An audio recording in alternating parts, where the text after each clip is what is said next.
Graphic Audio presents Don Pendleton's Stony Man.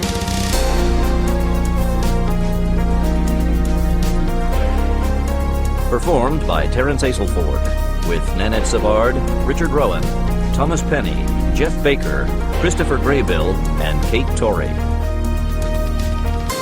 Stony Man number 74, The Chameleon Factor.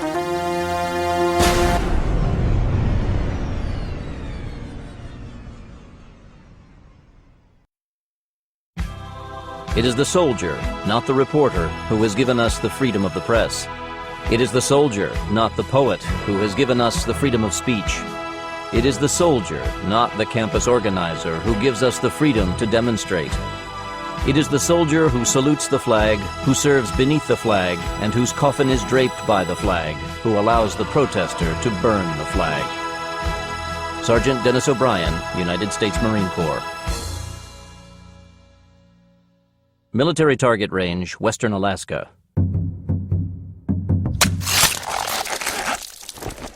The guard went stiff as the knife blade slid into his head.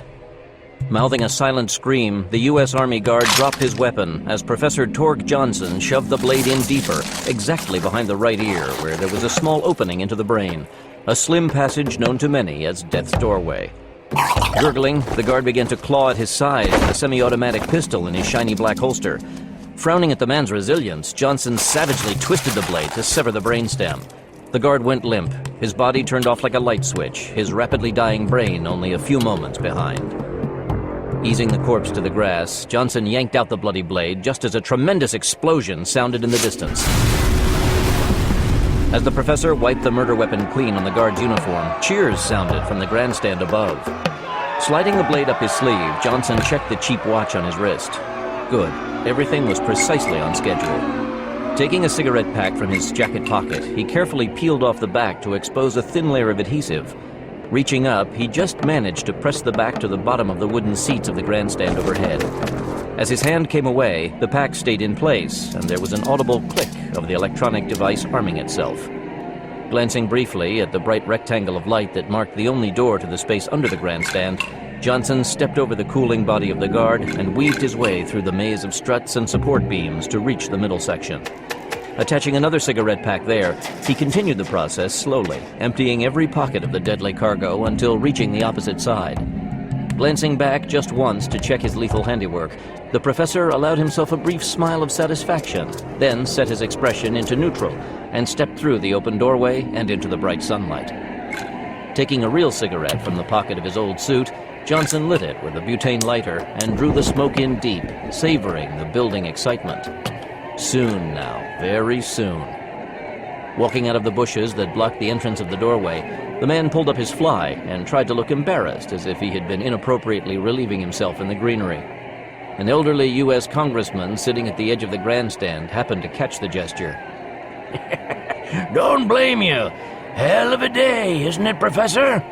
Johnson pressed a finger to his lips and hushed the plump politician. Although he looked exactly like the professor, his voice didn't match in the least. The imposter's heart was pounding as he fingered the second butane lighter in his pants pocket. The device was actually a pneumatic dart gun of considerable power, the flesh-colored darts coated with a neurotoxin that paralyzed instantly, and death came in foaming agony a few seconds later. Come on, fool, go back to the show and enjoy the last few seconds of your life. The reaction of the darts closely resembled a heart attack, especially in older people, but the trick lighter carried only 3 darts, 2 for victims and the third for himself to prevent capture. The Americans disliked torture, but in his case, their military intelligence and CIA would happily have made an exception. Being captured alive wasn't an option on his mission. Touching 2 fingers to his brow in a mock salute, the congressman winked at the professor and turned back to the display on the target range below. Johnson relaxed slightly and exhaled a long stream of smoke. Good. The grandstand, filled with politicians and high-ranking military personnel, was situated directly behind a tall barrier of wire mesh as protection from any stray shrapnel. 50 feet below was a wide field that stretched to the distant ice-capped bared mountains. The target range was pitted with huge craters of assorted sizes from the wide variety of missiles used this day. The green tundra was beginning to resemble the surface of the moon, a few of the craters still smoking.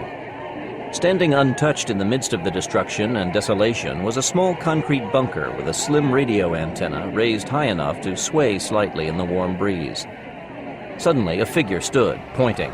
Look there! Johnson gave no reaction as two Harpoon-class missiles rose over the horizon, their fiery exhaust as bright as newborn stars. The politicians and generals in the review stand cheered at the sight. Unable to tear himself away for a moment, Johnson stayed to watch as the missiles rose sharply, then rotated about their long axis to sharply angle downward toward the ruined field. Flashing forward at nearly Mach speed, the Harpoons raced for the bunker and then incredibly went on by, their wake churning up clouds of dust and scorched earth. The crowd roared its approval as the deadly missiles continued onward to slam into the pitted side of a hill a mile away. Son of a bitch, the bloody thing works! It really works! The missiles couldn't see the bunker! So that's what this is? A radar jammer? Big deal. We've had those for decades. Oh, not like this. There's never been anything like this. Well, we certainly spent enough on the damn program. Turning away from the jubilation, Johnson started for the gravel walk that led to the parking lot when he noticed a Marine guard looking in the bushes. Lose something, Corporal? The Marine looked hard in return, and Johnson felt the hairs on the back of his neck start to rise. This man wasn't like the rest, he realized. Everything looked fine, but he felt that something was wrong. That combat sense thing that soldiers were always talking about. Part instinct, part training. The corporal straightened the strap of the M16 assault rifle slung over his shoulder. Just routine. But Johnson could see that the bolt had been worked on the weapon, making it ready for firing. No, there was no time for this. Seconds counted. He had to move fast or die with the rest. I know what you're looking for. Come on, he's over here. Leading the soldier to the open doorway below the grandstand, Johnson stopped at the entrance. It's darker than shit in there. Got a torch? Flashlight? The soldier shook his head, and Johnson pulled out his cigarette lighter. This'll do. He pressed the hidden stud. The soldier grabbed his throat as the tiny dart went deep into his flesh. Suddenly, his eyes began to roll about in panic as he stiffened, unable to move a finger. Taking the Marine guard by the collar, Johnson half-dragged the dying man back into the shadows under the grandstand and flicked his left wrist. A blade dropped out of his sleeve, and he pulled back the Marine's throat to finish the job with a single clean stroke. The neurotoxin was fast, but not instantaneous like a blade. However, there was no time to enjoy the kill. The numbers were falling. He had to move fast. Moving quickly away from the grandstand, Johnson proceeded along the gravel path until reaching a wooden kiosk. An armed guard raised a hand, but Johnson simply pointed at the photo ID on his lapel. The guard nodded and waved him by.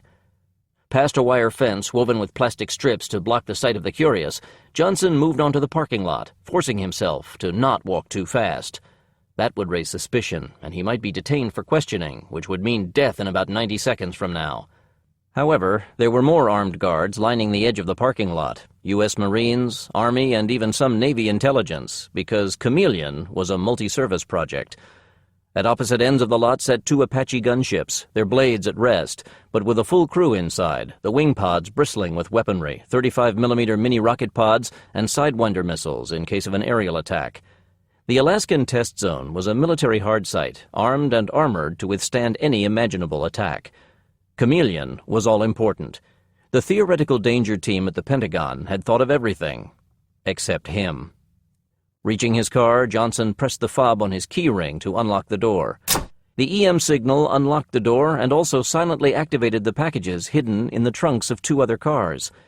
Now the die was cast, and there was no turning back. Starting the engine, Johnson pulled away slowly, keeping a careful eye on his watch. Exactly at the proper moment, he pulled the cigarette lighter halfway out of the dashboard and then plunged it back in hard. Trying to hide a smile, Johnson wheeled for the exit, waving goodbye at the Marine Guard standing alongside the entrance to the isolated valley.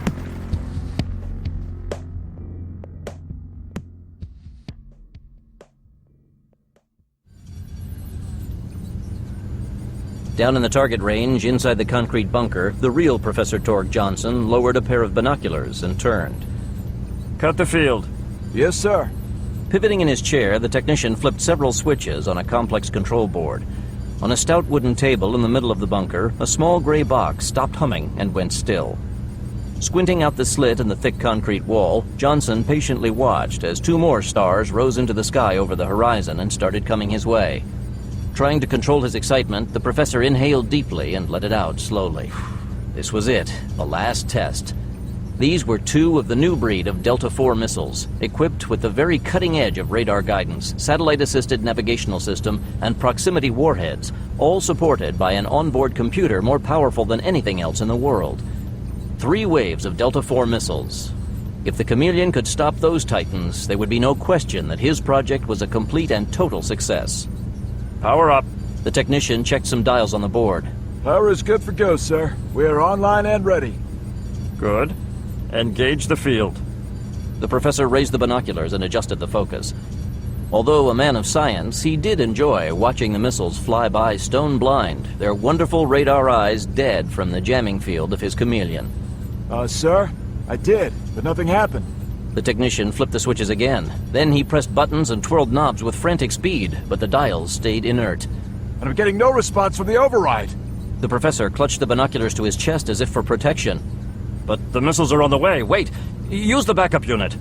Lurching from his chair, the technician flipped open the top of a second gray box and reached inside, then froze. What in the hell are you waiting for? Turn on the Chameleon!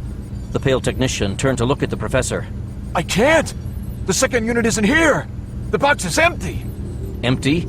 The world seemed to reel. The professor went pale and clawed for the emergency radio clipped to his belt. USS Fairfax, this is Johnson. Abort the missiles! Repeat, abort the missiles! But there was only the crackle of static in reply. Johnson checked the frequencies and tried again twice more. Jammed. The radio broadcast was being blocked from outside. But how? Who? Johnson threw the radio aside and charged for the armored door. It's a trap! We've got to get out of here! A sudden light filled the slits of the bunker with hellish intensity. Mother of God. A general recoiled slightly as the 2 Delta IV missiles slammed directly into the fortified bunker and violently detonated.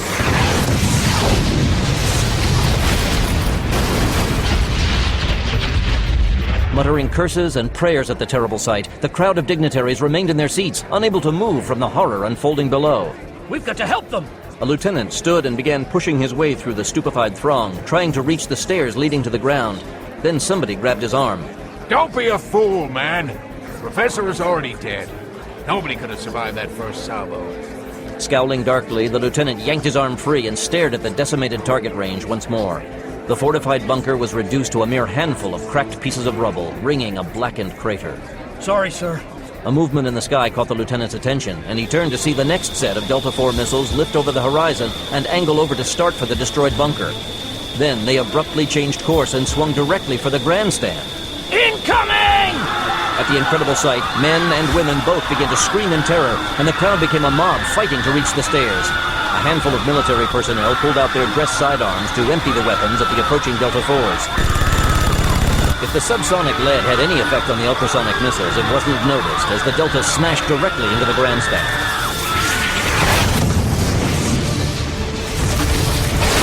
Hundreds of bodies flew apart from the trip-hammer blasts, the rolling waves of chemical fire obliterating the grandstand, and the homing beacons glued to the underside of the wooden seats.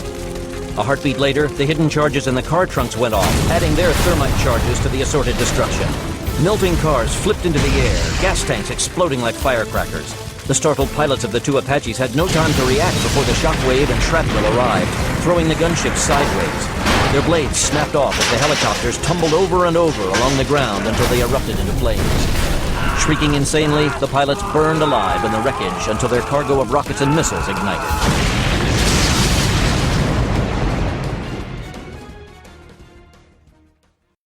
Watching from the side of a road on a hilltop, the man disguised as Professor Johnson looked up from the destruction of the target range just as the last 2 Delta IV missiles climbed into view. As they reached azimuth, he looked to the east, down into a rugged arroyo filled with a small complex of buildings surrounded by lush greenery. Pulling out a fountain pen, Johnson aimed the disguised transmitter at the complex and pressed the side hard. The pen gave an answering beep as its signal was received, and the next set of homing beacons was activated. Climbing back into the car, Johnson saw the Delta IVs streak past, heading for the office buildings. Done and done. The Chameleon now belonged to him. Starting the engine, the man turned the car and headed south toward the Kobuk River. There was a speedboat waiting for him there, and after that, following a gentle curve in the road, the nameless spy glanced in the rearview mirror and saw writhing tongues of orange flame reach for the sky. Then an outcropping blocked his view, and they were gone. Now there was only open road stretching between him and freedom. Virginia. With its rotors beating steadily, the U.S. Army Black Hawk helicopter moved through the crisp morning air. Reclining in the jump seat in the rear of the massive gunship, Hal Brignola looked out the port window and watched the lush Virginia countryside endlessly flow by, the dense forests melding into sprawling towns of tree-lined streets and green parks. 100 years or so ago, all of this land was torn and bloody as brother fought brother in the Civil War. Did you know that more Americans died in the Civil War than in World War II? Roused from his thoughts at the sound of the black suit pilot's voice, Brignola turned away from the window. Yeah, I did. History buff? I am in the military, sir. Harold Brignola wasn't a soldier in the traditional sense, but he had certainly seen more than his share of warfare. As a high-level official in the Justice Department, Brignola was one of the top cops in the nation, answerable only to the president.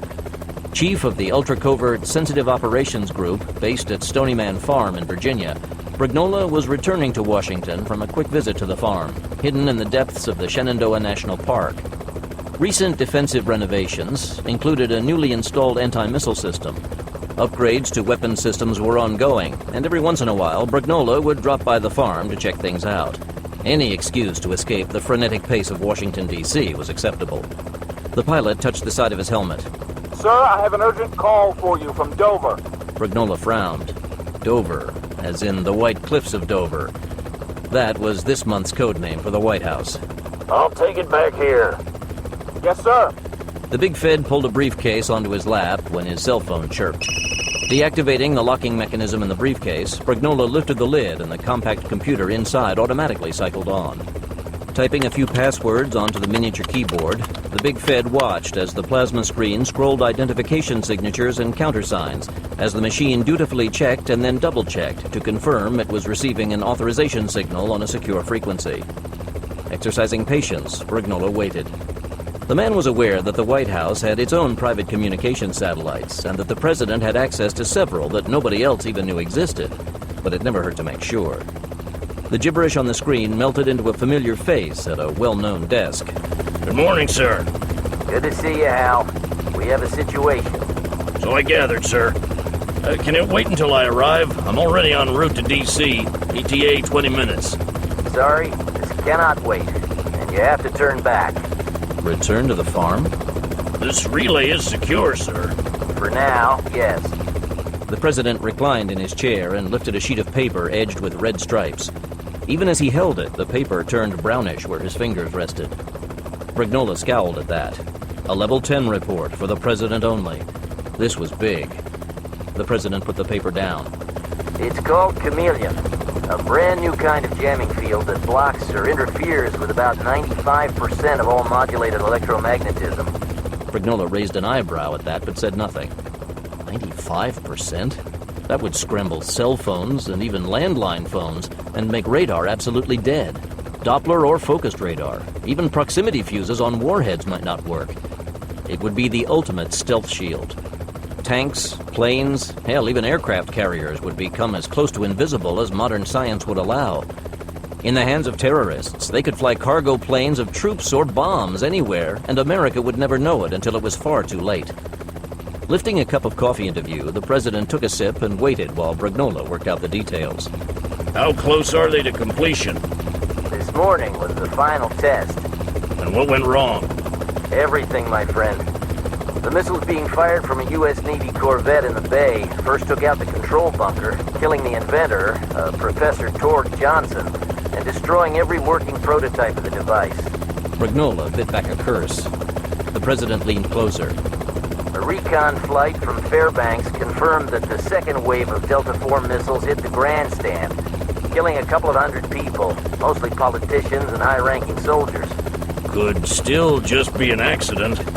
Brignola noticed the hard expression on the other man's face. There's more. Unfortunately, yes. The third wave of Delta IV missiles went straight past the firing range and curved around a mountain to strike and destroy the laboratory where the Chameleon had been invented. Brignola opened his mouth to say impossible and closed it with a snap. So, we have a traitor who planted homing beacons for the missiles. That is also the opinion of the Joint Chiefs. What was the breakage? The president drummed his fingers on the desk. Total. The plans are gone, the working prototypes are gone, everything is gone, and everybody involved with the project is dead. What about the off-site backup files? Unknown. Everybody who knew their location is now dead. Everybody? Yes, Shit. agreed. We have been compromised on a major level, and by a professional. As of this moment, our unknown thief owns $1 billion worth of American technology. And there's no way to recreate the work? Over time, of course. 8 months, maybe a year. But by then... Brignola felt a gnawing sensation in his stomach. A year from now, the world could be in total chaos, or worse, total warfare. Unlimited smuggling, unstoppable hijackers. It was a nightmare. What are the various agencies doing so far? Nothing. This is a white project. Level 10 personnel only. As far as the FBI and the media are concerned, there was a gas explosion at a military warehouse in Alaska. Orders, sir? Search the wreckage. Find out who stole the Chameleon. Or if nobody did, and this is all a gigantic coincidence. They do happen sometimes. Yeah, right. If it isn't a coincidence, sir? The president leaned closer to the screen. Then get the Chameleon back at any cost. Get it back, Hal. If that proves impossible, then destroy the prototype. Sir? You heard me. I'll eat that $1 billion and another $1 billion on top, if that's what it takes to keep the U.S. safe. The Chameleon is dangerous enough in our hands, but at least we have checks and balances in our government. However, under the control of a terrorist group or a rogue nation, we'd never even know what was happening until Manhattan, L.A., or even D.C. was blown off the face of the map with millions dead. Understood, sir. What a shitstorm. The president gave a strained smile. Took the words right out of my mouth, my friend. A light flashed on the briefcase computer. You should have the full files and aerial reconnaissance photos by now. Just arrived, sir. Standard decoding? Yes? Move fast on this one, Hal. We're completely in the dark so far, and that light at the end of the tunnel isn't daylight, but a goddamn express train coming down our throats. With a swirl of colors, the link was broken and the screen returned to its neutral silver sheen. Brignola closed the briefcase. Hey, pilot! In the wide cockpit, the black suit glanced over his shoulder. Yes, sir. Turn around. We're going back. The man said nothing and tilted the stick in his grip. The pitch of the blades overhead changed, and the Black Hawk started to swing around in the sky. As the sun reappeared on the other side of the gunship, Brignola opened his briefcase once more and started to access a secret satellite. Within a few minutes, the screen cleared to show a blonde-haired woman leaning forward on a desk. She was dressed in a simple blue work shirt, no jewelry. Forget your wallet, Hal? Wish I had. Call them back. Both teams. Call everybody back. We've got trouble.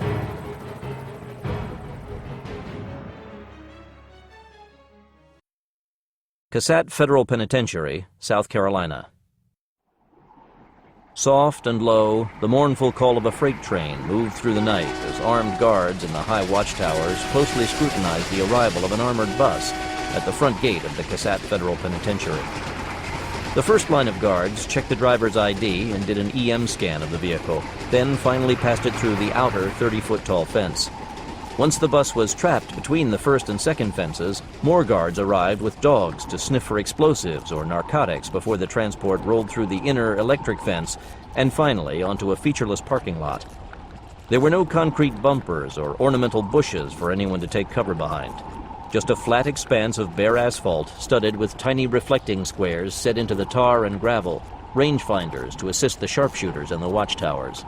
In an ocean of bright lights, there came the sound of pumping hydraulics, and the huge ferruled doors on the Casat Federal Penitentiary began to ponderously cycle open.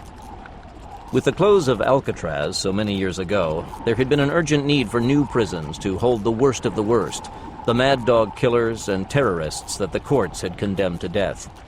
With nothing to lose, the prisoners would use any opportunity to escape, and since a person could be executed only once, taking another human life meant less than nothing to the cold-blooded psychopaths. Hence the creation of the Bureau of Prisons Supermax facilities. Cassatt had been the first supermaximum prison created in the country, level 6, absolute security. Yet there had proved to be men that even this ultra-lockdown couldn't contain, and so there was forged the prison within a prison, the violent control ward. Boxcar-style doors permitted no communication to other prisoners. Video surveillance was 24 hours, and there were no windows. Each prisoner had his own private cell. There was no mixing with other prisoners for his entire stay. Guards in the Lotus-style control room could electronically open the cell door, and the unescorted prisoner would walk down empty corridors for his shower 3 times a week.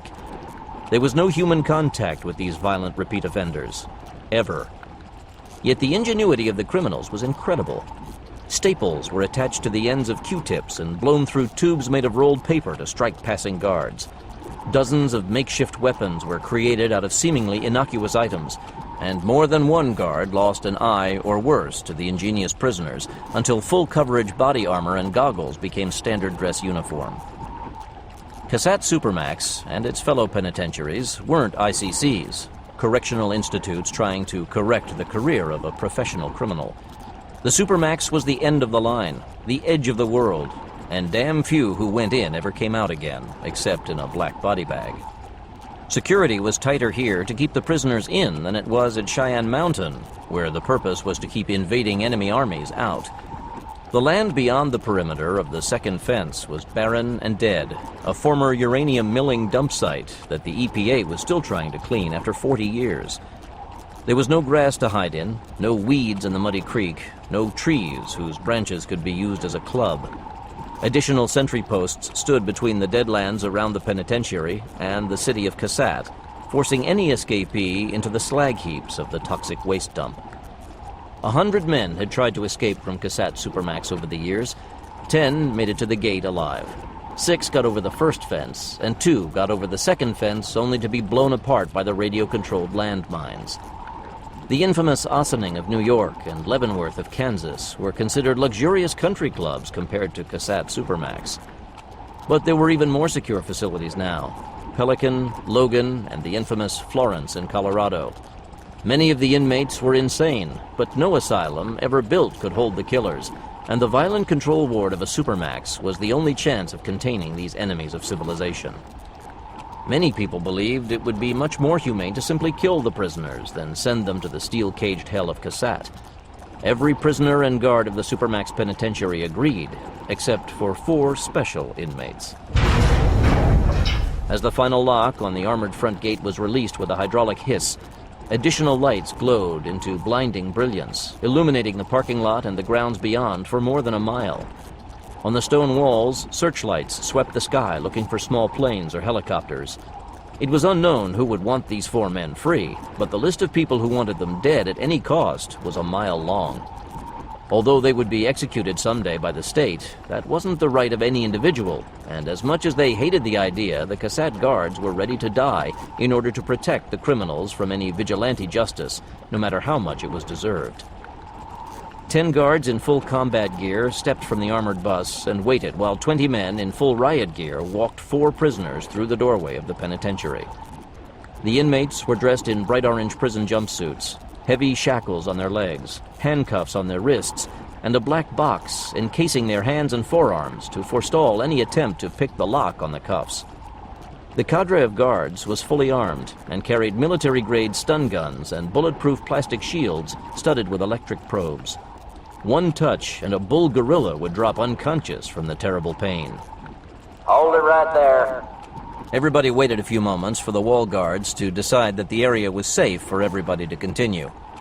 Okay, move along. Circling widely past the 4 men, a guard lifted his face mask and passed over a sheaf of papers to the colonel from the waiting bus. Blue smoke puffed from the double tailpipes under the chassis and the 2 additional exhaust vents on the roof, every opening covered with a steel grill to prevent the insertion of an item to clog the exhaust and choke the engine. The windows were double sheets of plexiglass separated by a lattice of steel bars, and the only door was 3 inches thick. Here are their papers. Transport orders for prisoners 49724, 97841, 66782, and 72894. The USP colonel, holding a clipboard, scowled at the 4 men standing quietly in the evening chill. The cool night wind was ruffling the thin cloth of their loose jumpsuits. In the clear overhead lights, the four were haggard and thin-faced. Heavy scarring marred their faces from constant fighting in the yard of their previous prison. Their long hair was slicked down, their pointy beards oily with liquid soap. The bright lights seemed to be bothering their eyes, but then they may not have seen sunlight for months. Then one of them looked the colonel in the face, and he felt a chill run down his spine. If the rumors were even half true, these guys were actually too dangerous to let loose in the general population of even a level 5 security penitentiary. The transfer papers on his clipboard said that in their previous place of incarceration, they had beaten another prisoner to death and eaten parts of the corpse before the guards could get into their cell. They had jimmied the lock somehow to give them enough time. Some bleeding-heart liberal lawyers wanted them sent to an insane asylum for treatment, which was exactly what they'd been hoping for. But these men would blow out of any hospital in about an hour, leaving a trail of dead doctors and nurses behind.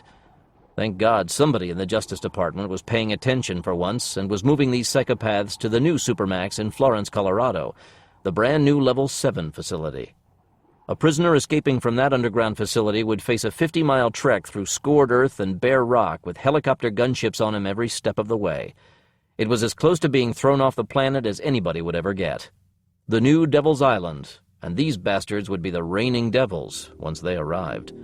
So this is them, huh? So these are the last remaining members of the terrible Black Vipers. Big deal. The cassette lieutenant stared at the shivering men in frank hatred. Don't be fooled, pal. Give them an inch and you die. It's that fucking simple. You know that movie about the cannibal guy who escapes wearing a guard's face as a mask? Sure, good flick.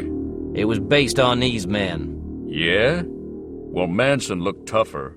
Suddenly the first prisoner started to slump to the ground, and the lieutenant jumped away just in time as the fourth prisoner swung his boxed hands at the guard's head. Without pause, the guards converged on the men with the stun shields and rib spreader batons, the electric sparks crackling over the terrorists as they were driven to the ground into submission.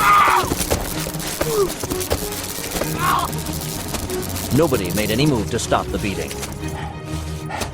Been wanting to do that for quite a while. Damn Fed should have blown their heads off when they were captured. Keeping these assholes alive is like sticking your dick in a working blender. The chair ain't good enough for them. I got a brother in the Navy. You know how many of our guys these bastards aced with the truck bombs? Yeah, don't let the warden hear you say that. You'll be out on your ass. This state doesn't execute prisoners anymore. It's not cost-effective. Cost-effective? What about justice? So move to Texas. The lieutenant terminated the conversation. Check the shackles before removing the black boxes. He turned to the colonel. And you, keep your weapons on those prisoners at all times. If they make another move, kill them. Loosening the flap covering his holstered 10mm Falcon, the colonel nodded. Weakened by the stun shields, the prisoners didn't make a second try for freedom and submitted meekly to being herded onto the armored transport and chained in place. This fooled nobody, and the bus guards were dripping sweat from the tension until the four were shackled into different chairs of bare steel, bolted and welded directly to the armored floor of the transport vehicle. The lieutenant started to close the armored door. Good luck. The colonel flipped the prison guard a salute as the armored door locked tight. Another prison guard removed his protective helmet. And good riddance. I hope the bus crashes and the prisoners burn alive. Wishful thinking. Damn the politicians and lawyers. Men like that should just be hung. Cost-effective or not, it sure as hell makes it hard for them to kill again once their neck is stretched. Amen to that, Chief. I wonder why the government kept them alive. It's not like they could be used for anything. And who the hell would have enough balls to try and use the goddamn Black Vipers for anything? Come on, let's get out of this gear and go have a beer. Turning to face the prison, the guards tested their equipment once more to make sure everything was in proper working condition, then marched back into the sterilized confines of Cassat Federal Penitentiary. High on the walls overhead, the unseen guards watched their every move, purely out of habit. The rifle marksmen watched everything and trusted nobody. That was the job, and they were damn good at it.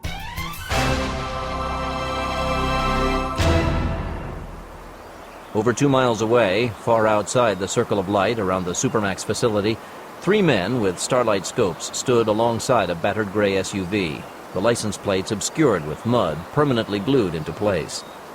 In unison, Able Team tracked the progress of the USP transport along Highway 37 as it headed due south away from the Supermax facility. The man in front was blonde, with a crew cut and ice blue eyes. The next was stocky, with wavy salt and pepper hair, and the third had dark brown hair. All three of the men were wearing camouflage-colored jumpsuits designed for urban warfare. The blonde, Carl Iron Man Lyons, spoke into his throat mic, starlight still pressed to his face. Stony 1 to Stony 2. We're in position. Copy? Roger that, Stony 1. We rendezvoused at Point Charlie in 1 hour. Over. Roger. See you there. Over and out. Rosario politician Blancanales called out. Don't be late. Herman Gadget Schwartz climbed into the SUV. If they are, then we're dead, chum.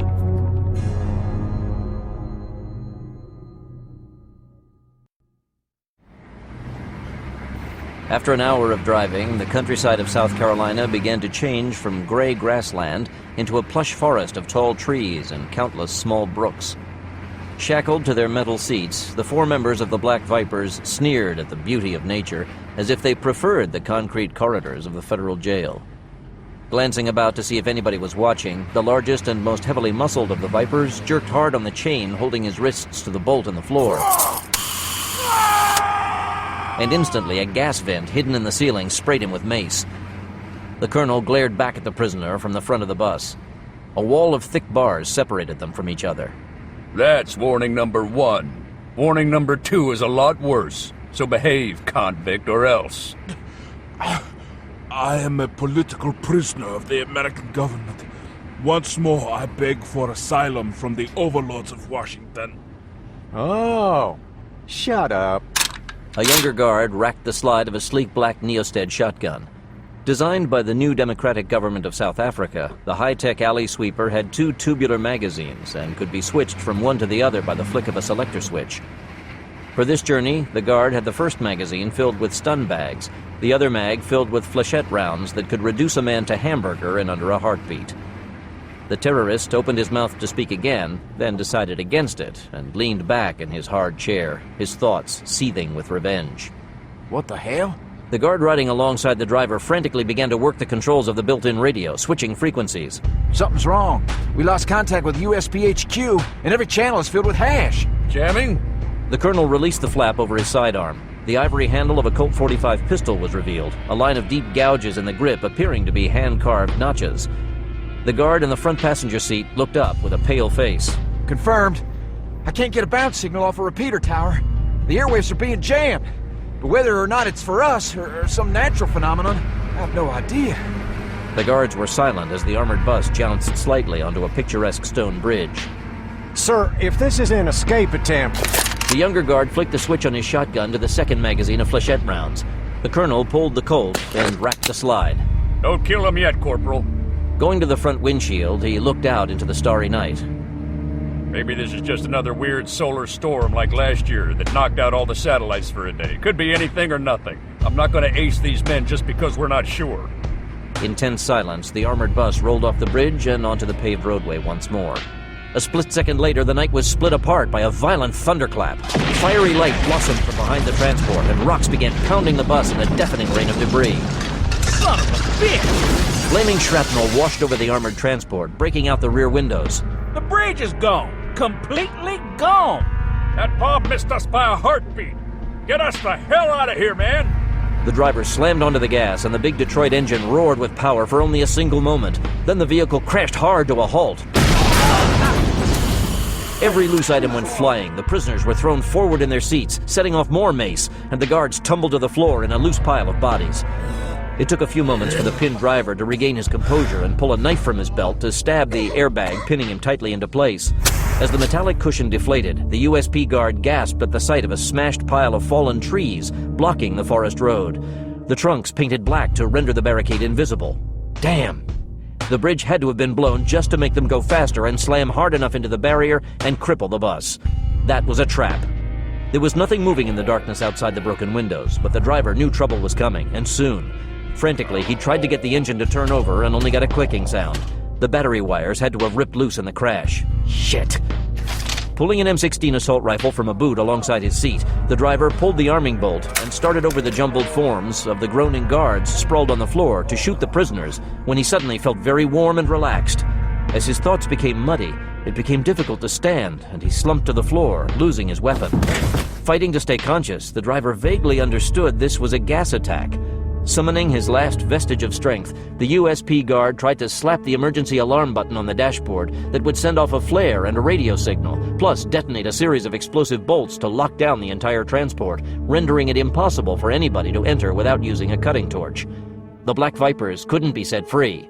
The feeling had left most of his body, and the man could only mentally order his arm to hit the switch. But the warm embrace of the gas filled his universe, and everything went pleasantly dark.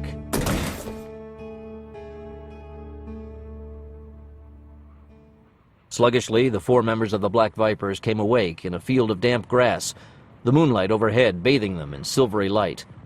By God! One of the terrorists lifted both hands to stare in wonder at his bare wrists. The handcuffs were gone. We are free. How is this possible? The skinny leader rose and raised his arms high, savoring the sensation of unfettered movement. I do not care, my brothers. Let us take this gift and leave. The leader spoke in Arabic, just in case there were listeners in the woods. Years of confinement with guards always monitoring had made the men paranoid, even worse than when they first went into prison. But which way? He turned about in every direction, and there was nothing in sight but trees. Maybe they had been thrown from the crash into the Casat Forest Preserve. But if so, what had happened to their shackles and cuffs? The terrorist sensed danger of some kind, but couldn't readily identify what it was. His first impulse was to stay exactly where he stood and let the police capture him again. Then his anger flared at the very idea that the Americans had beaten fear into his soul and sapped the strength from his will. Just then, a fiery explosion rose in the distance, illuminating the nighttime. This way! The leader pointed and took off in the opposite direction at a stumbling run. The grassy field was empty and smooth, but it took the men a few moments to get past the mental wall of their cell. 8 feet was as far as any of them had walked without chains for years since their incarceration. That 9th step felt like bursting out of a bubble of glue. Suddenly, the killers were laughing as they ran, putting on speed and tearing off the hated prison jumpsuits. Naked, they raced through the night.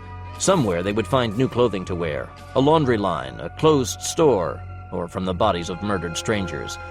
The Americans must not capture us again, my brothers. They will slay us on sight and claim we fought back. In silent agreement, the others dashed into the forest, dodging trees and running for their very lives. None of them spoke or stopped for miles before reaching a small creek. The smell of the fresh, clean water was overpowering, and the parched men dropped to their bellies to lap at the creek like thirsty animals. After a while, the thin man rose to his knees. The Yankees shall pay for our years of imprisonment. No, their families shall pay. I've been designing new bombs in my mind, ones perfect for children. There shall be a slaughter like America has never seen. Revenge shall be ours. By the blood of the Prophet, this I do swear. America will pay for its crimes against us in the red blood of its children. Not this time, freak. The Black Vipers leaped to their feet as 3 armed men stepped out of the nearby shadows. Incredibly, the newcomers weren't prison guards or police officers, but soldiers. What is this? Some sort of trick? By the blood of God! Lyons leveled an Atchison assault shotgun at him. God. You do everything for God, right? You ever actually read the Koran, asshole? It's a book of peace, not war. The big viper snarled, lifting a piece of fallen fence post from the creek. The wood was old, a poor weapon, but better than nothing. Want a weapon? Try these instead. Schwartz tossed a canvas sack onto the ground. The bag landed with a heavy metallic rattle. That's filled with guns, more than enough to fight your way to freedom. Money, too. Small, non-sequential, unmarked bills. Clothing and passports. Food, medicine, the works. The terrorists stood there in the chilly night, looking at the freedom given to them in a canvas sack. Why would you do this? Do you support our holy cause? Who are you? Lyons flicked the safety on the Atchison and tossed it aside. Your cause is full of holes, not holy. As to who we are, we're your sworn enemies and want nothing more than to see you bastards buried in the ground. The terrorists stood in confusion, the gift and the words together not making any sense. Blancanales clicked the safety on the M16 M203 assault rifle combo he carried and lowered his own weapon. We knew that there were 2 more members of your hate group still running around loose in the world, so we arranged for your transfer in the hope they would try to come to your rescue. And they did. So they are now captives of the American secret police? Softly in the distance came the chatter of several MP5 submachine guns, all firing in unison. Not anymore. You have friends, and so do we. But I'm betting that our guys just sent yours to hell. Fighting a shiver from the cool breeze, the leader of the Black Vipers muttered something in Arabic to the others. Not quite.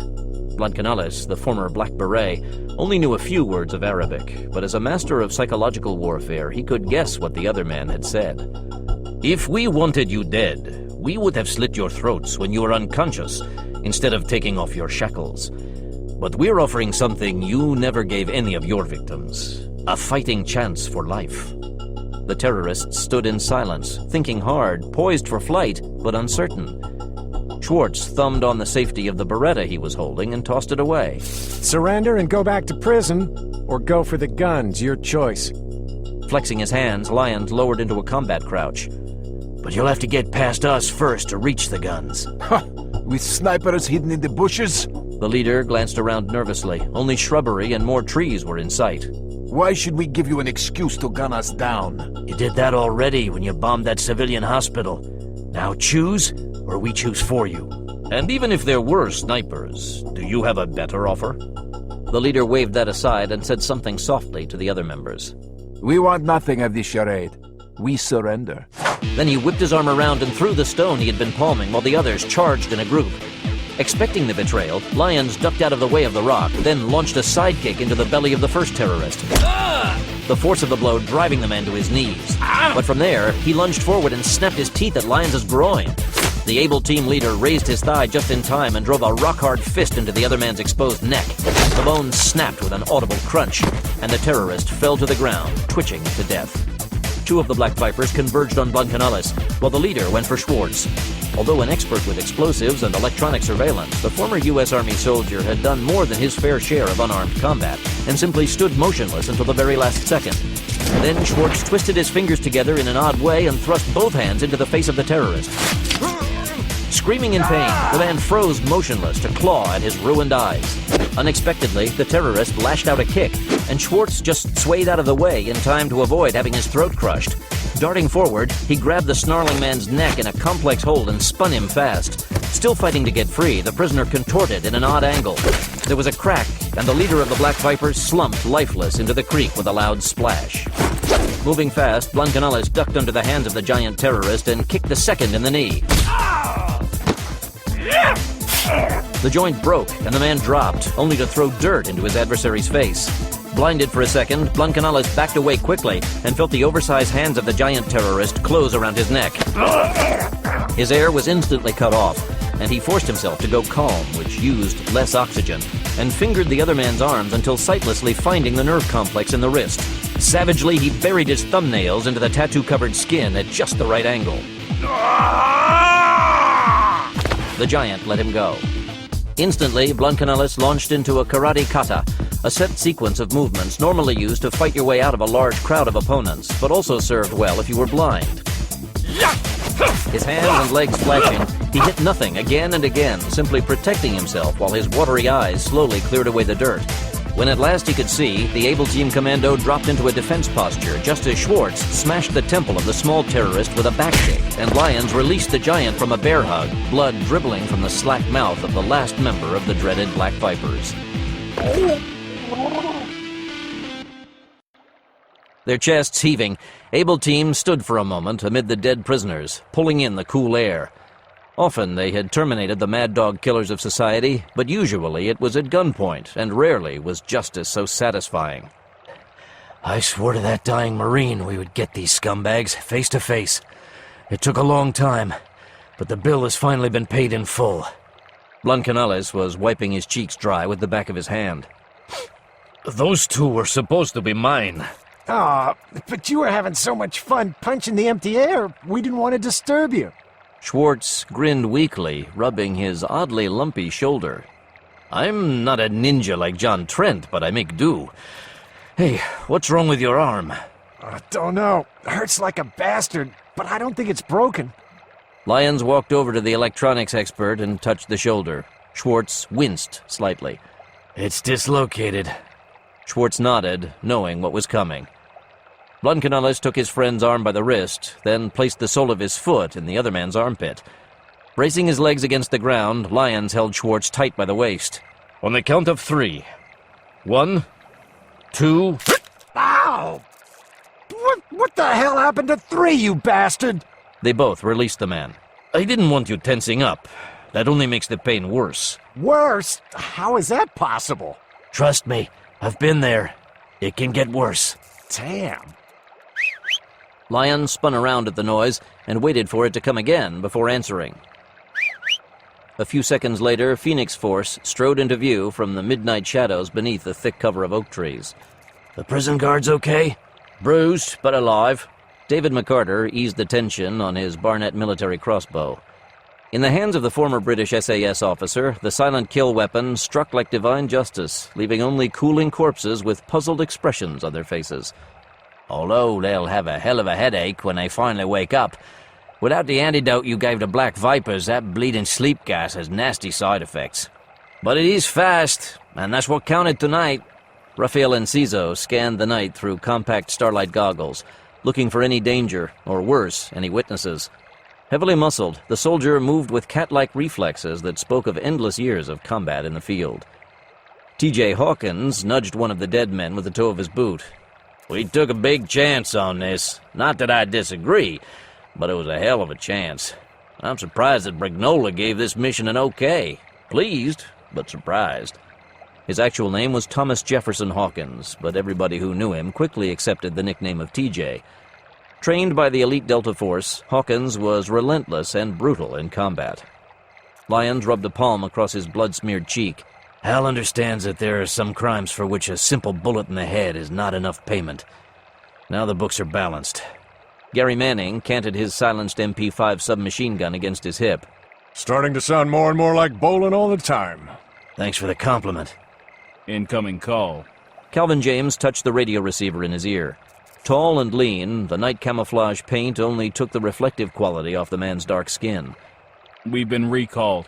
Barbara wants us to report in person ASAP. The SUV is this way. Lyons started into the bushes. If the farm was calling during a mission, something serious was brewing. Nome, Alaska. Death stalked the crowd. A calm voice called an announcement over the PA system of the airport. Excited children ran ahead of their weary parents. An old couple walked stiffly along the carpeted corridor, holding hands and talking softly. An anxious young man clutched a bouquet of flowers and watched each arriving plane with painfully obvious impatience. As he stood in line at the airport scanner, the weight of the gun felt heavy inside the blouse of the disguised man. His wig itched, and his lower back ached from the weight strapped to his belly, along with the padded bra and the "Next, please!" His disguise of Professor Johnson long ago removed, Davis Harrison, a.k.a. the Chameleon, waddled forward from the yellow line on the floor and placed his lady's handbag on the conveyor belt, then paused and removed a plain gold wedding ring from his pinky and put it in a little plastic tray. His long nails were manicured and freshly painted. His sneakers worn at the heels and his white support stockings had a small run artistically placed near the ankle, where most runs occurred in stockings. He knew his disguise was perfect, but there was still a small knot of tension in his stomach. After 9/11, the Americans had become exceptionally good at uncovering smugglers, whether it was drugs, money, or weapons. He was carrying all three. Plus his technological namesake, the prototype jamming unit. Armed guards stood in the far corners of the airport, loaded M16 assault rifles cradled in their arms, hard eyes sweeping the crowd steadily. Briefly, Harrison had a flashback to the armed guards walking the elevated catwalks of the Berlin airport before the wall came down. Hard times to make a living. However, as the Transportation Security Administration guards glanced his way, they shifted their attention away from his face to the bulging belly, and those with wedding rings smiled. Posing as a pregnant woman was a favorite ruse of smugglers, but this one seemed to be okay. She was wearing support stockings, and her ankles were slightly swollen. Her wedding ring didn't fit the correct finger anymore from the water weight gain. Her ears were pierced, but she wasn't wearing earrings. There was no scarf to cover an Adam's apple, no razor burn on the cheeks, and so on. Satisfied for the moment, their attention moved to more likely suspects. An Inuit woman in a neatly pressed TSA uniform at the scanner held up a restraining hand as Harrison waddled forward. She held out a hand. Your glasses, ma'am. Harrison passed them over. Sorry, I forgot they were there. The guard nodded in sympathy and waved him on. Holding his bulging stomach protectively, he squeezed through the scanner, and it remained silent. It worked. Elation filled the man, but he kept his expression weary. He was pregnant now, and it was exhausting work. Remember that, fool. Once on the other side, the now smiling guard returned his glasses, ring, and handbag, and waved for the next passenger. Awkwardly shuffling away, Harrison paused for a moment to glance into a convenient wall mirror as he put on the ring and glasses and fixed his hair. Oh! Then he frantically covered his mouth in embarrassment. On the other side of the mirror, the security guards drinking coffee watched with dull interest as the pregnant woman primped for a moment. A lot of smugglers were caught by the mirror trick. They remained icy cool at the scanner, then smirked in satisfaction at their cleverness in the reflection in the conveniently placed mirror. Poor thing. When my sister was pregnant with her twins, she belched like a sailor day and night. Well, I guess it must be genetic. Oh yeah? That's rich coming from Captain Flatulence. Waddling away, Harrison joined the short line heading to the China Air counter. His ticket was for New Delhi, a city closely watched for outgoing contraband, but not well monitored for anything coming in. The nation was poor. Why would anyone smuggle something into India? Harrison kept his face pensive, but smiled inside his mind.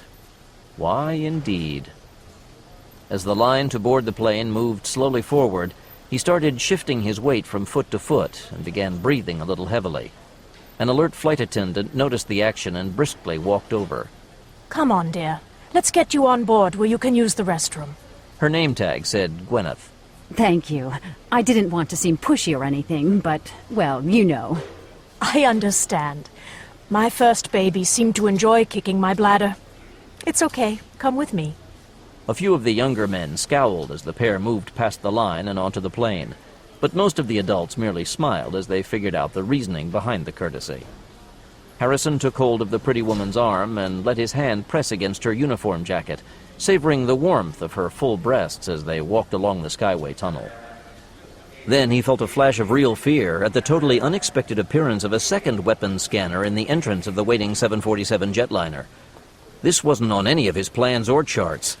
Relinquishing his hold on the flight attendant, Harrison cradled his fake stomach and pressed on the sides to activate the Chameleon at its lowest setting. The tunnel lights flickered for a brief moment as the field engaged, but then they returned to normal, and he passed through the EM scanner without incident. Inside the plane, he gave a male flight attendant his ticket and shuffled quickly toward the little lavatory. Once inside, Harrison locked the door and reached under his dress to turn on a humbug. The device silently swept the lavatory for any optical pickups or working microphones. When it checked as clear, he pulled out a Tech-9 machine pistol, worked the bolt to chamber around for immediate use, then slid it back under his dress into the cushioned sack of supplies hanging from his shoulders. The thing weighed a ton, but there was no other way to accomplish his mission. So what couldn't be changed had to be endured, at least temporarily. Adjusting the power levels on the Chameleon, he raised the dial from its lowest setting to about halfway and locked it into position. Soon now, very soon. After using the toilet, Harrison washed his hands and waddled out to his seat, settling down with a contented sigh. Remembering to read a magazine through his glasses, he waited and watched as the last of the passengers came on board. After the door was latched shut, the pilot made an announcement that the flight was on schedule, and the steward began his mindless song about safety and seatbelts, while the female flight attendants checked seatbelts and the storage of the carry-on baggage. Gwyneth was working his aisle, and Harrison allowed himself to study her in detail. Slim legs rising to a perfect rear, a narrow waist, and large breasts. Midnight black hair, pouting lips, sparkling green eyes. Yeah, maybe he'd keep her alive for a while before he sent everybody else on this plane straight to hell. As the pretty flight attendant walked by, Harrison stretched out a fingertip to lightly brush the smooth nylons on her thigh. Angrily, Gwyneth glanced down to scold the flirt, but when she saw it was the pregnant passenger, she dismissed it as an accident and moved on to help other passengers settle in for the long flight to India. Yes, do your job, little flower, but nothing can save these fools now. Harrison smirked behind an impassive face. All I need are a few more minutes. Then it will be too late to stop me. And afterward, nobody would ever be able to stop the fall of America. Stonyman Farm, Virginia. Murmuring softly, the radio receiver tucked into Security Chief Buck Green's ear gave a constant report on the progress of the Black Hawk gunship coming in from the south. The surface-to-air missile bunkers were armed and ready in case it wasn't the Stonyman teams inside coming home. The farm's mission controller, Barbara Price, had told Chief Green about the secondary effects of the Chameleon device, so he was taking no chances. If the lights flickered just once, or if there were 2 Black Hawks instead of 1, then he would order the covert fortress to cut loose with everything it had, which was plenty. A mistake could be made, and friends might die. How could we stop a chameleon attack? Yeah, I've been thinking that myself. Even though Green's question was more or less rhetorical, John Cowboy Kissinger couldn't help but agree. Radar-invisible gunships armed with invisible missiles. How could we stop those? We couldn't. That's what worries me. Even our proximity trips wouldn't work. Damn. Yeah, that's putting it mildly. If they were reduced to visually targeting a flying enemy, they'd be slaughtered. Running stiff fingers through his hair, Kissinger scratched his head as he considered possible countermaneuvers and came up with nothing. Tall and lanky, Kissinger was the master gunsmith for the covert warriors of Stonyman, his strong and nimble hands constructing nearly all of their specialty weapons. Guns were his thing, and there were damn few better at his job in the entire world. A 10mm Megastar pistol rode in his shoulder holster this month, the Magnum automatic being personally tested by the gunsmith for possible use by the field operatives. Unless a weapon carried the cowboy seal of approval, it never made it into the hands of the Stonyman commandos. Our heat seekers are good, but at short range they'd never have enough time to lock onto the exhaust of an incoming missile or rocket. I know. Just trust to the nets and keep those landmines armed. Whether it's helicopters, jetpacks, or pogo sticks, they gotta land sometime. Amen to that. Green suddenly tilted his head to listen to the soft voice coming over the radio. Heads up, they're here. Almost immediately, they heard the powerful throb of rotor blades approaching from the south. The noise rapidly built in volume until suddenly a sleek Black Hawk came into view over the leafy tops of the trees in the park. Green and Kissinger watched the helicopter maneuver into a landing. As the aircraft landed, the 2 men caught sight of the grinning pilot through the cockpit windows and relaxed. Chief Green and Kissinger walked from the building bent over against the turbulence of the spinning blades. Before they got halfway there, the side door of the Black Hawk slid open, exposing Able Team and Phoenix Force. Carrying bulging duffel bags, Carl Lyons, Rosario Blancanales, and Herman Schwartz jumped to the ground and, bent low, hurried to greet their friends. Smiling with pleasure, Green and Kissinger shook hands with the team. Glad to see you guys in one piece. How did it go? Still in one piece. Damn glad to hear it. Just then, the men of Phoenix Force exited the aircraft along with their cargo of destruction. The men were still under the blades when the Black Hawk lifted and circled the farm once, the smiling pilot giving the men on the ground a thumbs-up gesture before leveling out and departing. Nice to see you boys again. Barb's waiting in the computer room for debriefing. Something's going on in Alaska. Rafael Enciso shifted the strap of the duffel over his shoulder. Alaska? Any trouble with the chameleon test? They already knew? Chief Green shook his head. Better ask Barb. The 2 teams accepted that and headed for the farmhouse. Walking onto the porch and up to the front door, McCarter tapped a security code into a keypad and the door clicked open. The teams headed directly to the basement, taking the stairs rather than the elevator, ceiling-mounted security cameras tracking them along the way. At the landing, Schwartz raised a hand to block a camera, and it gave a nasty warning buzz. Quickly, he took away his hand before the alarm sounded and tear gas began to vent from the ceiling. Touchy, isn't it?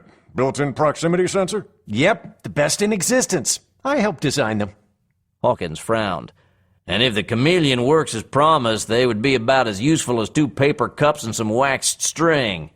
Since it was true, nobody bothered to reply to that. Exiting the stairwell, the 2 groups continued on to the tunnel that would take them to the annex, choosing to walk rather than take the tram. The computer room was abuzz with activity, 2 men typing madly at computer stations while a red-haired woman wearing a VR helmet and gloves rode the internet. At the end of the row of consoles, the 4th computer was dark, the chair empty. Barbara Price looked over Aaron Kurtzman's shoulder, frowning, arms crossed. Anything on the railroads or bus lines? Nothing so far. Aaron the Bear Kurtzman's hands flowed across the keyboard. A former member of the Rand Corporation think tank, Kurtzman was the chief of the electron riders at the farm. Although confined to a wheelchair from an attack on the farm many years earlier, his mind was as sharp as ever. Aside from a minor addiction to black coffee strong enough to kill a rhinoceros. Akira? Akira Takaido was speed-reading his scrolling monitor. Of Japanese and American descent, the handsome young man was often referred to as a natural-born hacker with chips in his blood. Ditto with major airlines. Every plane is on schedule and accounted for. Price bit her lip. So far. Keep a watch on the private planes. He might try to hijack a Cessna or a helicopter. Are there any crop dusters working in the state? Good idea. I'm on it. Everyone looked up, startled. Lyons stood just inside the doorway. His duffel was on the floor. What are we looking for? Glad you're here. The rest of the Stony Man team entered the room. McCarter glanced around. Where's Hal? Already back in D.C., talking with the president. Price gestured toward the coffee station along the wall. There's plenty of coffee, so help yourselves. I expect you're also hungry, so I had the staff fill the fridge with fresh sandwiches. I can brief you as you eat. You go airborne in 15 minutes. So fast? Lyons started to ask for an explanation, but said nothing.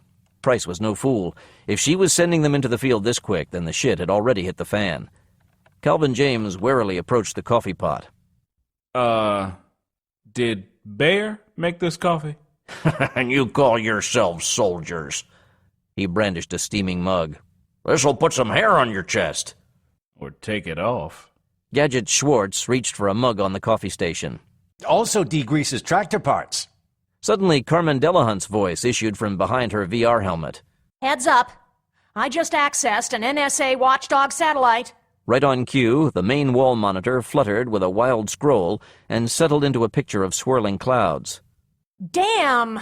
There's no break in the cloud cover over western Alaska. Carmen, don't take it personally. Did you really expect clear sky at this time of year? That's why the Pentagon set the field test for the Chameleon now. No other nation's satellites could watch. Advanced technology is so damn primitive. Apparently so this time. Delahunt replaced her helmet, going back into the virtual reality of the worldwide net. Going to the kitchenette, Price poured herself a fresh cup of coffee, adding a lot of milk and sugar. Have you all read the report from Hal? In the Black Hawk coming here, there wasn't much there. Sadly, it's all we have. Price gestured at some chairs pushed along the wall. Okay, grab a seat.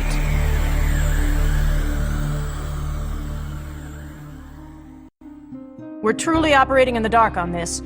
We know nothing about how the Chameleon operates, power requirements, distance limitations, and so on. Every report and file was destroyed in Alaska. All we can do is make some educated guesses. Everybody connected with the project was at that field test or in the laboratory. The missiles from the USS Fairfax killed them all. Schwartz leaned forward in his chair. What was the hoped-for size of the unit? About the size of a paperback book. But Hal said that the president believes Professor Johnson was field testing a shoebox version yesterday. The size of a shoebox? Yes, but once again, it's only a guess. Still, certainly small enough to be portable. How much did it weigh? We figure it at roughly 20 pounds, but it could be more, a lot more. Barbara, was that Professor Torg Emil Johnson by any chance? Yes, it was. So you know him? Only by reputation. I've read articles by the man. He was a genius, a real one. Made breakthroughs all the time. S.A. once called him the Thomas Edison of the 21st century. S.A.? Scientific American magazine, Manning. Manning nodded wisely. Ah, yes. I have the swimsuit issue at home. T.J. Hawkins endeavored to get the briefing back on track. So, what's the mission? We're supposed to get it back before anybody gets hurt? Over 300 people are dead already. Going to the fridge, Blancanales opened the door and grabbed sandwiches and an orange juice. It was going to be a long day. He could feel it in his bones. What about the off-site backup files? The what? McCarter now had his head in the fridge, searching in vain for a Coca-Cola. He settled for a Mountain Dew. Blunkenellis was chewing, so Schwartz answered. Every project is vulnerable to accidents or hackers, so all big corporations and most government projects have an automatic recording of everything done in the lab located far away from the building, just in case. Smart move. Damn straight it is. The IRS does the same thing, which is why it's pointless to bomb the place. The farm, too? Kurtzman turned from his console. No, we're too sensitive. If this place goes, nobody will ever know we even existed. The backup files are a good place to start a search, but once again, we don't know where they're located. Only the project head and the Pentagon liaison did. Enciso cocked one eyebrow. And they're dead? Exactly. So our job is to go through the wreckage and find the location of those backup files. Yes. Able team goes in as DoD inspectors. Phoenix Force stays in the background to give you three cover in case of trouble. Lyons frowned. That translated as, his team got killed, but Phoenix Force found the culprit. And then? Killed the thief. Price didn't believe in couching terms. If the men could do the job, then she could damn well say the word. Blunkenellis opened his bottle of orange juice. Any ID on him yet? Or her? Price placed her mug aside on the counter. Not a thing. Whoever did this is good. As good as anybody we have. Must have been an inside job. Nothing else makes sense. So it's a mole. Lyon shook his head. Or an ape. Ape. Price knew the term. Spies stayed out and relayed information for years. Apes hit hard, blew things up, and stole things. Ape was slang for an AP, which stood for Agent Provocateur. Secret government soldiers. So, we're facing a James Bond type. Not many of them around these days. And for just this reason. Everybody is dead, and the prototype is lost. Maybe lost. Maybe destroyed in the explosions or stolen. We don't know shit right now. Could be a solo or a freelance. Somebody not affiliated with any government. Just there to steal the Chameleon and sell it on the open market. Or even sell it back to us. If it cost us $1 billion to make, then we'd certainly pay that much to get it back. At least. Enciso rubbed the faint bullet scar on his temple. Hellfire, we are really in the dark on this. That's why we have to move fast and try to cover every base. What was the name of the company doing the research? Quiller Geomedical. Yes, it means nothing, but it sounds very scientific, and people seldom ask. Or maybe one did. Kurtzman wheeled his chair around. Akira, check the IRS tax records for a list of employees. Then cross-check that with the state driver's license files at the Alaska DMV. Carmen, I want you to... On it! Delahunt was still wearing her mask, and both hands in their VR gloves caressed the air. I'll access the video surveillance cameras at the airports and run a facial check as soon as Akira gives me some faces from the driver's licenses. He'll be wearing a disguise, and this person is damn good. KGB good, maybe better. We can adjust for that. It's our ID software that caught that last group of terrorists trying to sneak out of the country. Where's Hunt, anyway? Blunkenellis indicated the empty fourth chair at the end of the row of computer stations. Huntington Hunt Weathers had been teaching cybernetics at Berkeley when he was recruited into Stony Man. With gray hair at his temples and smoking his briarwood pipe, Weathers looked like the stereotypical college professor. Yet he possessed a facility with computers that few other experts had. Hunt's on a special assignment with Mac. That was an unexpected answer. In the field? Mac asks, and he gets. Lyons stood. Good luck to them both. There had to be a major problem for Stryker to request assistance from anybody, and double so for him to ask for a desk jockey like the professor. Hawkins pushed away from the wall. Better save it, because I think we're gonna need all of the luck we can get to bust this nut. Alert! We have a break in the clouds. Everybody turned. The main wall monitor filled with a view of western Alaska, then jumped closer in a staggered series of zoom shots until the screen was filled with a real-time view of the destroyed target zone and the smoking ruin of the research lab. The ambulances had come and gone, leaving only chalk outlines everywhere on the ground. Often, there was only the outline of a limb or a torso instead of an entire body. Damn. Barbara, tell Jack to get fueled and ready for liftoff. We'll meet him on the front lawn in 10 minutes. Cowboy already has your spare equipment ready to go, along with the proper ID cards, weapons permits, all the usual. Both teams headed for the door, and a grim-faced McCarter tapped in the exit code this time. We bloody well could be walking into a trap, mate. As the armored door started to cycle open, Lyons looked back at the pictures on the wall monitor, the hundreds of chalk outlines amid the smoking rubble. No, they are.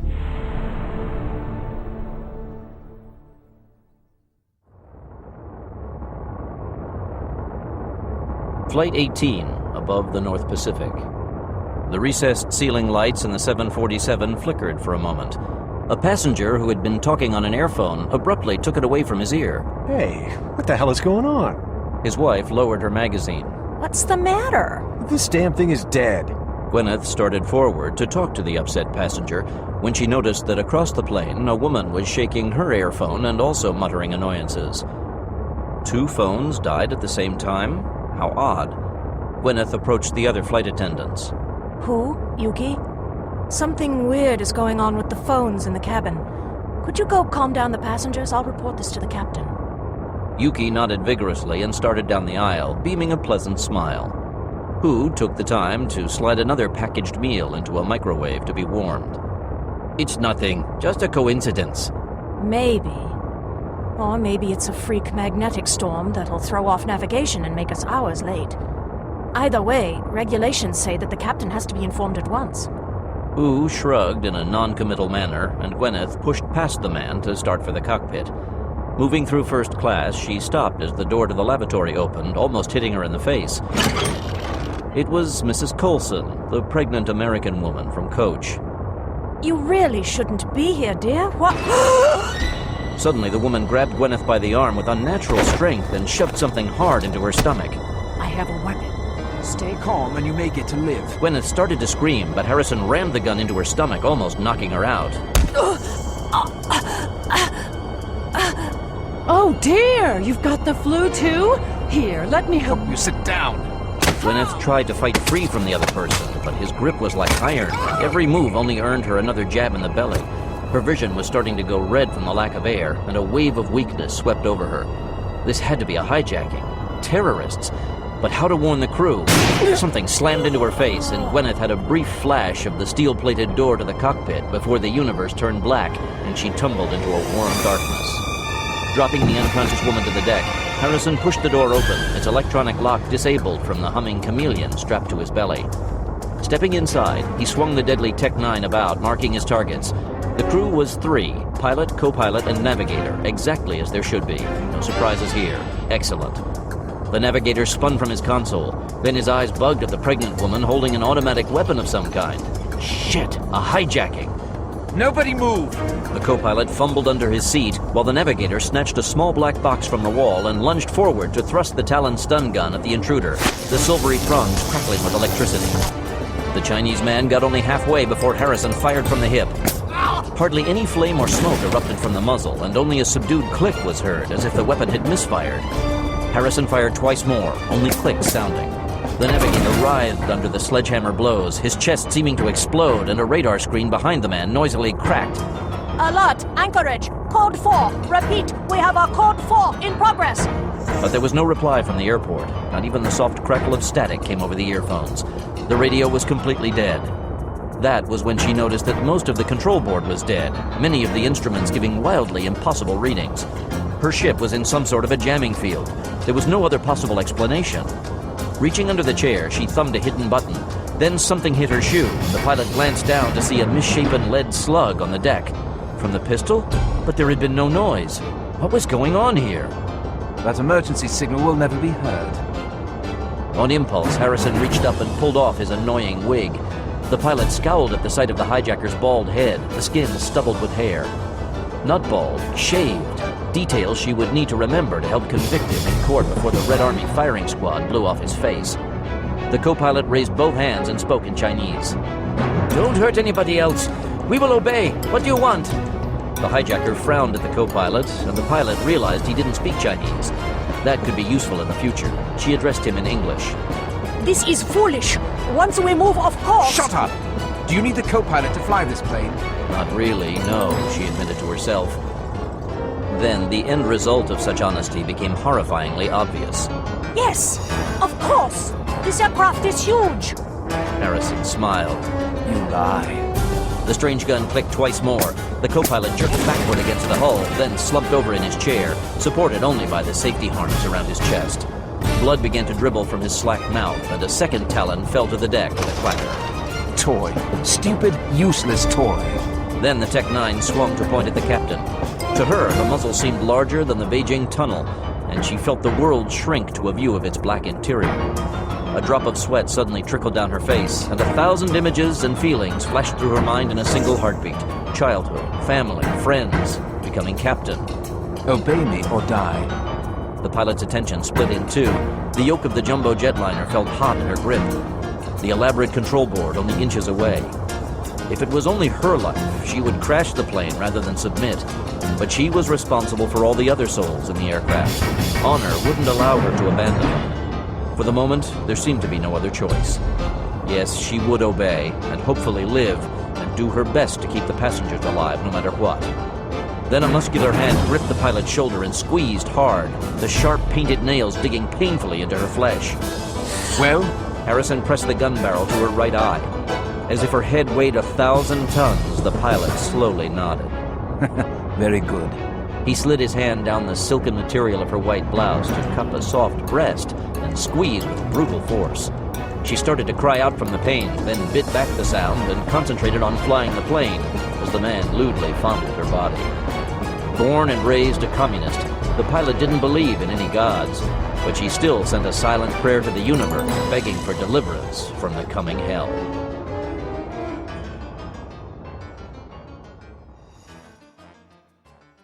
Nome, Alaska. The summer wind was warm, gently rustling the bluebell flowers that grew wild in the fields outside the airport. The unmarked C-130 Hercules transport was parked all by itself on a secluded landing field as far away from the main terminal as possible. All across the Nome International Airport, the staff, crew, and TSA guards were staying far away from the military transport. They had been told when it would arrive, and nothing more. But nobody thought twice about the incident. Alaska was so close to Russia, only 15 miles at the closest point, that the local population was used to covert military landings, odd troop movements, and such ever since the Cold War. America and Russia were friendly these days, but the military still kept a close watch on its old foe, just in case.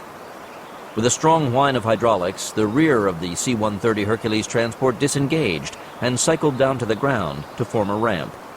Deep inside the mammoth plane, headlights flashed on, and soon a civilian SUV rolled into view and bumped down the ramp to reach the tarmac. Driving a few yards away from the aircraft, Carl Ironman Lyons parked the SUV and waited for the rest of the team to drive out. The vehicle was a dark green in color, so dark it appeared to be black. The windows were tinted, and the license plates carried government numbers. What couldn't be seen was the composite armor lining the SUV, and its hidden arsenal of weaponry in the ceiling, walls, and seats.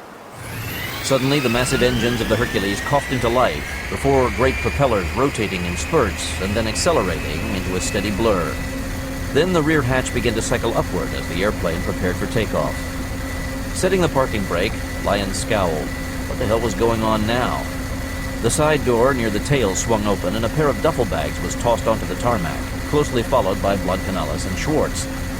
Even as the two men grabbed their bags, the C-130 released its brakes and started to taxi forward, heading for an empty runway. The two men walked toward the SUV, and by the time they arrived, the Hercules was airborne and disappearing into the clouds. Trouble? Blancanales opened the rear hatch and tossed in his bag. Yes and no. We caught the squawk from the farm that a China Air 747 has crashed in the Koryak Mountains of Russia only an hour ago. Sorry to hear it. What's that got to do with us? Schwartz added his duffel to the pile of equipment and packs in the rear of the SUV. Its destination was New Delhi, and it left Ted Stevens Airport in Anchorage 2 hours after the attack on Quiller Labs, about 6 hours ago. As the men climbed into the vehicle, Lyons did some fast mental math. So it's hundreds of miles off course. And how did it penetrate that deep into Russian airspace without being challenged or shot down? Blancanales snapped on his seatbelt. Only one way that Barb can guess. The Chameleon. Our ape must have hijacked the plane, then killed the crew, jumped out, and let it crash to hide that he was ever there. Or it could be a diversion, but I don't read our ape that way. Adjusting the DoD identification badge on his suit jacket, Blancanales nodded. Agreed. Our boy is fast and furious. Not really into fancy tricks. He's more the lead pipe type. Lion started the big V8 engine again, released the parking brake, slipped the shift to drive, and headed for an access road. Anything from the pilot or civilian cell phones? Not a peep, and the emergency beacon didn't activate until the plane was already tumbling out of the sky. You mean once it was out of range of the jamming field of the Chameleon? That's the idea, yes. Gadgets. Could the ape have used the Chameleon to mask itself and smuggle it on board past airport security? He could have smuggled an Abrams tank past airport security with that thing, but it would have to be operating at very low power.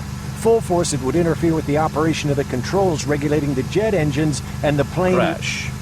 God damn it. Maybe the passengers rushed the bastard, and that's exactly what happened.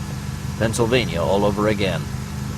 Conversation stopped as only a few hundred yards away, a 707 roared into the sky. Even as it ascended, a small two-seater Cessna daintily arrived to touch the ground on another landing strip. In spite of the fact that it was so close to the Arctic Circle, the Nome Airport was always busy with the combined civilian and military traffic, but its safety record was equaled by few other airports.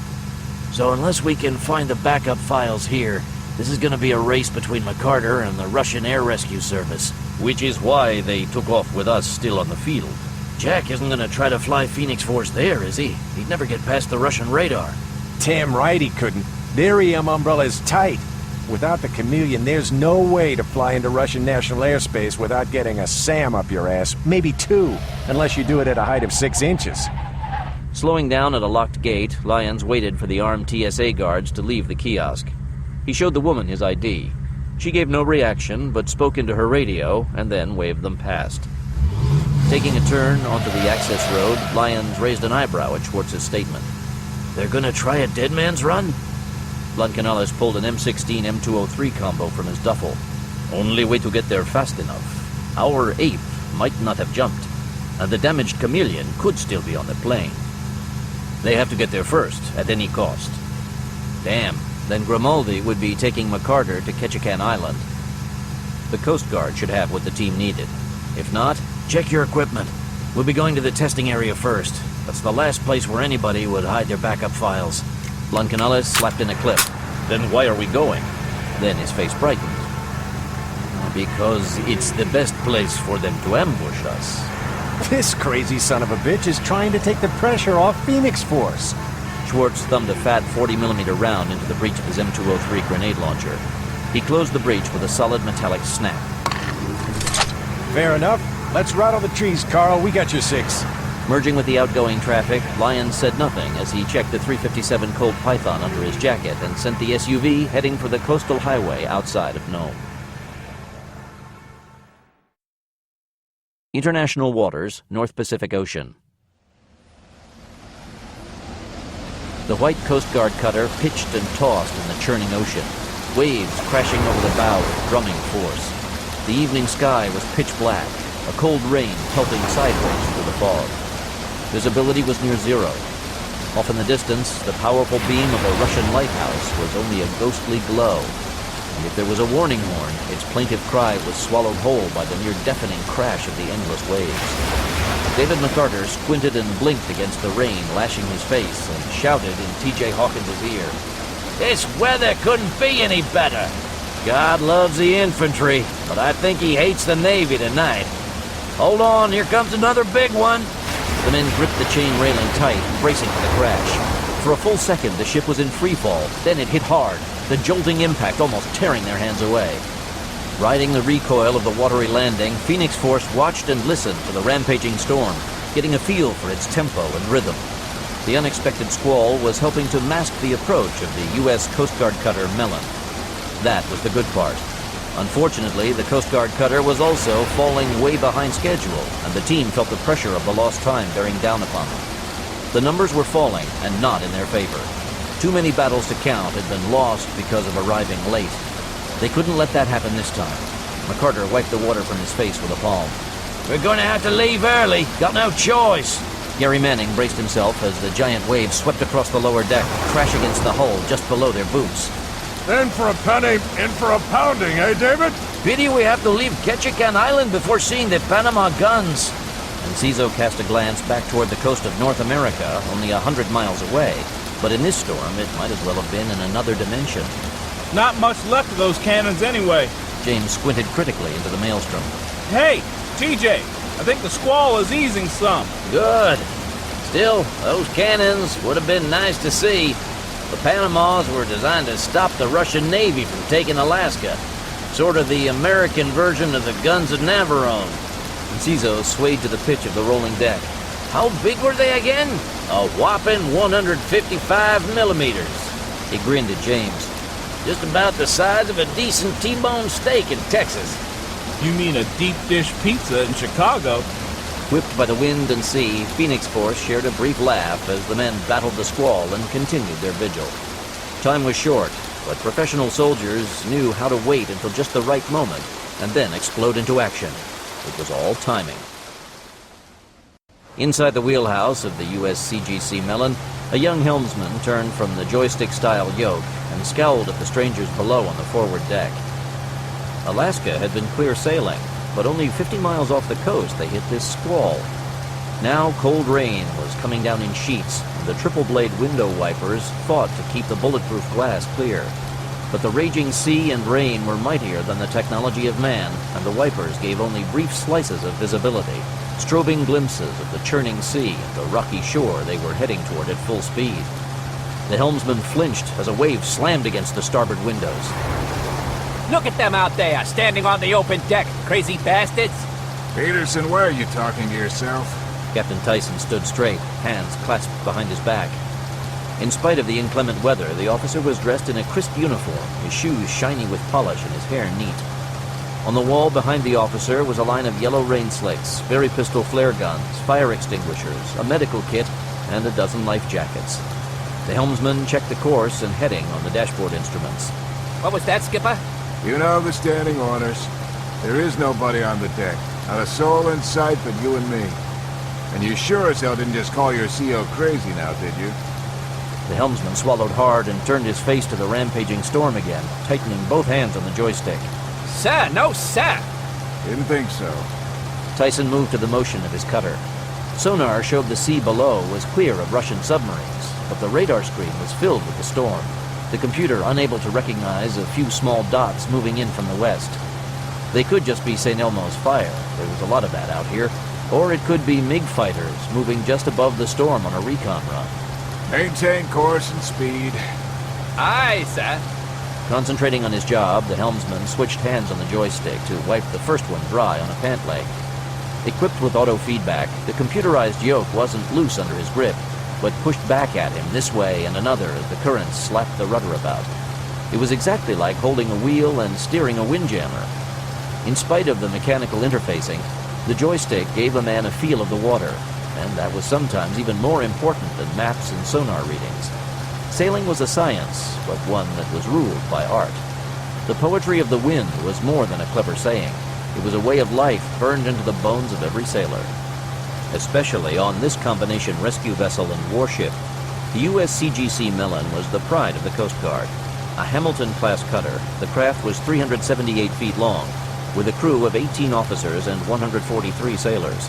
She boasted both gasoline and diesel engines, along with a flat bottom for faster speeds and the ability to go into amazingly shallow water without damage. The hull was composite armor over an aluminum frame, making the Mellon strong but lightweight.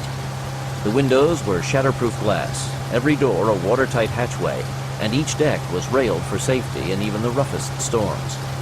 The Mellon could sail through a hurricane and come out fighting back, its crew and passengers alive and safe.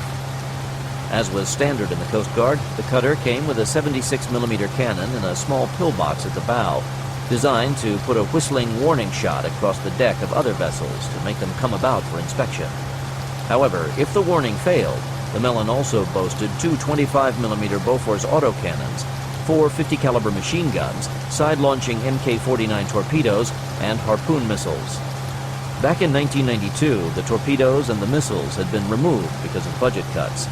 After 9/11, the Coast Guard got a massive boost in spending and quickly reinstalled the heavy weapon systems. Basically, it was a pocket battleship. More accurately, the cutter was a PT boat for the 21st century. Manning faced into the wind, hair slicked back from the wash, so he resembled a tango instructor. David, how many of these cutters does the Coast Guard have? 12, but they should have a bloody 100. Reach into the choir, friend. Rocks! Enciso pointed at black shapes looming in the storm. Jagged peaks of stone, the broken cliffs stood defiant in the crashing waves, the pinnacles rising higher than the radio antenna of the listing melon. About damn time!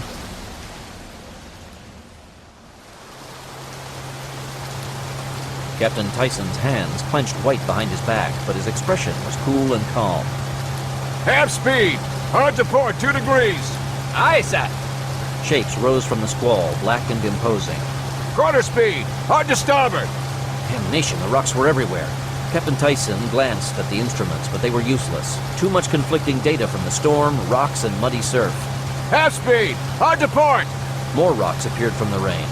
Quarter speed! A wave crashed across the bow of the turning cutter, and there appeared a wall of black rock straight ahead of them. Full speed ahead! Aye, sir. Peterson fought the joystick. A wave slammed them on the port side. Then there came a metallic shriek as something under the water scraped along their hull. The mountain of stone seemed to expand before the cutter as the ship fought the waves. A crash seemed imminent. And then the Melon entered a calm in the storm, the sections of tumbled-down cliffs forming the imposing breakers soon in their wake. On this side of the barrier, the force of the storm was noticeably less and visibility was greatly increased. The shoreline of Mother Russia was barely visible about 4 miles ahead. No lights showed along the shore or in the wooded hills beyond. But that was why this section of the coast had been chosen, near total isolation. Not even smugglers used the deserted cover because of the deadly breakers and underwater boulders that could rip open the keel of a ship like a soda can being crushed in your fist. And if not for his special passengers, Captain Tyson would never have come to this special little slice of Russian hell. The captain checked the GPS and the navigational chart, and then the compass, just to make sure. Okay, the Melon was now in the national waters of Russia, and most certainly on their radar screens. The storm should kill visual, but at the first sign of anything suspicious, the Russian Navy would hit the Coast Guard cutter with infrared, UV, and anything else the local boys had. And if those were indeed MiG fighters in the sky... Okay, son, full stop. We now have engine trouble. He glanced at his wristwatch. Shut her down and drop the main anchor. Aye, aye, sir. The helmsman worked the controls on the joystick, slowing the huge craft with surprising ease until it was relatively still in the choppy North Pacific waters. Overriding the automatics, he gunned the gasoline engines a few times, making them turn over but refuse to catch. Keep doing that until further notice. Keep the diesels hot in case we have to leave in a hurry. Captain Tyson turned to leave. Sir? Do you think this might be a good time to run a gun drill with the crew? The captain nodded at that in appreciation. He liked sailors who thought fast. Smugglers were tough and clever, and only tough and clever CGs could do the job of guarding the shores of America. This close to the bear, that is generally a good idea, but not tonight. We have engine trouble. The crew will all be down in the hold, banging on hatchways and pipes with hammers to make as much noise as possible, so the Russian sonar can hear us doing, repairs. The helmsman set his shoulders as he gunned the flooded engines again. Understood, Skipper. We're dead in the water, but in spite of the storm, we don't need any assistance yet. So the radio operator will be reporting to Ketchikan Base right at this moment. Tyson pulled out a cell phone and tapped in a memorized number. Carry on. Aye, aye, Skipper. The pager in McCarter's breast pocket vibrated, and he hit the pager to turn it off. That was the signal. If they were in the vicinity, the Russians would be monitoring the military channels for transmissions, not the civilian bands, unless there was a lot of traffic. So all messages were being sent over pagers and cell phones, and consisted of a yes or no. McCarter started along the railing toward the stern of the huge cutter. "Let's move!" The deck was wet, but the rubberized covering made their footing secure, and Phoenix Force easily reached the aft helipad. 2 crafts were there, lashed down tight under sheets of canvas by a web of ropes. Pulling knives, the men slashed the ropes free and hauled off the canvas to reveal two rather lumpy-looking rubber dinghies. Each was equipped with a set of tandem motors and filled with bags of supplies.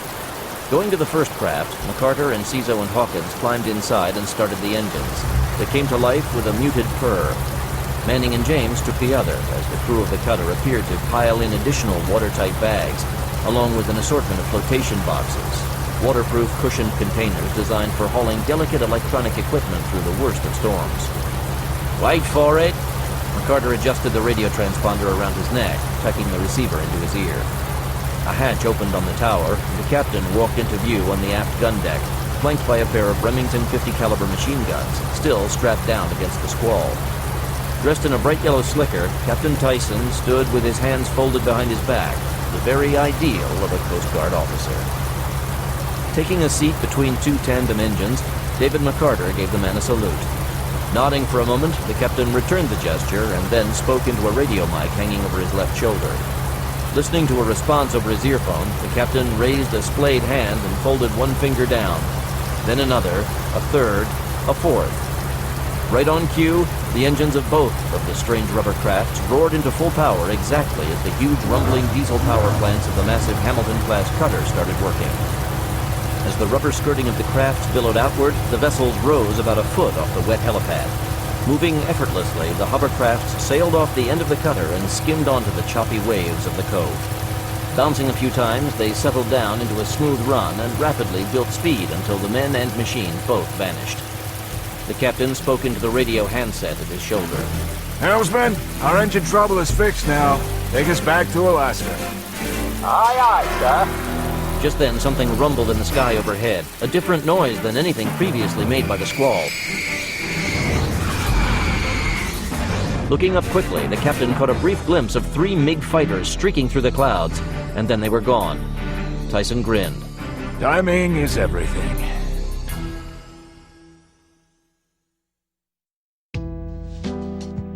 Kobuk Valley, Alaska. The drive from Nome to the Kobuk River had been accomplished with a minimum of fuss. The state took great pride in maintaining its roadways, and what damage the November quake had done was mostly minor this far north of the epicenter. On the way, Schwartz and Kurtzman had coordinated an effort to sweep the most likely spots in the state for a hidden government computer dump, starting with every existing off-site backup computer. As expected, nothing was found that gave the slightest indication of where the Chameleon files were located, even the locked and encoded files. Stopping at the side of a deserted road, Lyons and Blancanales stood guard while Schwartz opened the multiple locked doors of what appeared to be an electrical substation. Inside the brick and concrete bunker, Schwartz pressed his hand to a palm plate set into the wall and nervously waited while the machine checked his fingerprints against his fake file in the DoD system. Ceiling-mounted auto-sentry machine guns kept their deadly barrels aimed at him in a crossfire pattern that could literally cut him in two at the first sign of suspicious behavior. An expert in electronics, Schwartz disliked being at the mercy of a machine, knowing how easy it was for even the best computer in the world to make a mistake. No matter how much knowledge they contained, it was impossible to give them even an ounce of human common sense. With a dull beep, the wall plate glowed green. The auto-sentries disengaged, and the Able Team Commando quickly checked over the info dump for any sign of hacking, physical invasion, bugs, or any other kind of illicit monitoring, but the site was clean. Evening had fallen by the time Able Team reached the target range in the Kobuk Valley. As their SUV swung around a huge outcropping, Lyons eased to a gentle halt. The side road they wanted was closed off with orange barrels full of sand, a construction crew working on the berm while a portable concrete mixer chattered alongside. A lone foreman was checking items off a clipboard and talking to somebody on a radio headset, the silvery mic jutting stiffly near his mouth. Blancanales frowned in disapproval. They are feds. There's no cars. A work crew drives to the construction site, so there should be cars here. These folks were dropped off in a batch. Schwartz checked the EM scanner in his palm. Pretty advanced comlink for some gravel jockeys. Okay, it's bullshit. They're using a military frequency. Ankles and hips. Lyons nodded at the assortment of hidden guns carried by the state work crew. I'd say military intelligence, or maybe Homeland. Up here? Alaska, Texas, Florida. Those are the main entry points for illegals into America. I wonder if they made us yet. Let's find out. A nearby workman glanced up from raking loose gravel and spoke briefly into his cuff. Instantly, the foreman turned and walked their way wearing a tired expression. Hi, folks. Sorry, but the road's closed. Some secondary damage from the quake. You'll have to take the main highway just a few miles to get around. Get out of my way, cop. I work for Quiller Geomedical. What did you say, cousin? Able Team noticed that at those words, everyone stopped working and started adjusting their clothing or scratching, getting a hand closer to their weapons. Or rather, I used to, until everybody went home with the flu. Yeah, there's a lot of that going around ever since the big snow last year. Hell, boy, it was a blizzard. Acknowledged. ID, please. The foreman held out a hand. Now that the passwords had been exchanged, his demeanor was completely different, and several of the workers unzipped their grimy work suits to place a hand inside. The team passed over their Department of Defense identification booklets. The foreman checked their photos, then waved the booklets over his clipboard. It beeped as it scanned the barcodes, and then beeped again. There was no chance of them being detected as fake, because they weren't. The identification booklets were part of the support supplied to Stony Man by the White House, and were as real as any issued to a special investigation agent of military intelligence. The foreman gave the booklets back. Pass. Give him a door, people. 4 of the workers placed their shovels aside and rolled the heavy orange barrels out of the way to make a path for the SUV. Lyons drove through slowly, the tires crunching on the loose gravel scattered over the road to give the illusion of work being done. Once past the construction, Lyons started to accelerate. By the time the SUV had reached the top of the hill, the orange barrels were back in place. The road closed again. Following a curve in the road, the Able Team leader turned off the paved road and started down a gravel track toward the target zone. The forest grew to the edge of the road, and the branches closed off the sky at several spots, the dappled light of the setting sun giving the landscape a ghostly feeling. Then Lyons took a curve and braked fast at the sight of black Hummers blocking the road. U.S. Army soldiers swung big M60 machine guns about on the vertical mounts and worked the arming bolts as a dozen more troopers in camouflage fatigues stepped out of the woods on both sides, the men armed with M16 M203 combo assault rifles. Schwartz and Bluncanellis kept their hands in plain sight. They're ready to repel an invasion. Can you blame them? A colonel approached the SUV. Password. His hand rested on the holstered Desert Eagle pistol slung low on his hip. The checkered grip was exactly where his fingers would reach with his arms hanging natural and easy at his side. It was a fast-draw holster. This was military intelligence, not regular army. Call your watch, Commander. The password is Trinity. The colonel drew the massive weapon. That's a goddamn lie. Then shoot me twice. Now the shoulders of the colonel relaxed slightly, and he holstered the Desert Eagle. Password confirmed. You may proceed. As Lyons shifted back into gear and drove the SUV past the soldiers, the men kept their weapons pointed at the civilian vehicle as if just waiting for any excuse to cut loose. They know something is up. Be fools not to. The bright lights flooded the woods ahead of the SUV to nearly daylight level. The gravel road curved into tattered trees, the bark missing from one side, and many of the branches missing leaves. With a clatter, the heavy SUV rolled onto a wooden bridge spanning a rocky stream, the roadway made of railroad ties bolted together. The beams should have been strong enough to support an armored personnel carrier, but the wood was badly cracked in spots, and there was the familiar acne effect of shrapnel along the surface. It looked like an aerial explosion from the pattern. Past the splintery ruins of what might have been a guard kiosk, Lyons drove the SUV down a sloped embankment, the ground uneven and full of potholes. A vast field spread before the team, and only their maps showed it as a parking lot for the target range. The area was a disaster, wrecks scattered about as if hit by a wing of bombers. Soon, Lyons had to stop the SUV, as driving was becoming impossible through a maze of debris on the ground. Smashed windshields, burned shoes, charred lumber, a woman's purse, broken bricks, a single tooth. The sad remains of life reduced to the effluvia of death. Braking the SUV in a clear patch of cracked asphalt, Able Team got out and studied the tattered landscape in the beams of the headlights. They were trying to get the feel for the battle zone. Minutes passed in hard silence, with the only noise coming from the ticking engine. Thankfully, the bodies were long gone, taken away in ambulance airships to the nearest military hospital under full security. Only the chalk outlines remained. hundreds of them. Not one complete, only bits and pieces of the corpses were shown. Lyons frowned. Any sign of a dump? Something was hinky here. The former street cop could feel it in his bones, as if they were under observation. Schwartz was operating the EM scanner once more. Nothing yet. He boosted the range to maximum and started meandering through the rubbish and wreckage, swinging the device back and forth as if probing the ground for mines. No underground cables so far. Their shadows extended before them, the deeper pools of night only dimly illuminated by the dying fires. Busted masonry and torn pieces of clothing were everywhere. A broken M16 lay in the dirt, black ants covering a brownish stain on the stock. The men said nothing at the sight, concentrating on the mission. Death was part of the job. Soldier or cop, you learned how to handle it, or you got into another line of work.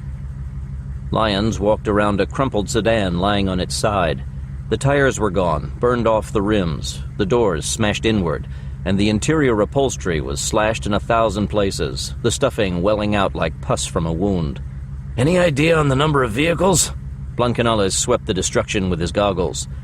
According to Aaron, 45. So that gives us a minimum death toll. Most of these were limousines, and nobody drives in a limo alone. So I'd place the minimum at 250, a maximum of, say, 600. Schwartz looked up from the scanner and pointed toward another location. Okay, heads up. The primary detonations were there and over there, but there were a lot of secondaries in the parking lot. Gas tanks in the cars? More likely fragmentation bombs, hidden in the trunks of a few cars that sent out dozens of bomblets that detonated. Carefully, Blancanales sniffed the air. No smell of Willie Peter. Could have been thermite or napalm. How hard would those be to obtain? We've been using them for 40 years. England, China, Australia has its own version. They are expensive, and you have to know what you're doing, or else you only get a big-ass flash and not a damn thing is damaged. But do it right, and whole towns could disappear off the map. And this is what they used merely to cover their tracks? Blancanales wandered among the smashed cars.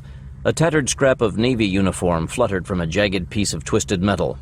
Whatever they used, I'm convinced now that what they wanted was the Chameleon. It took a lot of effort to achieve this. Sure as hell wasn't done to get revenge on some congressman or senator. While Schwartz continued his EM scan, Lyons surveyed the smoldering ruins of the grandstand. Okay, he was forced to agree with his teammate. If this had been a personal grudge against somebody, a simple car bomb would have done the job. In spite of what the Secret Service said, it was relatively easy to kill a man if you didn't mind dying with him. This level of destruction was done to cover the theft. The somber atmosphere of the site was disturbed by a buzz from Lyons' jacket pocket. Switching his gun to his other hand, he pulled out his cell phone and flipped the lid. Abel. Kane. Good news. Aaron found gold. Professor Torg Johnson was spotted driving his car through a red light in Fairbanks an hour after the explosions. But MI identified the professor from his dental records and a finger found at the bunker. So we have a duplicate. Agreed. Unless the professor was kidnapped in front of 100 VIPs.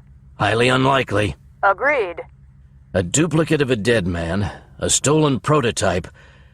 God damn it, I remember something about a similar incident in France a few years ago. A politician was killed in an explosion, but his duplicate showed up minutes later at a national depository and emptied his personal safe deposit box. God alone knows what state secrets were in there. Anybody claim the job? No. I'll find the incident and have Aaron and Carmen compare the records of everybody killed in the French explosion to the dead in this one. Somebody is going to match somehow, and that could be our man. Or woman. Yeah, I already considered that. The professor was slim and had a bushy beard, an easy man to imitate. Too bad Hunt isn't here. He knows the French government systems inside and out. Helped design them? No, but a student of his did. And Hunt taught the kid everything he knows. She knows. We almost recruited her, then Carmen came our way. That good, eh? Very few better. So how is the search going? 0 so far. I'll call back when we find something. Confirmed. The Able team leader closed the lid on the cell phone and slipped it away. Okay, let's go see the target range. Lyons headed briskly into the darkness. The sooner his team was out of here, the better. He simply couldn't shake the feeling of being watched.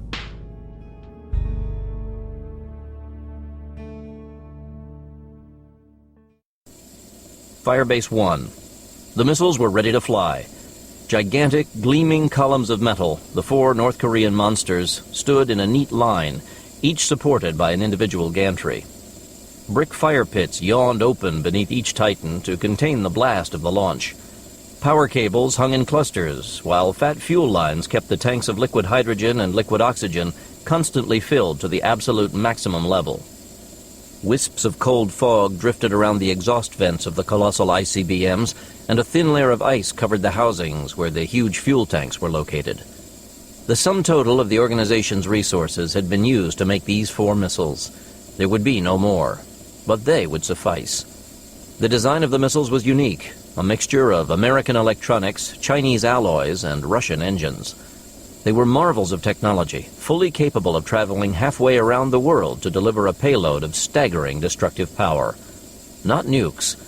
Those had proved impossible to obtain, but something almost as deadly, supplied by their comrades from Vietnam. Standing behind a thick plexiglass window, a slim Asian man looked upon the towering missiles with near fatherly pride. He was dressed in a well-cut suit from the finest tailor in London, and a tiny red flower was in his buttonhole. A gold Rolex watch shone on his left wrist, and a cryptic tattoo adorned the back of his right hand. 3 interlocking circles. Are the coordinates programmed in for the new targets? It was odd. The technical staff was from several nations, and at first communication had been a problem. Then he discovered that many of them were amateur pilots, which easily settled the matter. English was the chosen international language of airport flight controllers. Every pilot in the world knew a little English. Brothers bound together by their knowledge of the hated enemy's tongue. The irony was almost poetic. Crouched over a console of instruments, an elderly man turned and smiled. Yes, sir. Dr. Owatari Tetsuo pulled a pack of cigarettes from the pocket of his lab coat. We can launch at your command. Major Fukuoka merely grunted, trying to ignore his own reflection in the plexiglass. His face was horribly pockmarked with acne scarring, a combination of starvation and filthy living conditions as a child. Only his eyes were beautiful, shining with intelligence, although without the warmth of humor or compassion. Women of many races were drawn to his wondrous eyes until they discovered the mind behind them, and by then it was too late. The Major's tastes in bed ran to the extreme, and few of his partners ever saw the light of day again. Lighting a cigarette, the scientist drew in a deep lungful of smoke, letting it trickle slowly out of his nose. My technicians are ready to copy the device as soon as it arrives. Maybe a day, perhaps only an hour, depending on the design and complexity of its circuits. Good. Now it is simply a matter of waiting for the arrival of Chameleon. And Davis Harrison. The Major smiled coldly. Yes, him too.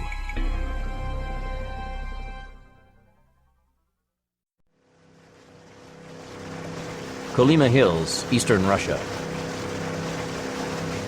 Watching the glowing green radar screen, David McCarter stayed alert for boulders in the nameless river. The pelting rain of the squall was far behind them now, the ocean mist replaced by a thick fog moving along the calm surface of the country river. Briefly, McCarter had a flashback to London at midnight, but this was not the time or the place. The former SAS officer cleared his head of such pleasant memories and concentrated on the work at hand. But it was difficult to forget. This was his 5th mission now in a row without a break. McCarter knew he was starting to get edgy, his infamous short temper becoming dangerously tetchy. He needed some R&R. Hell, his whole team needed some rest and relaxation soon, or else their next mission would be their bloody last one. The radar flashed a mute green light.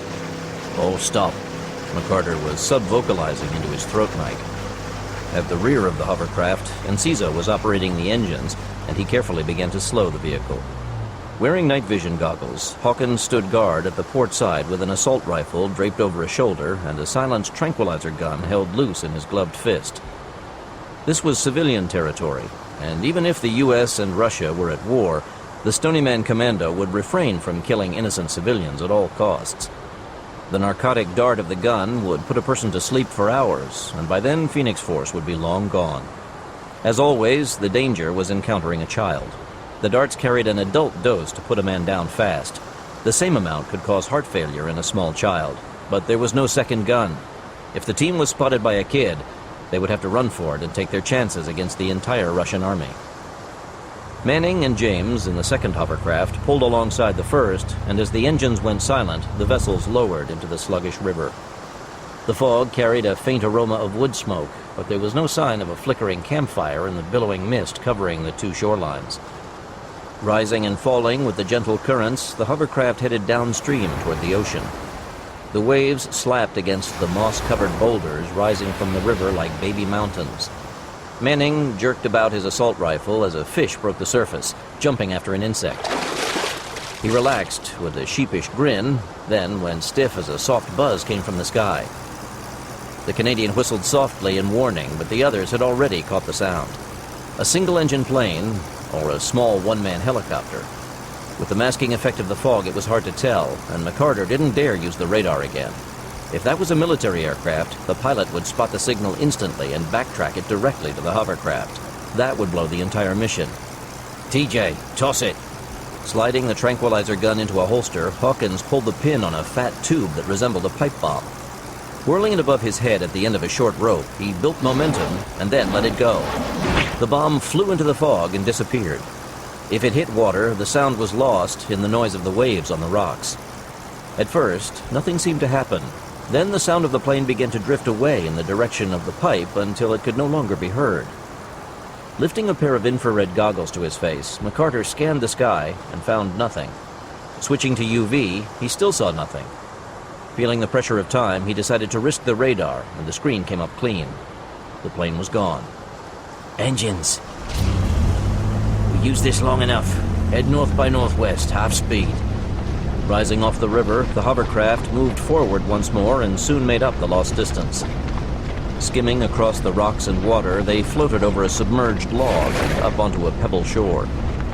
Continuing onward, the hovercraft moved up the slope and onto bare soil, then smooth grassland. Now their speed noticeably increased, and the team felt as if they were flying across the dark Russian countryside. After 100 yards, the sounds of the river were left behind, and there was only the low moan of the wind and the steady purr of the hovercraft engines.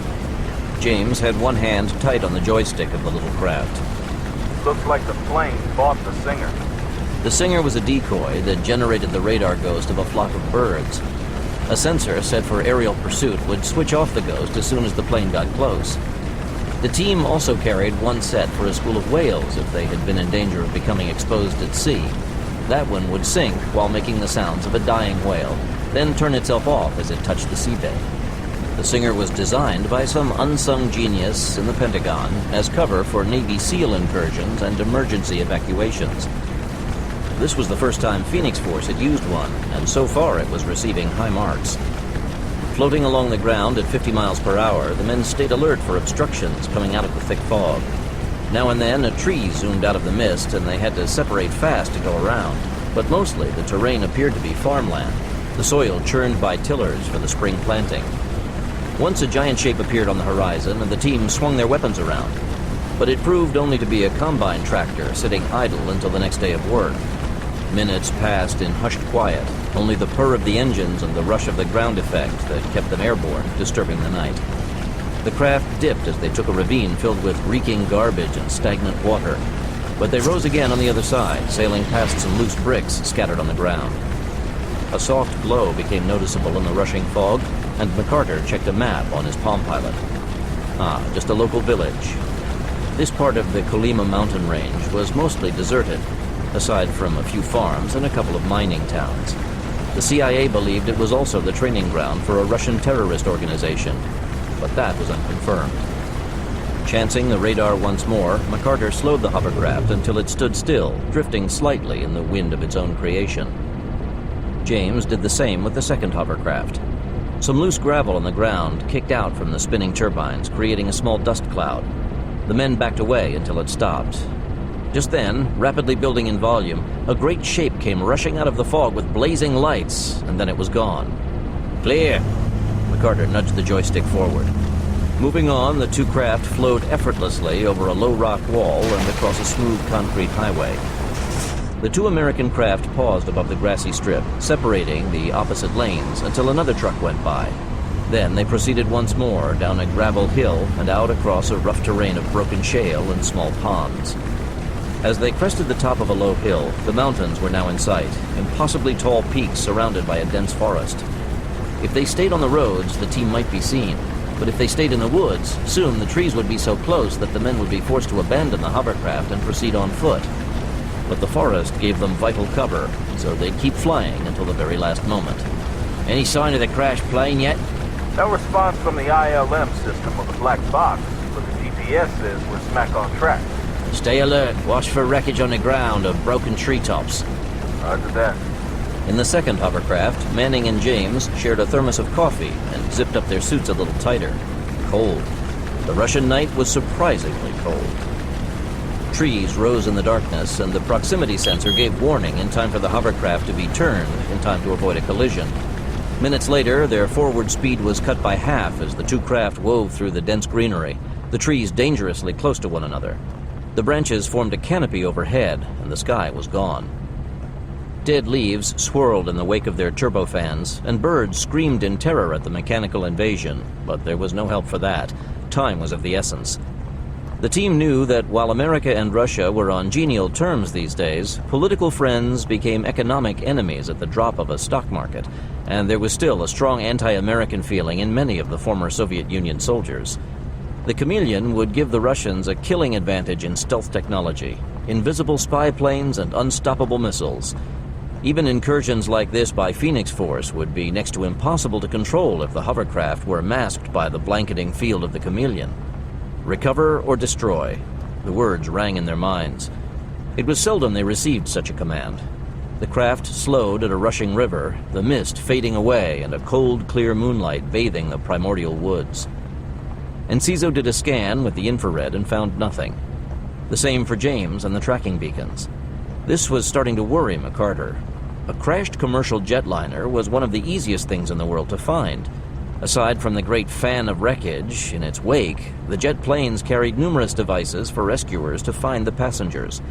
There were backup systems on the backup systems. So unless Flight 18 had slammed into the side of a mountain and been blown to smithereens, there should be a beacon beeping for help. But the airwaves were clear. I don't like this. Hawkins slid his AK-105 off his shoulder and worked the bolt. The deadly assault rifle had a 40mm grenade launcher attached under its barrel. Normally, the covert team carried a favorite weapon for close-order combat, the incredibly reliable 9mm Heckler & Koch MP5 submachine gun. But this was politically dangerous territory, and so the AK-105 had been chosen as the support piece for the mission. Any shells found would be traced back to the Russian army, not American soldiers. As backup weapons, the second hovercraft also had the team's MP5 subguns, but those were for emergency use only. Holding the sleek tubular weapon, with a pair of UV goggles on his face, McCarter felt like a starship trooper in some sci-fi flick. But the characters in those movies only had robots and alien monsters to battle. His team was facing the most dangerous opponent known. Other men, highly trained, heavily armed, and on familiar ground. A sudden flurry of motion from the trees made the team swing their weapons in that direction. But they withheld firing at the sight of a flock of bats, the creatures squeaking and flapping through the night. Must be near the mountains. Most species of bats live in trees, not caves. James's breath fogged at every word, but the cold didn't really bother the tall former Navy SEAL. He was born and raised in Chicago. Anything short of standing naked at the North Pole was merely chilly to him. Taking a drink from a thermos, Manning glanced about. Trees we already got. Checking the fuel gauge, McCarter saw the hovercraft were nearly at the halfway point. Soon they would have to stop or risk going on foot to the pickup point. A fishing trawler was waiting at a coastal village to the north to take the team and any survivors, hide them and the passengers in its hold, and sail them straight through the underwater sonar buoys of the Russian Navy and into international waters where they could rendezvous with U.S. Navy ships. The plan was good, but as an old campaigner, David McCarter knew that virtually no battle plan ever survived first contact with the enemy. Some young wag in MI5 had once said that a battle plan was merely a list of things that wouldn't happen in combat. Enciso checked the scanner in his gloved hand. I have a reading. McCarter checked his own scanner. A beacon? No, a fire. but it's in a triangle pattern, just due north of us, 210 yards. Would be the crash site. His hopes for some survivors rose at the news. A triangular pattern would mean a sideways approach. A deadly vertical impact would read as a circle. McCarter worked the bolt on his AK-105. Let's go, full speed.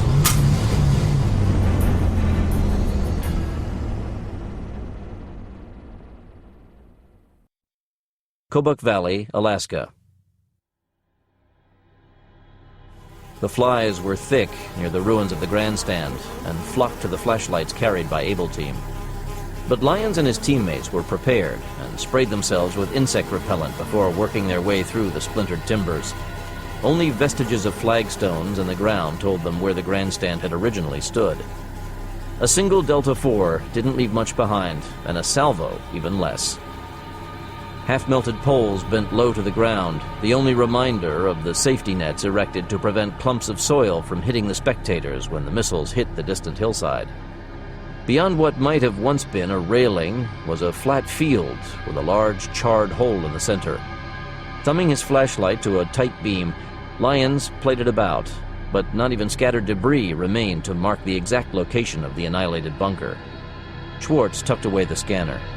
Nothing we can salvage from that. That looks like a direct hit.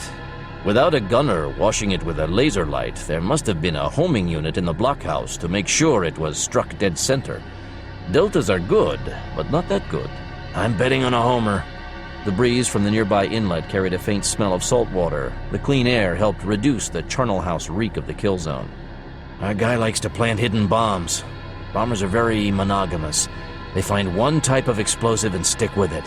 You don't. I'm a professional. Maybe our ape is, too. Lyons returned the flashlight to its usual setting. Then he stood. Okay, we've seen ground zero. Let's go check the lab. The men were quiet on the ride out of the parking lot, each deep in thought about the attack. The homing beacons would have had to be placed by hand, while the missile tests were going on in all likelihood. That took a particularly cool operative. As the SUV jounced onto the gravel road, Schwartz cast a look backward. I'm willing to bet if there were any intact bodies, we'd find several of the Marine Corps guards dead. Bombers aren't usually face-to-face killers, but yeah, I'll buy that. Whoever this guy is, I'm surprised we haven't encountered him before. Nobody this good just falls out of the sky. Maybe we have. But this time is the first time we know about it. The two soldiers frowned at the grim notion, but said nothing. After driving to Quiller Geomedical Laboratories, Able Team went through another search pattern with equally poor results. The destruction was on a staggering level. There were no signs of additional bombs being planted at the complex, but they wouldn't have been necessary. A pair of Delta IV missiles hitting a fully stocked chemical laboratory would reduce the building to a memory. Running an EM scan of the tattered lawn far outside the blast crater, Schwartz boosted his equipment to the maximum, while Lyons and Blancanales swept the grass with their flashlights. The off-site backup file would be carefully hidden. Most likely the feeder cables snaked or twined with those of the local power company. Twining was something the federal government had been doing for decades. When a technical installation was being built near a civilian area, when the telephone company crew arrived to lay the cables, there would be a switch done by NSA agents, and the original cables replaced with an NSA special. The new cable would look exactly like a standard heavy-duty phone line, and would respond properly to the civilian instruments. But afterward, the NSA would return to splice additional lines to the hidden wires inside the main cable and run them to the listening post, off-site dump, or whatever they wished. The utility did all of the hard digging, but the cable was under NSA control, and best of all, there were absolutely no records of the installation. Lyons walked alongside Schwartz. Anything? Not yet. Schwartz pulled out his personal computer to check a map of what the area had formerly looked like. Changing direction, he moved out of the headlight beams of the SUV and headed for a broken clump of trees, then abruptly stopped. Wait a second. Scuffing his shoes along the ground, Schwartz found something large and metallic. Kneeling, he pushed away the loose soil to expose a manhole cover. Bingo. Give me a hand, will you? The three men wrestled the heavy cast iron plate out of its rimmed recess and uncovered a dark hole. Lyons played his flashlight around inside and found a ladder welded to the side of the steel pipe, but the bottom was out of range of the beam. Want some company? Blancanales used a strip of Velcro to attach his flashlight to the barrel of a .380 Colt pistol. No need. This should only take a few seconds. Schwartz started down into the pipe. He paused to wriggle his shoulder through the tight fit. The opening of the access pipe was no longer round, but oval due to the crushing shock waves of the missile blasts. Standing guard on top, Lyons and Blancanales watched their friend descend until he was gone from sight. If this is a bust, we check the apartments of the staff next. Lyons switched his attention to the surrounding forest and the distant hillside. The military cordon thrown around the valley should have been enough to keep out any civilian witnesses, but he still had the odd feeling of being observed. And after that? We start from the beginning to see what we missed.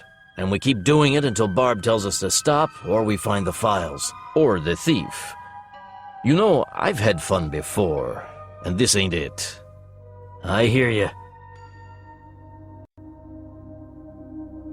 Dark clouds blocked the stars overhead, and flying insects gathered around the bright halogen beams of the idling SUV across the lawn. Clicking off their flashlights to save power, the men waited until their eyes adjusted to the darkness. A cool breeze rustled what leaves remained on the battered trees, but aside from that, the silence was oppressive. No birds, no crickets, no night creatures, just silence. Time passed slowly in the Alaskan field. They were starting to get concerned when a bobbing light appeared at the bottom of the pipe. Then they heard Schwartz muttering curses as he climbed back up the ladder. Oh, shit. Switching their lights back on to help him see, the men waited until their teammate reached the ground and wiggled free, ripping his jacket on the recessed rim. Damn it, that was new! Screw that. Did you find anything? Yes and no. I found the dumb computer, but it was wiped clean. Our ape had been here long before the missiles arrived. How can you tell? Reaching into a pocket, Schwartz pulled out a small lump of C4 plastique. He left this behind to blow the site. See here? He touched a small silvery disc dangling from a broken wire. That's a pressure switch. This charge was supposed to blow the dump site when the concussion wave from the missiles arrived. So this was done first? Yes. Damn! You were expecting something like that. That's why you wanted to go down alone. No, I just work better by myself. With a toothy grin, Schwartz tucked away the C4. I'll tell Barbara. Pulling out a cell phone, Lyons started tapping numbers, but stopped and frowned as the device changed functions. Then it happened twice more. What the hell? With sudden understanding, the Able Team leader went cold. Son of a bitch. The cell phone was being hit by an infrared beam of some kind that was randomly activating its programs. It wasn't an attempt to hack the phone. An infrared beam couldn't do that. No, this was a concentrated beam, and the only thing he could possibly think of was the tracer of a sniper rifle sweeping the team to zero in for a kill. Adrenaline flooded his body. They had flushed out a source of information. Now all his team had to do was stay alive to question him. Time to move. Incoming! Lyons sprinted for the SUV. Blancanales and Schwartz responded instantly and spread out in different directions to not offer a single target. Almost immediately, a shot sounded from the trees on the hillside, closely followed by a muffled thump as a canister hit the grass alongside the open pipe in the ground. It burst apart and began spewing out volumes of gray smoke. Catching a glimpse, Lyons doubled his speed for the car. That was sleep gas. Somebody had to have been following the team from the distant hilltop, waiting for them to find something, and now was coming to collect the team alive for questioning. He wanted them alive just as much as Able Team did him. Not the thief, then. So who was he? The answer to that question was duck soup, Lyons thought as he pounded across the open ground. Step 1, capture a duck.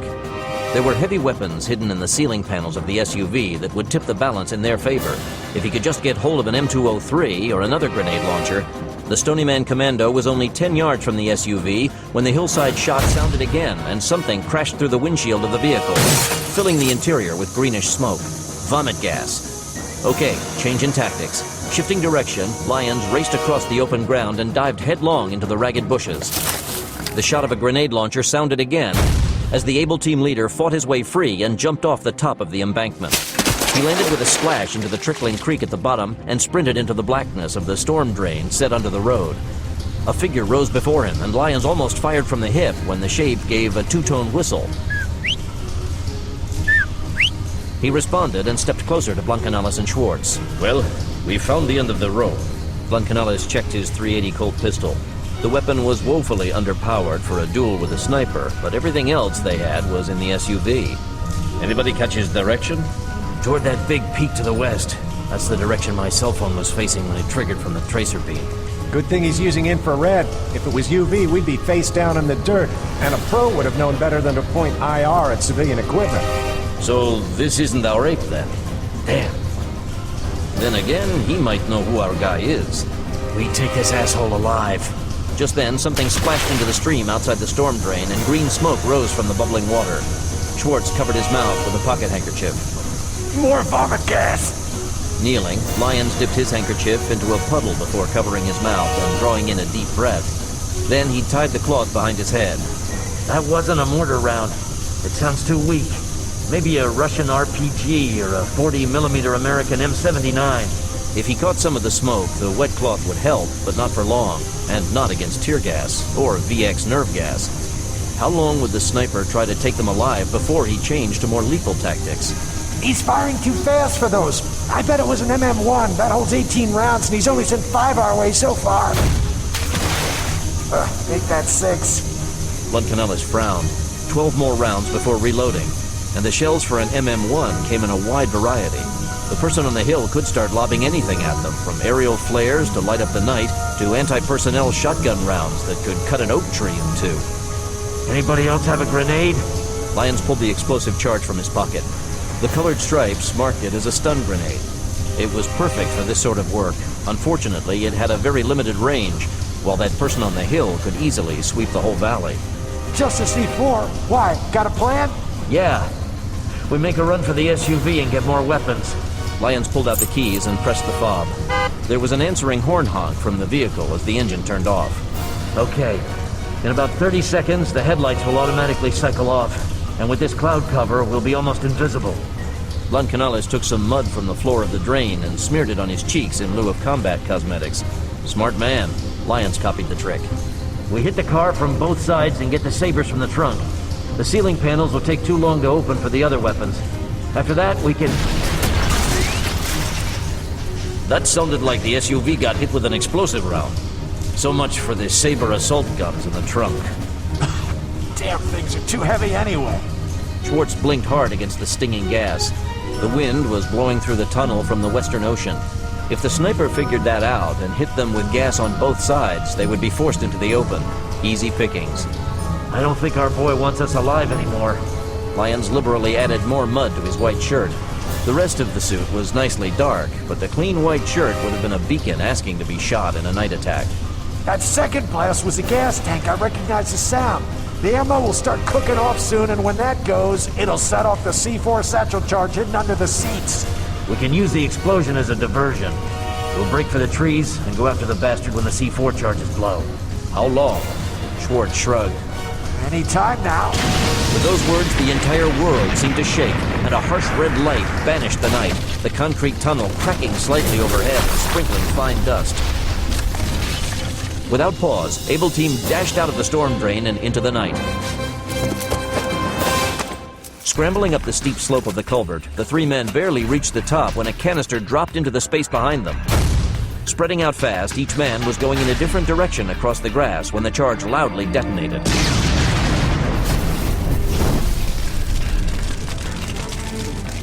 Waiting for shrapnel to hit him in the back, Lyons tensed his muscles, but kept going headlong into the bushes. Immediately, he ducked behind a tree for safety, then charged off at an angle to make it impossible for the gunner above to track his movements. Sure enough, a few moments later, an explosion shook the tree, followed by the rustling rain of leaves and debris falling back to earth. Okay, the gloves were off now, and the gunner knew that he had trouble coming. That had been white phosphorus used in the drain and HE on the tree. He was going for a kill now, but what the gunner didn't know was that Able Team wanted him alive much more than he needed them dead. Finding a break in the canopy, Lyons fired twice in the wrong direction, trying to make the gunner think his position was still unknown. More gunfire sounded as his teammates did the same thing. Good men. Lyons charged into the bushes again, trying to disturb the foliage as little as possible and betray his own approach. The gunner wouldn't be at the very crest of the hill. The moonlight coming from behind would silhouette the man and make him a perfect target. Okay, but not too low either, or else he wouldn't have been able to see the target range as well as the ruined lab. Lyons paused at the sight of a creek flowing down the hillside. He studied it for a heartbeat and then moved onward. The creek was a natural and fast route to the top of the hill, so if that wasn't mined, then the gunner was a complete fool. A metallic shot sounded once more, louder than before, and without warning, a bright light filled the sky. Lyons froze as a star shell slowly parachuted toward the ground, the terrain and valley brightly illuminated by the sizzling magnesium flare. The moment it died away and darkness returned, Lunkenellis and Schwartz both fired their weapons, but Lyons didn't. This high up the hill, the gunner might be able to track the sound and start lobbing in more phosphorus grenades. Stay low, go fast. That was the rule this night. Then came the unexpected chatter of an Uzi machine pistol. The burst went on, then abruptly stopped, and the 30mm weapon fired again, followed by 2 loud explosions. He's shooting blind, trying to force us into cover, Lyons thought with a grimace. So, either the gunner was an amateur, or else he thought they were, which made no sense. The ape was highly trained, so why would he team up with a fool? Something very odd was going on here, and Lyons was starting to smell a rat. Zigzagging up the steep grade, he caught a movement in the bushes and spun with his blaster at the ready. But at the last moment, the Stony Man commando held fire and allowed himself a small smile. It was only a red ribbon tied to a bush. Excellent. That was an old hunter's trick to mark the area for other hunters that this was a good area filled with game. It also meant there would be a hunter's platform hidden in a tree somewhere close. The ideal spot for a sniper. The Uzi spoke again for a full clip, and then the 30mm, but with a pause between the two. That meant there was only one gunner with no backup, or else the weapons would overlap. More bad news. Anybody they found had to be taken alive. There could be no blind firing on their part. Taking a position behind a wide tree, Lyons pulled out his cell phone and plugged in an earphone, then hit a programmed number. There was a buzz, followed by a soft click. Ethel? No, this is Lucy, Fred. What's your 20? We're ghosting the creek. Found a couple of tripwires. Our boy was expecting trouble. Lyons ducked his head as more dirt and leaves fell from the sky. He's dug in tight. However, I think I know where Ricky is located. So do I. He's in a hunter's platform. Found a ribbon, eh? Me too. Lazy bastard. Confirm. There came a violent explosion and a fireball rose from the trees, sending broken branches outward in an umbrella of destruction. Heard that? I'm 10 yards northwest. Lyons knew that Schwartz would translate that into 20 yards southeast. There was no scramble function on civilian cell phones, so the team would use coded phrases. Got a plan? See the big rock ledge to the east? Concentrate your guns there. I'll flush him out. The Uzi split the night once more, but the big-bore MM-1 grenade launcher didn't cut loose. Unless Lyons lost count, the gunner still had 2 more rounds to go, so he was either holding them in reserve or was reloading, both of which were bad news. Our boy is getting smart. Roger on that. In rapid succession, the MM-1 fired 6 times, and several trees in the sloping forest violently disintegrated under the assault of the anti-personnel rounds. Twice more, the gunner fired into the forest, leaving patches of destruction. Son of a bitch reloaded. Think our pals from down the road might come to investigate? Lyons cast a glance in the direction of the military cordon. The cops would want to, yes, but the troops know better. We're on our own, but just in case, stay alert for friendlies. We move in 6. Roger that. 10-4, Lucy. Lyons removed the earplug and tucked away the device. Okay, he had 3 minutes to get closer before they cut loose. Going down a hill a little ways, Lyons found a thick clump of blackberry bushes. He knew from past experience that animals often left tunnels through dense bushes as they tried to reach the juicy berries in the middle of the bush. He didn't know how high up the hill it might go, but the tunnel would offer excellent coverage. That was as long as he didn't meet a bear coming down the hill. But the gunfire should have frightened away any wildlife. Going on hands and knees, the Stony Man commando crawled through the thorny darkness as fast as he could, staying alert as the sound of the grenade launcher and then the Uzi got steadily louder. He waited for an explosion before spreading some of the prickly bush for a better view.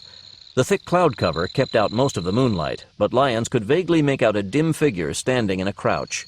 The gunner, or a cop come to help, he couldn't tell. Then the Uzi chattered once more, and in the strobing light of the muzzle flash, the able team leader could see it was their quarry. Dressed in dark clothing and hiking boots, the man was sweeping the hillside with the Uzi. An MM-1 hung at his side from a canvas strap, and a pistol rested at his hip in an oddly shaped holster. A dirt bike leaned against the rock face of a small cliff behind the man, the outcropping neatly blocking off any chance of sneaking up behind him. A stone-filled gully cut sideways across the hill in front of him, and beyond that was a sharply angled open field. Certain death for anybody trying a frontal assault. That was what he had been trying to force Able Team into. The position was good, but like all amateurs, the gunner hadn't properly checked his flanks and had missed the bear tunnel. Moving slowly to avoid making any noise, Lyons tucked the Colt Python into a forking branch of the bush and retrieved the grenade out of his pocket. Pulling the pin, he released the arming handle and placed the bomb on the ground, ignoring the thorns cutting into his skin. Any moment now. Gunfire exploded from the other side of the hill, and as the gunner pivoted toward the noise, Lyons rolled the grenade through the small opening in the bushes. It moved along the ground, heading for the gunner as he discharged round after round into the night. Then Lyons bit back a curse as it started to angle away, following the natural incline of the ground. It rolled into the gully before igniting. With a strident roar, the stun grenade cut loose, the light flash washing across the open field. But the cant of the gully shielded the gunner from the effect, and he stayed masked in relative darkness. Still, he screamed in panic, blindly firing the MM-1 in every direction. A clump of bushes near Lyons was completely blown away by a barrage of the steel buckshot from the 30mm round, and he involuntarily grunted as some thorns raked his face. The gunner's eyes went wide at that, and as he swung the wide maw of the deadly weapon toward Lyons, the Stony Man commando stood amid the prickly thorns and fired. The roar of the .357 Magnum Colt Python was matched by the scream of the gunner as his right elbow exploded with blood and he dropped the launcher. Clutching the hideous wound, he staggered backward against the low cliff. Fighting his way through the bushes, Lyons placed his next two shots with extreme care, going for the flesh of the thigh where there were no major arteries. They needed this man alive. With blood pumping from his wounds, the gunner fell to the ground. Freeze or die! Snarling, the gunner brought up the Uzi that lay beneath him. Lyons had only the briefest glimpse of the barrel of the dropped weapon blocked with mud before the breech of the weapon exploded. The chest of the gunner erupted into a ghastly spray of bones, blood, and organs. Flopping sideways, the man sprawled on the ground, his exposed back offering a clear view to the crimson-soaked soil beneath him. A few moments later, Blancanales and Schwartz exited the bushes on top of the cliff. What happened? Lyons turned over the warm corpse. The man's face was contorted in a grisly rictus of pain and shock. He refused to surrender. Come on down and help me go through his pockets. Better hurry. Down in the valley below, lights were bobbing along the sides of the access road leading to the ruins of Quiller Geomedical. It looks like the military finally decided to come investigate anyway. We have 5 minutes, maybe less. Turning out the wet and bloody pockets of the dead man, Lyons found only breath mints, spare ammunition clips for the handgun, and some loose change. He frowned at that. The guy carried loose change into battle? This was a real amateur, but also a fanatic who refused to surrender. That was a bad combination. Blancanales and Schwartz remained on watch from the top of the cliff as Lyons checked the ground for anything that might have been dropped. He was about to give up when something metallic crunched under his shoe. Shielding the beam of his flashlight with a cupped hand, he carefully looked under his foot, just in case it was another booby trap like the one set along the creek. Gold and silver winked back at him, and Lyons smiled as he pulled out a set of keys. The plastic fob carried the logo of a car rental company, and as he pressed it, there was an answering bleep and headlight flash from the top of the hill. Instantly, the lights in the valley below stopped and started coming straight up the side of the hill. Let's move!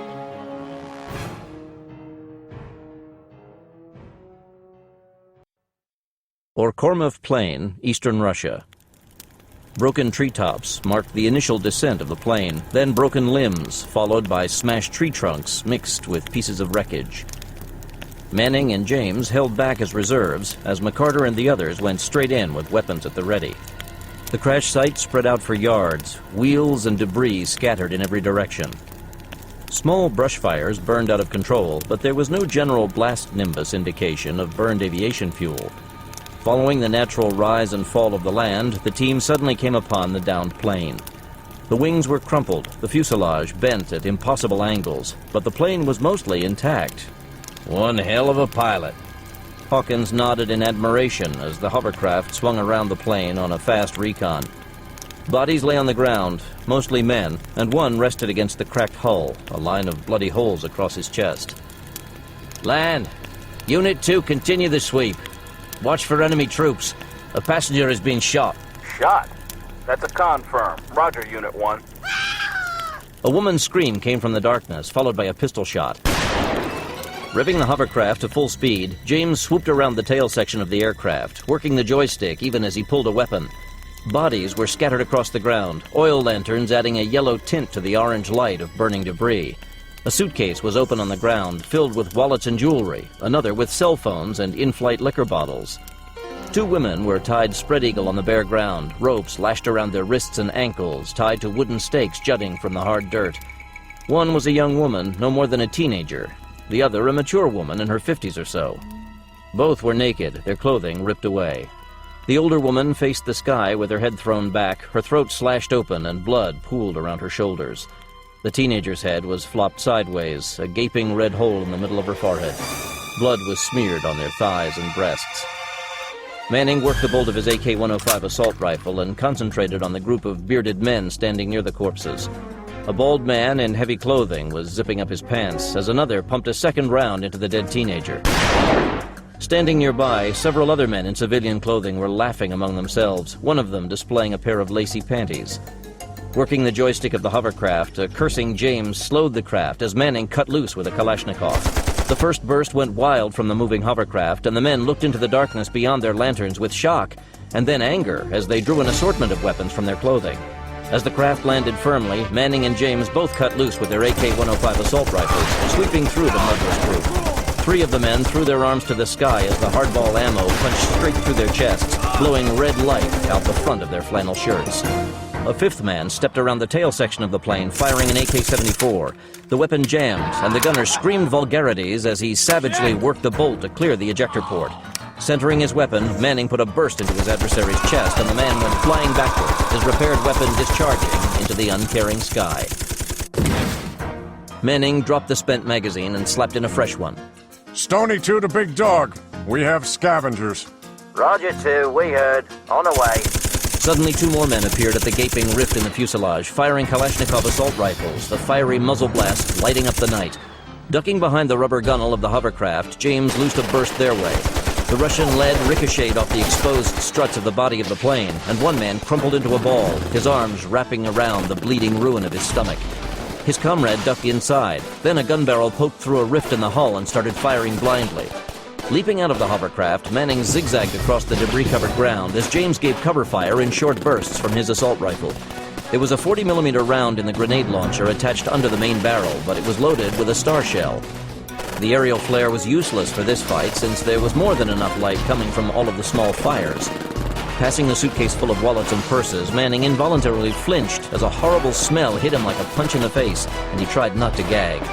It was vaguely like burned pork, but he knew better. A cold fury flooded the Canadian. Roasting human flesh reeked like nothing else in the world, and once you smelled it, the odor was branded into your brain. He could only pray the passengers were already dead when the fires overtook them. There was a motion near a rent in the side of the crashed plane, and Manning fired. There was a flutter of clothing, but no cry of pain. Damn, it had to have missed flesh by less than an inch.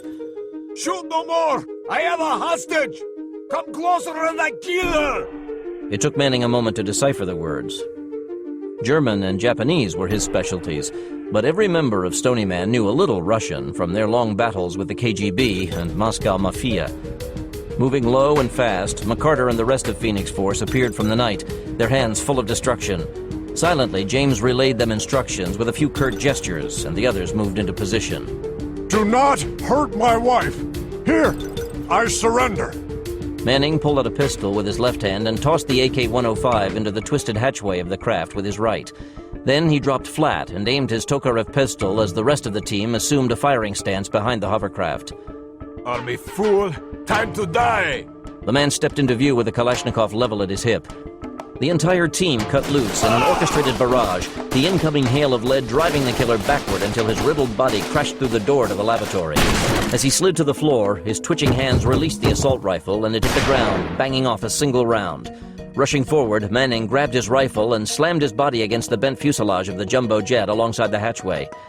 Keeping the pistol in his left hand, Manning listened hard for any motion inside the plane. He heard nothing, but the smell of death was strong, almost overpowering. The coppery tang of spilled blood mixed with the reek of emptied bowels. Death in any fashion was always ugly. Darting along the ground, McCarter came closer, using the pieces of wreckage as cover. Going to a window, he pulled out a small plastic mirror from a pocket on the thigh of his fatigues and looked about inside. Turning to the others, he raised an empty hand to show it was clear, then slashed it sideways as the go code. With a stubby AK-105 in one hand and a long AK-74 in the other, Hawkins hit the opposite side of the hatchway, and Manning swung in with both of his weapons, sweeping for targets. James and Enciso took sniper positions near empty windows, their faces masked with IR night goggles. Then McCarter slammed the butt of his AK-105 onto the cracked glass of the window. As it shattered, Hawkins slipped inside the hatch as backup for Manning.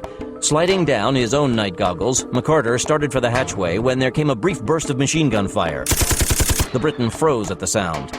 With both sides using the same weapons, he couldn't tell if that had been from one of his own people or from the raiders looting the plane. "Give me a sit rep, Stony 2. Are you green?" Confirmed, David. Green and clear. We found somebody trying to hide among the dead passengers.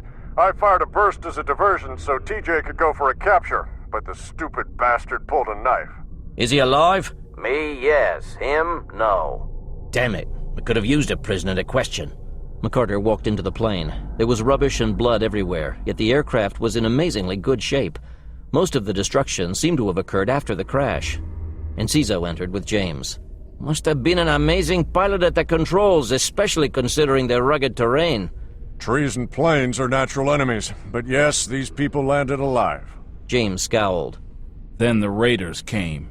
I wonder if that was part of the plan for our thief, or just bad luck. Tiny sparkling squares of broken green glass from the safety windows were scattered across the slightly tilting deck. Mixed among them was shiny gold, spent shell casings from the automatic weapons. Hawkins knelt to pick one up, then picked up a warm shell on the floor. The cold shell was longer, 7.62 millimeters, rather than 5.45 millimeters. "This is from a brand new AK-104. These clowns are carrying AK-74s. Somebody else was here." Kneeling carefully to avoid a dried pool of blood, McCarter touched a few of the shells on the floor until finding a cold one. He sniffed inside the brass carefully. "This is more than 2 hours old. 3 at the most." "Hand load?" McCarter shook his head. "Factory fill. Military grade." He tossed over the brass. Enciso made the catch and checked the stamp on the bottom. Standard Russian Army ordnance. "Why the hell would the Army not take all of the surviving passengers with them?" Hawkins closed the eyes of a dead woman still strapped into her seat. "Maybe it wasn't the Russian Army, just their guns." McCarter frowned deeply. Yeah, that was his call on the slaughter, too. The Russian Army had a civilian review board to answer to these days, just like the American and British armed forces. The old blood and thunder time of the Red Army running amok was long gone, with nobody happier about the change than most of the Russian Army. Most, but not all. "TJ, go back to the hovercraft. Watch the radar for incoming. Cal, cover the door. Gary, check for survivors pretending to be dead. And Enciso, hit the cargo hold." McCarter headed straight for the cockpit. As he expected, everybody there was dead, the co-pilot and navigator still at their posts. However, the pilot chair was empty. A jacket was draped over the back of the chair, the name tag indecipherable Chinese. A long hair on the collar was jet black, so the flight had a female pilot. Yeah, made sense. China had a lot of those. Women had naturally faster reflexes than men and could take more G-forces. Most of the top fighter pilots in the Israeli Air Force were women, and there had never been any complaints about their work. Glancing out the cracked portside window, McCarter frowned. Neither of the 2 women assaulted outside by the raiders could be the pilot. One was far too young, and the other much too large. Both were blondes. McCarter touched his throat mic. "Check over the crew. We're looking for the pilot. Female, black hair, most likely Chinese." On it. "Keep me posted." Going under the control console, he looked for the black box and discovered it was gone, and the emergency radio beacon had been deliberately smashed. Nobody involved had wanted this plane found but the crew and passengers. As he started to leave, McCarter stopped as something on the floor caught his attention. It was just another brass shell case, similar to the hundreds of others on the dirty decking. But something about it had triggered his attention. Picking up the shell, His face got hard as he realized it was too big for any Kalashnikov rifle. The damn thing was a 9mm cartridge, but trimmed down to a 7mm, and the opening was blocked solid with a smooth piece of steel. Steel inside a brass cartridge. Their thief had been here. McCarter walked back into the main section and handed the cartridge to Manning. "Look at this." This is a silent round. That's KGB weapon technology. These aren't available on the weapons market. Nobody can make these but Russian and American special forces. The shell was an invention of the Soviet Special Forces. The standard-issue cartridge detonated a half-powder charge that shoved forward a tiny piston, blocking the narrowed-down mouth airtight. But the impact shoved forward a small-caliber bullet. With the propellant gas completely trapped inside the cartridge, there was no bang or muzzle flash. The shells only made a soft click of the piston ramming forward that sounded remarkably similar to a misfire. Yet the tiny piston hit hard enough to throw a bullet forward at subsonic speed. The silent rounds had terrible range and even worse penetrating power. But for a spy, it was the ultimate covert weapon and could be used in any pistol of the correct caliber. Even reduced to 7mm, there was still sufficient firepower to blow open the cockpit door and kill the crew. But checking, McCarter found it was undamaged, which meant the hijacker tricked his way inside, maybe with a hostage, or else he used the Chameleon to neutralize the magnetic locks. "Yeah, he was here." Manning nodded. Looks like, David. "Everybody accounted for?" Not quite. The manifest says 118 passengers and crew, and there are 115 bodies. "Including the two outside?" Manning cast a sideways glance out a busted window. Hawkins had already cut the dead women free from their ropes and covered them with blankets. It wasn't much, but all they could do at the moment. Yes, counting them too.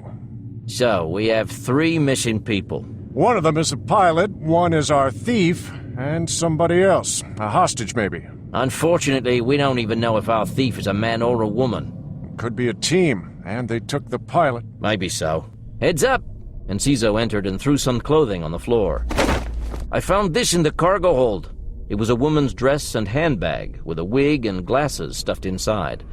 But the dress was out of shape, lopsided, and distended in the middle. Pregnant. The bastard was disguised as a pregnant woman. "Any pregnant women among the dead?" "No, thank God." "It's not a woman." Enciso turned the wig over for the others to see. There was double-side tape lining the inside. Both McCarter and Manning frowned at that. No bobby pins or clips. Tape. That meant a bald head. "A man. Our thief is a man disguised as a pregnant woman." Probably had the Chameleon strapped around his belly with some padding, along with that KGB silent gun, and probably a lot more. "Well, he wasn't carrying a parachute. Not if the Chameleon was as big as we were told. Any missing? I already checked. There are slots for 10 emergency parachutes. 2 are missing, and the seal covering the belly hatch is ripped to pieces." 2 parachutes gone, but 3 people were missing. The only scenario that made any sense was the thief hijacked the plane and jumped with the pilot as a hostage. With the rest of the cockpit crew dead, he could leave the plane on autopilot, and it would eventually crash far away from where he left. Only somebody broke in and landed the damn thing. Crew, maybe, or a passenger with flight experience. Then the raiders arrived. Enciso frowned. "No, we killed all of them. Somebody else was here first, and the raiders came later." Or their boss took somebody for questioning and left the rest for his men. If that's right, they might know when our thief jumped. Suddenly, James spoke in McCarter's headset. "Alert. Company coming. 1 large plane, 2 helicopters." "Military gunships?" I'd say no. But the Russians still use a lot of stuff that we consider obsolete, so who knows? Fair enough. After the fall of communism, the country was still reeling financially, and the lower military services often had to use equipment left over from World War II. On the other hand, most of it still worked. Say what you wanted about their politics, but the Ruskies made machines that lasted. "ETA?" 20 minutes. "More than enough." McCarter headed through the debris and corpses toward the hovercraft. "Okay, mates. I want a recon sweep of the area right now. Somebody took a prisoner, and we need them back. These assholes got here from somewhere else, and I want to follow their tracks home. We have 19 and counting, so move!" Snapping on flashlights, Hawkins and Enciso took off at a trot in opposite directions around the huge craft, their beams playing along the ground looking for tracks. Near the tree line, James stayed in the hovercraft, watching the blips moving on the glowing screen. "David?" Manning stood over a kerosene lantern on the ground, his face cast in shadow. "Yeah?" It just occurred to me that our thief might have simply shoved the pilot out of the plane when he jumped using a chute. Yeah, I thought of that too. If he did, we're dead in the water. True. McCarter lit a cigarette and drew the smoke in deep. But the only way to be sure is to find the leader of these bastards and see for ourselves.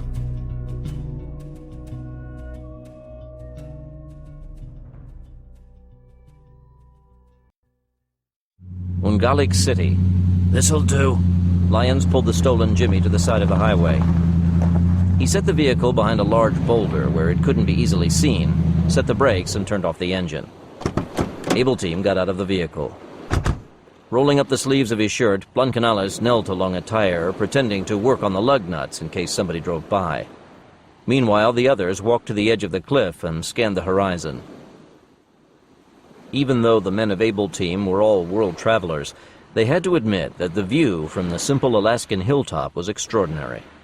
In front of them was a rocky shoreline, the blue-gray waves of the Northern Sound crashing white onto the rusted steel and concrete shipping piers of Ungalik City. Lazy smoke rose from 100 chimneys in the sleepy town to join the slate-colored clouds blanketing the sky, mystically connecting earth and heaven into a single homogeneous whole. Behind the men were nameless rolling hills, stretching past the raging Yukon River and onward to the imposing, distant, snow-capped Caillou Mountains. Standing on the gravel berm, Lyons and Schwartz could feel the wild power of nature filling the air like the after-effects of a lightning strike. Man wasn't the dominant force in Alaska. Nature ruled here, untamed and defiant. This was raw land, still bleeding from the fresh scars of live glaciers and constant earthquakes. "Got any change?" Lyons rubbed at the numerous thorn scratches on the back of his hand. Nearby was a bulky telescope set on an iron stand for tourists to use. The machine was low-powered, but their binoculars had been destroyed in the SUV. Unfortunately, the machine was coin-operated, and better armored than an ATM, probably more against the inclement weather than vandals. But the end result was the same. There was no way for them to break open the coin box without using explosives. Nope, but I have something else we can use. Schwartz reached inside his torn jacket. "Not one of those telescope pens." "Better." Schwartz grinned, and resting his shoe on the line of small boulders that served as a safety rail, he pulled out a small set of survivalist glasses. They were about the size of a cassette tape and weighed virtually nothing. With one hand, he pressed the release on the side, and the flat box sprang open into a triangle formation with exposed plastic lenses. "What kind of magnification does that have?" Schwartz trained the glasses on the city below. 30 power. "Not bad. Better than that coin-operated thing." "Of course." Schwartz didn't carry this stuff around because he was a tech buff. Well, okay, he was, but all of it was useful in one way or another. In the city below, people wearing sweaters and jeans were walking about in the chaos of ordinary life. A drunk waving a bottle seemed to be singing to a tree, and a huge caribou was strolling across a parking lot, pausing now and then to nibble on the vinyl rooftops of cars. Wood and field stones were the main components of the homes, with only the government buildings made of red brick. There were no sidewalks, as with most towns near the Arctic Circle, and few buildings above 5 stories. Schwartz could identify the hospital by the heliport on the flat roof. Ungalik was a typical Alaskan town, the streets wide, the main artery 6 lanes across, and every building was spaced far from its neighbor, making the whole place seem oddly deserted. But that was necessary for snow control when the brief days of summer were past and the North seized the world once more in its white fist of indomitable snow. "Anything happening?" Lyons squinted at the sky. The cell phone weighed heavily in his pocket, but he didn't want to make a coded report to Price at the farm yet until they had completed the job at hand. Schwartz put away the compact binoculars and reported no sign of any activity at the police station. "Good. Let's finish the search." Returning to the Jimmy, Lyons replaced Blancanales at pretending to work on the wheel, and the other 2 men began a more detailed search of the Jimmy 4-wheel drive, now examining the places that they couldn't when it was in motion. After locating the dead gunner's rental car hidden behind some bushes, Able Team had quickly checked for traps. There was a tear gas cartridge rigged behind the passenger side visor, obviously for getting rid of unwelcome guests, but aside from that the vehicle was clean. Clearly the gunner hadn't been expecting serious trouble.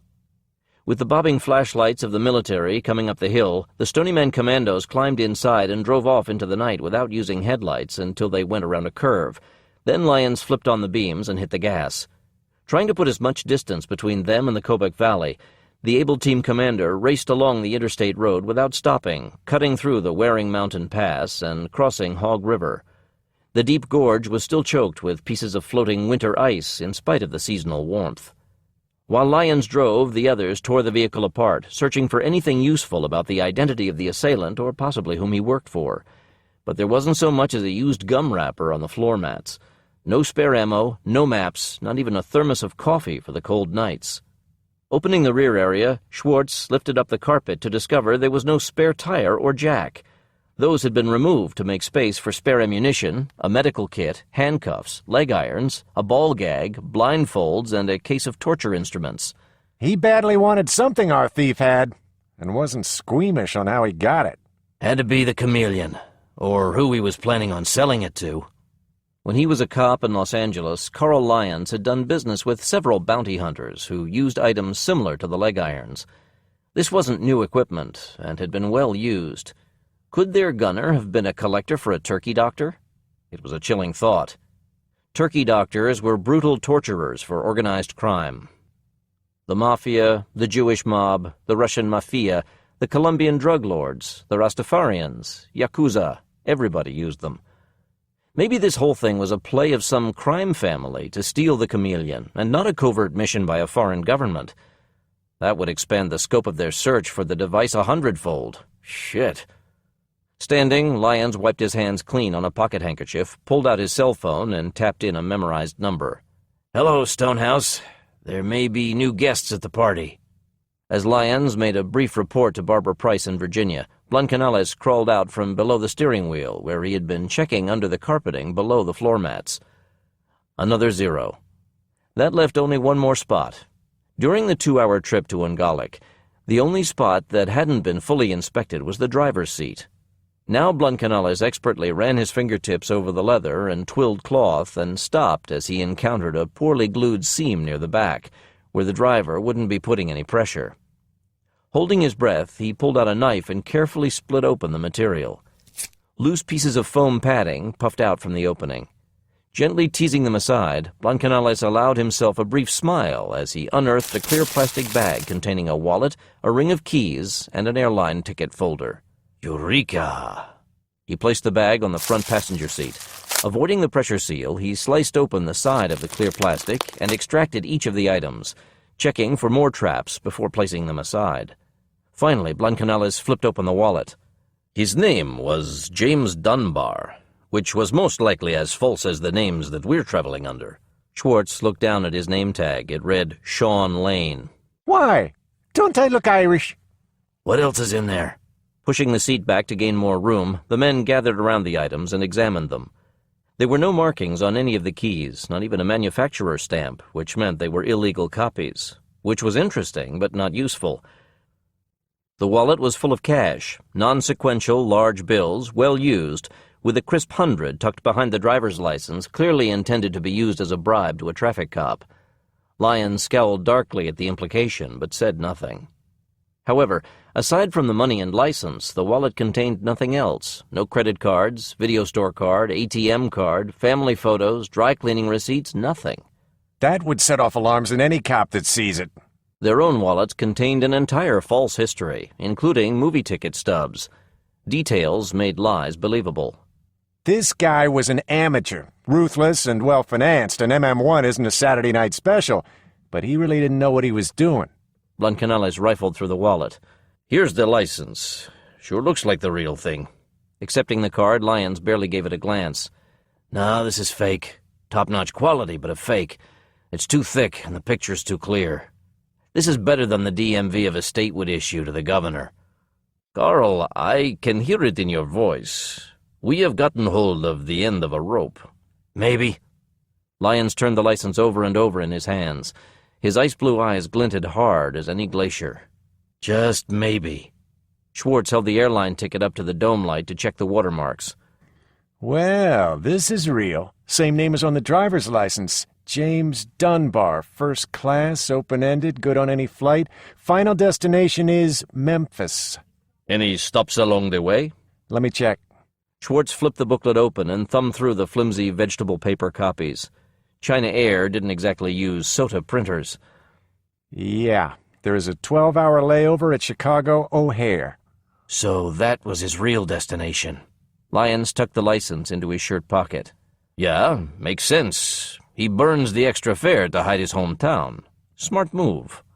It must have been done for him then. We've already figured out Dunbar was no rocket scientist. That's the truth. Lyons slid behind the steering wheel and started the engine. Okay, with all of our equipment gone, we need to buy a high-density scanner to send a JPEG of this card to Bear to run for analysis. Ungalik is too small for high-end computer equipment. They'll have office scanners and such, but nothing like the quality we need. Schwartz got in, closed the door, and buckled his seatbelt. They'll have what we need in Fairbanks. They have the population and the industry. Good. Lyons slipped the vehicle into gear and drove off the berm. Reaching the highway again, he hit the gas and started building speed. The hunt was on at last, and he could feel the electric tension building. Then we can charter a helicopter to Anchorage, meet with Grimaldi, and fly to the Windy City. And start burning the rope. With hellfire, my friend, and then some. Russia. Footprints in the soft ground, scuffed leaves, and a cigarette butt gave Phoenix Force a clear trail into the forest. Using the hovercraft, the men circled the crash site once to scramble the trail and prevent anybody from air rescue coming after them. They needed to find the perps first, for several reasons, not the least of which was getting the missing crew member back alive. Hopping out of the hovercraft, Enciso and Hawkins hit the ground and started into the woods, probing the ground with their pocket flashlights. The rest of the team stayed far behind them to prevent the wash from the belly fans of the hovercraft from destroying the faint trail. Killing their lights, McCarter and James kept the rumbling machines at their lowest setting, knowing that the noise of the rescue helicopters would mask the sound of their engines until they landed. Hopefully by then, they would be far enough away not to be heard. It was a gamble, but they really didn't have a choice in the matter. Away from the fires and lanterns of the crash site, the Stygian night ruled the land, the occasional breaks in the heavy cloud cover showing a moonless sky. Progress was slow, and McCarter said nothing as he watched the fuel gauge steadily creep toward empty. Unfortunately, the quiet hovercraft engines used aviation fuel, not gasoline. So unless they found an airport in the middle of nowhere, his team would be on foot 100 miles away from the pickup point. Not good. There were probably some spare fuel cans on the rescue helicopters, but not enough to make a difference. McCarter keyed his throat mic. James, we lost a few packs in the storm. Any chance we still have those bags of civilian clothing? Negative. They went over the side. Damn. Any Russian money? That was with the clothing, David. Maybe the perps can loan us a couple of bucks. I'm sure we can make a trade of some kind. Lead for green? That was the idea. Heads up. There's a break in the trees ahead. Easing down on the power, McCarter and James hung back as Manning jumped over the side to join Enciso and Hawkins in probing ahead. Floating above the ground, the two men felt oddly detached from the world. The low hills and trees blocked any sight of lights from the crash site, and the radar screen showed only empty sky above. It was as if they were all alone on an undiscovered continent. Reaching the edge of a small clearing, Hawkins and Enciso paused to allow Manning to join them. Silence filled the Russian forest, and not even the muffled engines of the Navy hovercraft could be heard above the softly moaning wind in the treetops. Then the Canadian appeared from the shadows carrying a Barrett Light 50 rifle. The cap was on the telescopic sight, and the barrel was wrapped in camouflage-colored cloth to prevent any unwanted reflections. Giving the others a nod, they started forward in a search pattern, while Manning stayed near a tree to give protective cover fire for the other two if it was needed. Pulling out the 9mm Tokarev with his left hand, Manning thumbed back the hammer. His preferred weapon was the Barrett, a sniper rifle that fired 50 caliber cartridges about the size of a cigar. The weapon had a maximum range of 2 miles, punched through most armored personnel carriers as if they were made of balsa wood, and at close quarters would literally blow the arms and legs off a man when the monstrous 750-grain slug hit. The Barrett was also louder than Doomsday and would be kept out of any battle until absolutely necessary. With their AK-105 assault rifles at the ready, Hawkins and Enciso moved like smoke across the uneven ground of the clearing. Every sense was keyed to a combat pitch, but the area proved to be clear. Most of the soil was gnarled with roots or lumpy with rocks, but off to the side were a few muddy patches. Perfectly impressed into the material, they found some tire tracks. Lifting up their night vision goggles, the Stony Man commandos followed the tracks to an area near some bushes where they found oil-stained rocks, a crushed cigarette butt, and a woman's black leather shoe lying on its side. Enciso picked it up. No heels. Exactly the same as the dead flight attendants wore on the China Air flight. Kneeling on the ground, Hawkins ran his fingertips along the flat rocks. There were muddy tire tracks here, and another oil stain. 2 vehicles. A truck of some kind and a small Jeep. Damn me if it doesn't look American. It is. World War II surplus. I'm surprised one of those is still running. Won't be for long. Hawkins studied the clearing. They came from the south, but they went due west. Let's go. Suddenly, Enciso stopped. There were footprints on top of the tire tracks. A bare foot and a shoe, then just bare feet. Looking off to the side, he saw the shoe under a bush. He keyed his throat mic. They walked the prisoner behind, so unless they want her dead, their base is close by. Roger that. You're on point. Let's move. Flipping down their night goggles, Hawkins and Enciso took off at a jog as Manning slid out of the bushes, his massive rifle held in both hands. A few seconds later, the 2 hovercraft were floating around a copse of trees. Instantly, their wash flooded the clearing, obliterating any trace of the tracks. Privately, David McCarter was unhappy about the close proximity of the raiders' base. There was no way this was a coincidence. The hijacker wanted the plane to crash in this vicinity so that the raiders would loot it and help destroy any evidence that might lead back to him. The man was good. The clearing turned into grassland, thick with bushes and cut by countless rain gullies and small streams. Wary of traps, the teams proceeded as fast as they could over the rough terrain, the hovercraft staying far away to not disturb any tracks. After a mile or so, a gentle dip in the ground turned into a small valley that rose to a ridge thickly crested with pine trees. A dried stream made a natural road leading to the top, and the men found traces of tire tracks and traces of blood, and a single brass cartridge. Not enough blood showing if they shot her. The ground must be cutting her bare feet is all. That's just stupid. Leaves a hell of a trail to follow. They must have fired around to keep her going. We're either gonna find their base soon, or her dead in the bushes. Double time. We need that woman alive. The men took off at a full sprint, eating the distance to the top of the crest. More forest filled the landscape, with black mountains rising high on the horizon. The team stayed on the dried stream, knowing their boots would make less noise on the hard-packed earth. They were also fully exposed, but the lack of bushes to push through let them move faster. The stream was a trade-off, speed for cover. Radar check. Screen is clear, but the radio is crackling with traffic. Air rescue back there is calling for everybody but the Bolshoi Ballet. Manning squinted at the cloudy heavens. How long till daylight? 4 hours. Good. Suddenly, Hawkins raised a clenched fist and everybody froze. Hold it. We have a sentry, 2 o'clock, 20 yards. I see him. Enciso pulled out the tranquilizer gun. Thumbing off the safety, he paused, aimed, and fired once. The weapon only made a tiny spitting noise, but they heard a little gasp of pain from the darkness ahead of them. A body flopped over sideways out of a bush and rolled into the stream, landing face upward. With their weapons at the ready, Phoenix Force waited for any reaction to the hit, and when nothing happened, they moved in quickly. The man was dressed in rough clothing and used boots, but wore a Rolex watch. A Kenwood portable radio lay near the unconscious man, its power light off, probably to save the batteries until they were needed. Bad move. Enciso went through the man's pockets, which yielded only cigarettes, chewing gum, and a few speed loaders. Kneeling, Hawkins removed an arsenal of weapons from the body of the unconscious sentry. There was a Red Army REX 357 Magnum revolver riding in a stained leather shoulder holster outside the heavy jacket. Emptying the weapon, Hawkins tossed the shells into the bushes and then returned the revolver to the shoulder holster. Just a little insurance in case of trouble later. The guard also had a rifle bayonet sheathed on his left side and an old Soviet Army flare gun at his right hip, with fat flares tucked into hand-sewn loops on the gun belt. On the ground was an RPK-74, the 40mm grenade launcher and assault rifle, both splashed with different color paint in a crude job of camouflaging. Inside the bush was a camouflage-colored tent with a pair of binoculars hanging from the front post.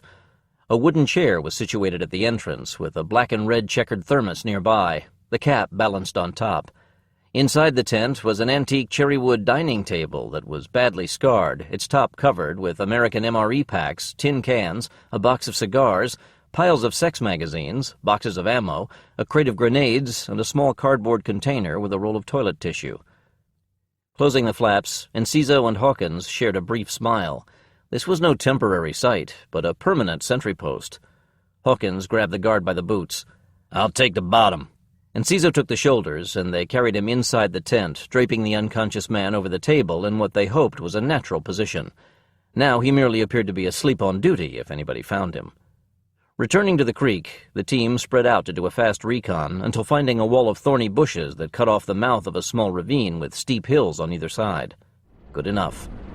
Retreating into the forest, McCarter and James moved the hovercraft out of the way and spent a few minutes cutting branches to hide the craft. Helping with the task, Hawkins noticed the fuel level but made no comment. First things first, get the woman, then they could talk about escape. When they were satisfied that the hovercraft couldn't be found by a casual search, Phoenix Force circled around the hills and crawled on their bellies over the top until they could see down into the ravine. It was filled with men and machinery. The ravine was more like a river backwash, almost circular in shape, and a double layer of camouflage netting was stretched across the top, the anchor cables set into thick tree trunks. Perfect cover against aerial recon. Dim lights on poles were set in steel bowls to shine downward and not reveal the base. Unfortunately, most of them were turned off. Taking cover in the shrubbery, the Stony Man commandos switched to the UV setting on their goggles, and the mountain base instantly became clearly illuminated, although in eerie green and white. 3 Quonset huts spread out like a duck foot at the end. A barricade of logs and cinder blocks blocked off the only entrance. The steel-plated gate was padlocked shut and braced with a thick wooden beam. Thorny bushes were visible on the other side, effectively hiding the gate, and beyond was the dried riverbed. Good layout. If we hadn't already known it was here, it would have been a bitch to find this place. James adjusted the focus on his goggles. Nobody ever said the Russians were stupid. The still of the night was broken as they heard the soft chatter of a motor from one of the Quonset huts. Electrical wires spread outward from its roof to the rest of the enclosure, clearly marking it as the powerhouse. Set between it and the next hut was a sandbag nest armed with a belt-fed Finnish 20mm anti-tank gun, mounted on a swivel so that it could sweep the sky or the hills alongside the camp. An old but formidable piece of weaponry. More sandbags formed an open garage where a truck and 2 battered jeeps were parked. And, set off by itself, a third sandbag redoubt was piled high around a large water tank. That's their fuel dump. That old water gag only works against green troops.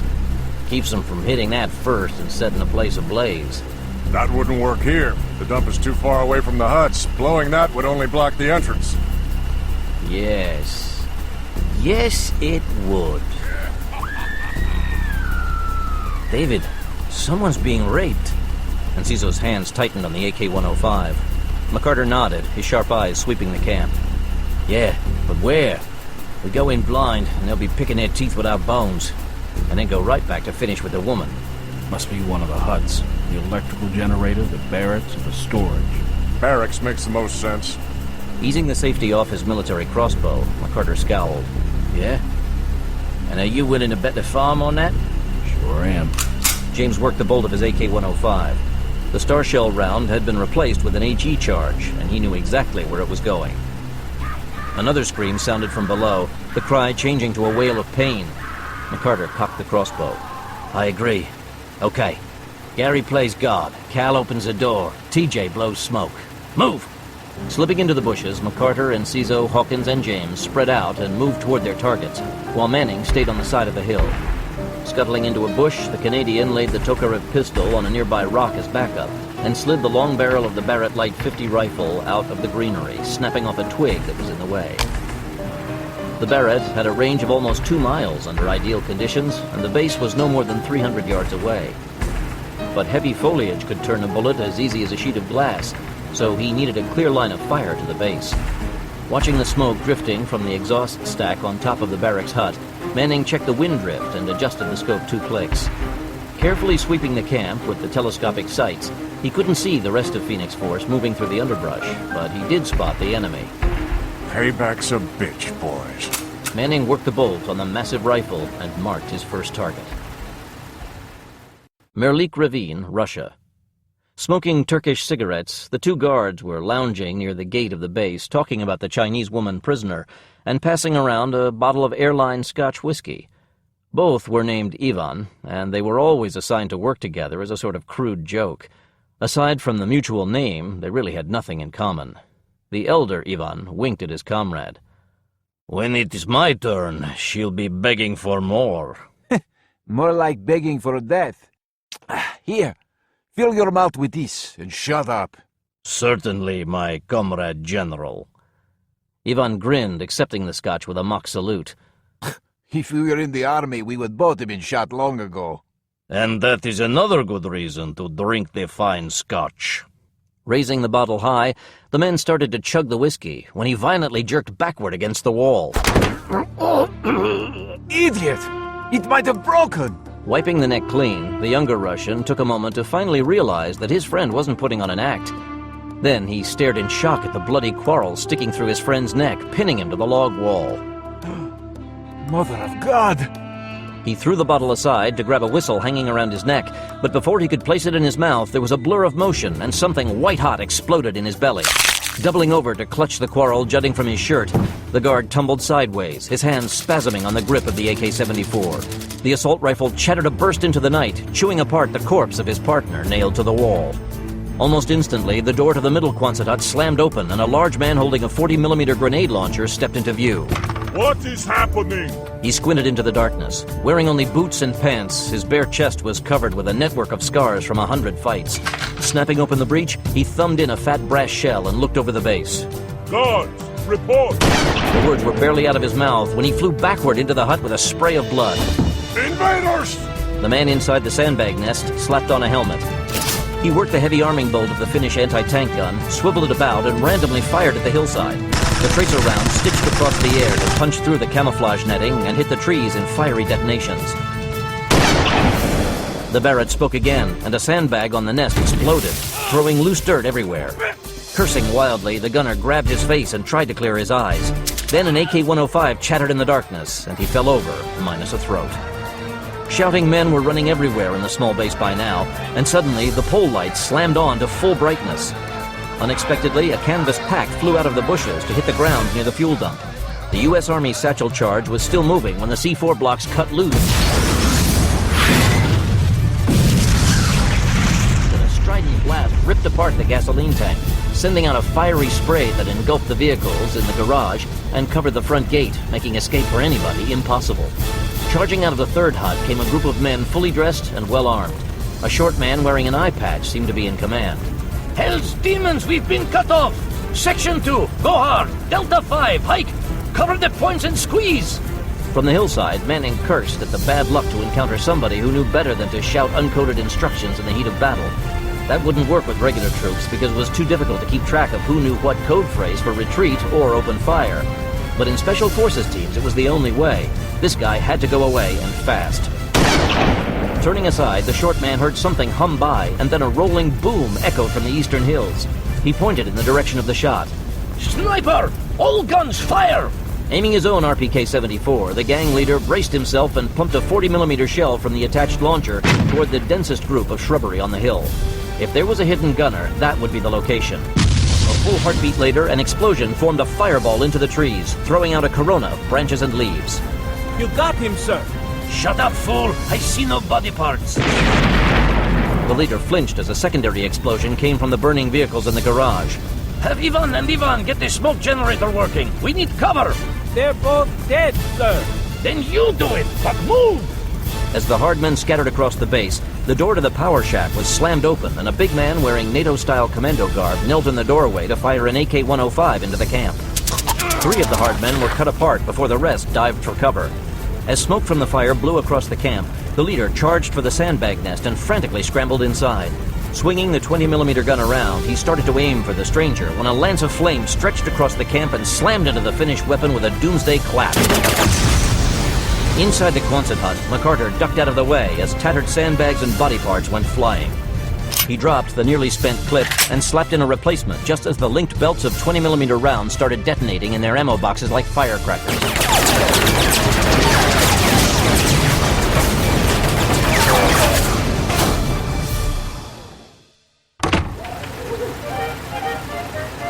Wasting no more time, McCarter turned away from the door and went back into the hut. The air reeked of exhaust fumes, and the wooden floor was dotted with barrels of diesel fuel. At the back was the humming generator, and to the side were several freezers, thick gloves stuffed inside the door handle. The workbench was filled with tools, wiring, and a black and white television showing an old movie with Russian subtitles. Turning off the television, McCarter moved to a Russian lying on the floor with a quarrel through his neck. The razor-sharp tip was still dripping blood. Taking the AK-74 assault rifle from the hand of the dead man, McCarter shot the master control panel to pieces. McCarter tossed away the empty weapon and spoke into his throat mic. "Rabble, this is Rouser. It's midnight at the Oasis. Time to rock and roll." Now the rest of the Stony Man commandos came out of hiding, their shadowy figures distorted by their night vision goggles. Avoiding the reddish light of the dying fires, the team swept through the encampment, ruthlessly cutting down the enemy on sight. Most of the Russians fought back, diving for cover and tossing grenades, but a few threw down their guns and begged for mercy. However, each and every member of Phoenix Force still had the fresh memory of the dead and raped passengers from the crashed airliner fresh in their minds. Any desire to offer clemency was negated by recollection of the dead women tied spread eagle on the filthy ground. The Barrett boomed once more, and a man trying to operate a flamethrower was engulfed in a fiery blast. A Human Torch, he dropped to his knees, waving both arms as he howled in anguish. The Barrett sang its song once more, and the burning man went silent. Taking advantage of the distraction, the men of Phoenix Force called in their status to their team leader, and it was soon obvious that the enemy had been neutralized. That left only the two remaining Quonset huts. Converging on the middle hut, Enciso chewed off the hinges with a long burst from his Kalashnikov. Hawkins kicked it open and charged inside as his teammate reloaded and followed close behind. A few seconds later, the men appeared at the tattered doorway and ran a thumb across their throats, showing the building was empty. Suddenly, the door to the barracks was thrown open and a half-naked Chinese woman came into view, her flight uniform hanging off her in strips. Her bruised skin appeared golden in the reflected firelight, and her slim wrists were bound with black tape to her throat, her ankles lashed with rope. The combination effectively hobbled any effort to run. Tears were streaming down her cheeks, but her head was held high, and defiance showed in her eyes. The barrel of a Kalashnikov showed past the door jamb. "Leave now or we kill the hostage!" As if in response, the Barrett fired. The incoming round punched a hole through the roof of the hut and knocked over some of the sandbags from the front wall. "Stop firing or the girl dies!" McCarter answered in halting Russian. "Surrender the woman or you die!" Then he worked the bolt on his AK-105 as loudly as possible, ejecting a live round. The rest of his team did the same several times, making them sound like a small army. The man prodded the shivering woman with his rifle. "Do not shoot! Perhaps we can..." A pistol shot rang out inside the hut, and the woman moved back as a big man with a beard stumbled into view. McCarter and the rest of Phoenix Force pointed their weapons at the man, but with the prisoner directly behind him, they couldn't shoot from this angle without endangering her life. Then the mysterious pistol fired again, and the Russian collapsed out the doorway and onto the ground. Now the team cut loose, the converging fusillade of rounds tearing him apart, the body twitching madly from the hammering blows. As the gunfire stopped, James appeared on the roof, holding a 9mm Beretta pistol, and spoke into his throat mic. Thanks for the gun hole. No problem. With smoke blowing across the camp, McCarter and Hawkins entered the hut and checked for any other survivors, while Enciso cut the Chinese woman free. James stayed on the roof as lookout. "Do you speak any English?" Enciso rubbed her ankles to help restore circulation. She flinched at the contact at first, then seemed to understand its purpose and relaxed slightly. Yes, I speak English. All pilots know little. McCarter came out of the hut and touched his throat. "It's clear. Cal, keep an eye out for air rescue coming this way." Then he gave the shivering woman a heavy coat. Gratefully, she pulled it on, covering herself. Then Hawkins handed her the .357 Magnum REX revolver he had taken off one of the Russians. Her eyes went wide at the action. Then she sadly smiled and gave it back. I understand you not hurt me. No need gun. "Keep it. I'll rustle up some clean pants and boots, too." The pilot blinked at the unknown word, but nodded again in acceptance. However, she cracked the cylinder of the weapon to make sure it was loaded, before tucking the massive revolver into a pocket of the coat. Yanking open several lockers, Hawkins found some suitable garments and gave them to her. Then the soldiers turned their backs to give the pilot a moment of privacy as she got dressed.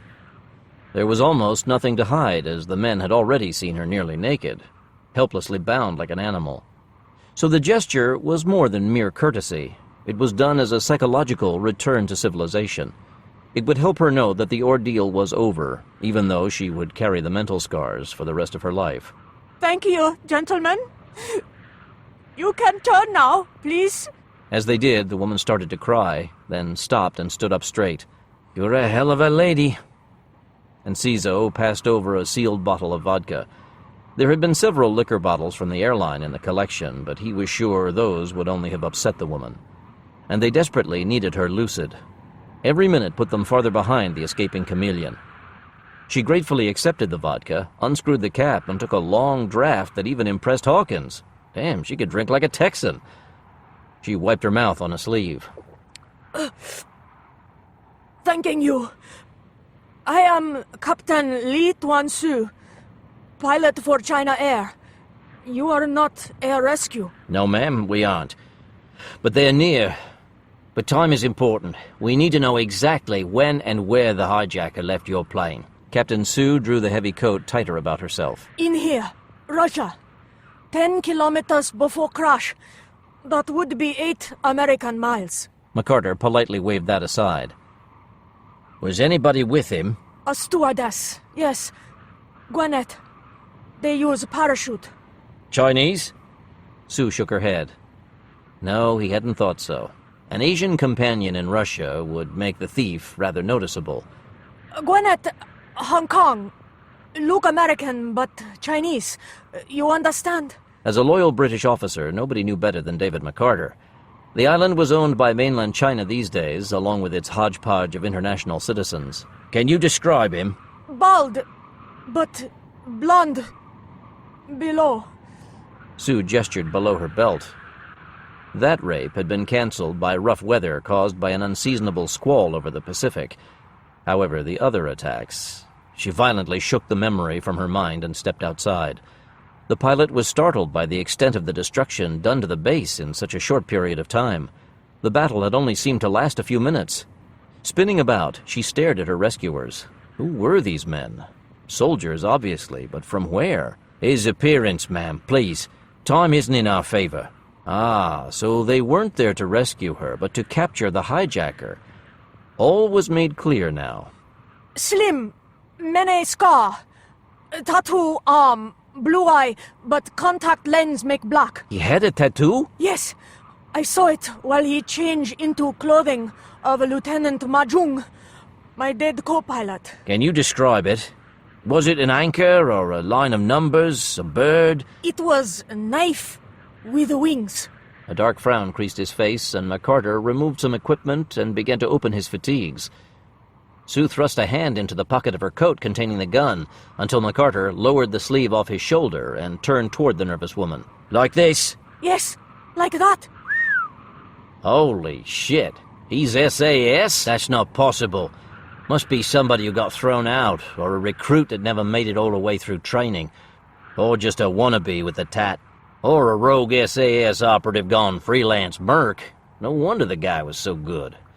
SAS. He might even be ex-intelligence. Sweet Jesus. McCarter pointed at Enciso. Pierre, radio our friends about this. The Cuban nodded and stepped outside for privacy. Now you know about him. What happens me? Hawkins touched his throat mic. Texas to Canada. Canada here, Texas. Time to call for the cavalry.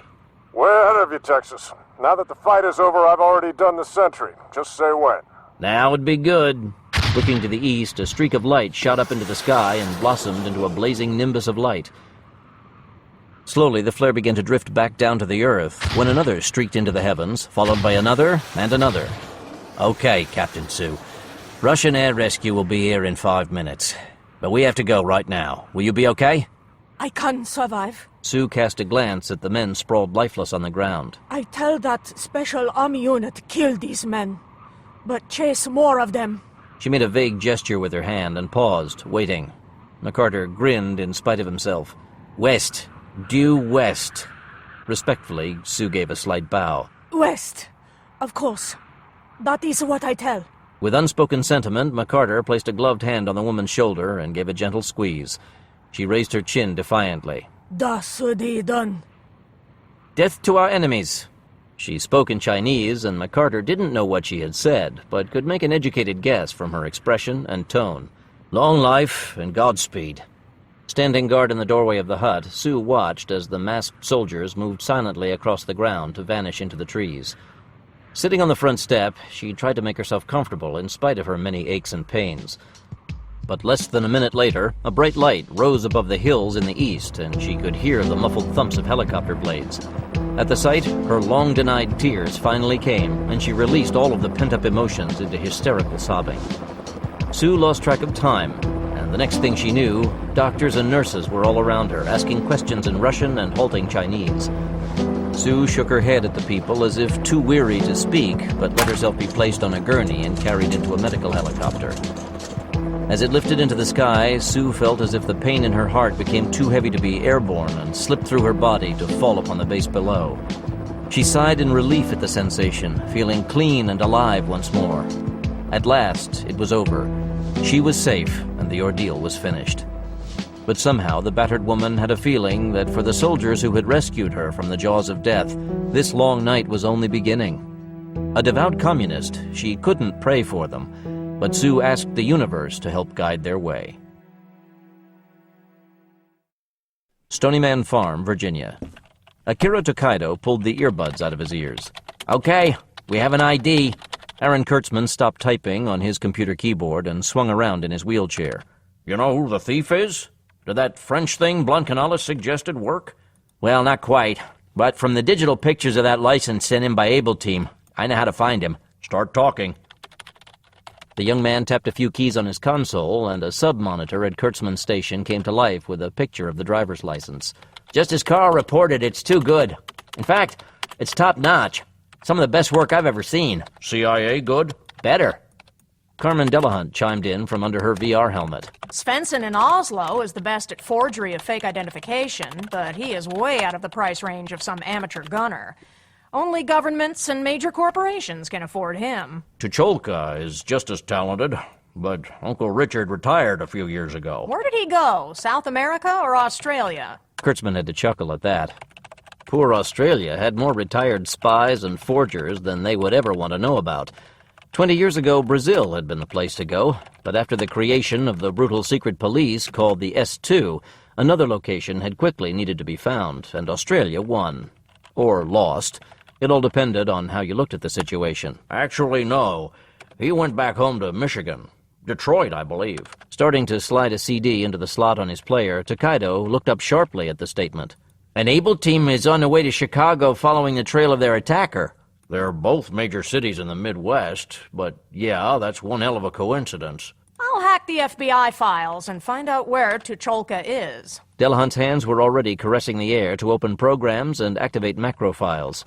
The sub-monitors flanking her main computer screen began scrolling lines of code and government ciphers. Akira, you go after Tucholka. I'll continue working on the French angle. The Justice Department and the CIA both still like to use Tucholka occasionally, so we really can't put much pressure on them. Screw the CIA. Get Tucholka. How? Hack his bank records, take all of his money, and then make a deal. His illegal life savings for the name and description of one customer. Our mole. Now you're talking. Putting in his earbuds, Tokaido turned the music up all the way and started typing rapidly on the keyboard. Pushing away from his workstation, Kurtzman wheeled about in a circle and started for the coffee maker to make a fresh pot. Alert! Able Team has just landed at O'Hare Airport. Kurtzman stopped in the middle of the floor. What? Impossible. They're an hour ahead of schedule. Jack picked up a tailwind over North Dakota. Hey, these things happen. The big man rolled back to his workstation, slamming into the edge of it. The arms of his wheelchair slid underneath, stopping the chair at exactly the correct distance, and his hands went straight for the keyboard. Did we get the codes yet from the White House? Tokaido closed programs and opened new ones at lightning speed. Hal sent them a few minutes ago. We'll be good to go in just a couple of minutes. Not fast enough. Their plane is taxiing to the main terminal right now. Move it or lose it, my friend. Damn it! I'm being challenged by the NSA and Homeland Security. I can't handle both. No problem. I'll block them and you hit that power grid. The image on Kurtzman's computer monitor dissolved through screen after screen of government security logos. I'm slaving my console to yours now. Their controls fused into a single unit, the two men electronically charged into the fray, accessing, deleting, denying, and overriding at breakneck speed. Casually walking into the room, Barbara Price started to speak, then caught the tension in the air. Any distraction now would only slow the cybernetic experts. Aside from the belief that O'Hare was the real destination of the assailant in the Alaska hills, Able Team had nothing else to go on. So with some help from Kurtzman and his team, the Stony Man commandos were going to try to shake the bushes, hopefully making the enemy reveal itself. It was a long shot, to say the least, but she just had to trust to their skills and hope this wild gamble paid off. O'Hare International Airport, Chicago. Wearing civilian clothes, Able Team strolled through the security checkpoint of O'Hare without any trouble. Even Schwartz had removed all of his trick pens to facilitate an easy entrance. A milling throng of people moved through the busy concourse, their hushed voices combining into an indecipherable roar. Crying and laughing, a huge crowd of anxious people stood behind the new plexiglass dividers, waving goodbye to people heading for the weapons scanners and waving in greeting to the folks coming off a flight. Flight arrivals and departures were announced over a PA system of surprisingly superior quality, and the air smelled faintly of flowers and hot pretzels from a vendor by the escalator. In the crowd, a limo driver raised a placard with a corporate logo, and a small girl lifted a hand-painted piece of cardboard with just the word "Mom" on it. A young couple was passionately kissing goodbye, or maybe it was hello, but since they didn't stop, it was impossible to tell. A couple of the new armed TSA guards gave them a hard glance, as if sensing that these three weren't typical holiday or business travelers. But as the men moved by, the TSA guards turned their attention back to the people and luggage trying to get on board the waiting commercial jetliners. Remember when you could walk onto the tarmac and simply board a plane as if it were a cab? Schwartz loosened the collar of his red flannel shirt. Hiking boots and faded denims completed the ensemble, the empty knife sheath at his hip the finishing touch of believability. You're showing your age. That was long ago and far away. Blancanellis was dressed like an off-duty banker in a three-piece silk suit with a gold watch chain across the front. His Italian shoes gleamed with polish. Yeah, I guess so. But life goes on, eh? Always has, brother. Always will. Lyons shifted the duffel bag draped over his shoulder. He was expecting something. Come on, Bear. We're almost at the crowd. That would be a good time. The former L.A. cop was in California casual, white deck shoes and matching pants with a Hawaiian shirt covered with multicolored orchids. The shirt alone should have set off the fire alarm, but it was a Christmas gift from his son Tommy, and Carl wore it whenever possible. He won't fail us, Carl. Schwartz stopped as the ceiling lights flickered across the airport. At the ticket counters, the computer monitors scrolled madly, and the arrival departure boards went wild, displaying only gibberish for a few moments. Then everything went back to normal. Son of a bitch! He's here! Even as they separated, the members of Able Team spun around to lock their attention on that one man. Pushing his way through the frightened people was a big man, his shirt bulging with muscle. His black hair was buzzed in a military crew cut, and there was a rolled-up copy of Soldier of Fortune magazine held in his left fist. Backing away from the incoming passengers on the conveyor belt, the large man stuffed the magazine into a hip pocket and turned to leave quickly for the nearest exit. Bingo. Lyons had hoped there would be somebody waiting to meet Dunbar when he returned to Chicago from his mission, to either debrief the man or pay him off with a bullet in the back of the skull. Having Bear access the Chicago City power grid and flicker the lights in O'Hare as if the Chameleon had been activated had seemed the obvious ploy to use to make the associates of Dunbar think that he had failed and the intended victim was now coming after them. Standing guard in an airport was a shit job for trusted but low-echelon personnel. With any luck, the man was now calling his boss to relay the bad news, and Bear was already scanning the cell phone traffic for any outgoing calls. The trap had worked, and the noose was tightening. Surreptitiously following their prey, Able Team converged in the parking garage just as a black sedan raced away. Lyons pulled out a cell phone. There goes our pigeon. Did you get the plate? Schwartz nodded and rattled off the letters and numbers. It was an Illinois plate, but that doesn't mean a thing unless this guy is an idiot. He was reading Soldier of Fortune magazine. True enough. Okay, he's an idiot.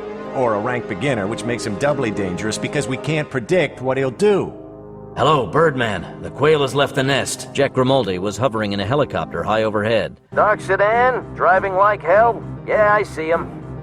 I will discreetly keep track from above while you boys get some transportation. Lyons watched the weaving car disappear into traffic.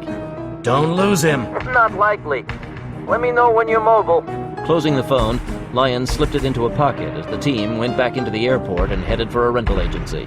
I called ahead, so there should be a Cadillac waiting for us under the name Jason DeMille. Good. Hardware was the next priority. There was no way to smuggle their weapons through airport security. The TSA was new but good at its job. However, Grimaldi should have their stuff with him. All they had to do was rendezvous with his helicopter somewhere and they would be back in business. Just then, Schwartz was buzzed and he pulled out a cell phone. He listened for a moment, then grunted and tucked it away again. That was Bear. Our boy just made a frantic call to a local number. Anybody we know? No, but the property is owned by Peter Woods. Lyons frowned. The leader of Cascade? The one and only. Well, shit. That certainly explains the Soldier of Fortune magazine. Lyons agreed. Even as a street cop in Los Angeles, he had heard of Cascade, a group of fanatics who called themselves neo-patriots and encouraged acts of terrorism by foreign nations in the insane belief that constant warfare made America strong. They had a slogan about being forged in fire and quenched in blood, or some nonsense like that. The possibilities of what Cascade could do with the Chameleon were endless, and all of them would involve thousands of dead civilians, maybe millions. Able team approached the rental counter. Better hope it's a fast Cadillac. Millionaires were the royalty of America. In Los Angeles, the top lived in Beverly Hills. In New York, they preferred the Upper East Side. But in Chicago, all of the rich and powerful lived in the Miracle Mile. Situated along Lakeshore Drive, row after row of luxury apartment buildings faced Lake Michigan. Museums and theaters were sprinkled about their bases like offerings to nobility. A sprawling marina edged the clean, sandy shore, the pristine slips filled with gigantic yachts and sleek powerboats, the toys of the ultra-rich. Every building had its own security force and was topped with a helipad for busy executives too harried to bother with the touch of the ground among the mere mortals. Some of the apartment buildings were old and stately, with astronomical rents. Others were brand new and trendy, utilizing all of the cutting-edge technologies, with even higher rents. Situated among the towers of power was the crown jewel known throughout the nation as the New Yorker. The New Yorker was a brand new style of the oldest form of human habitat, the communal lodge.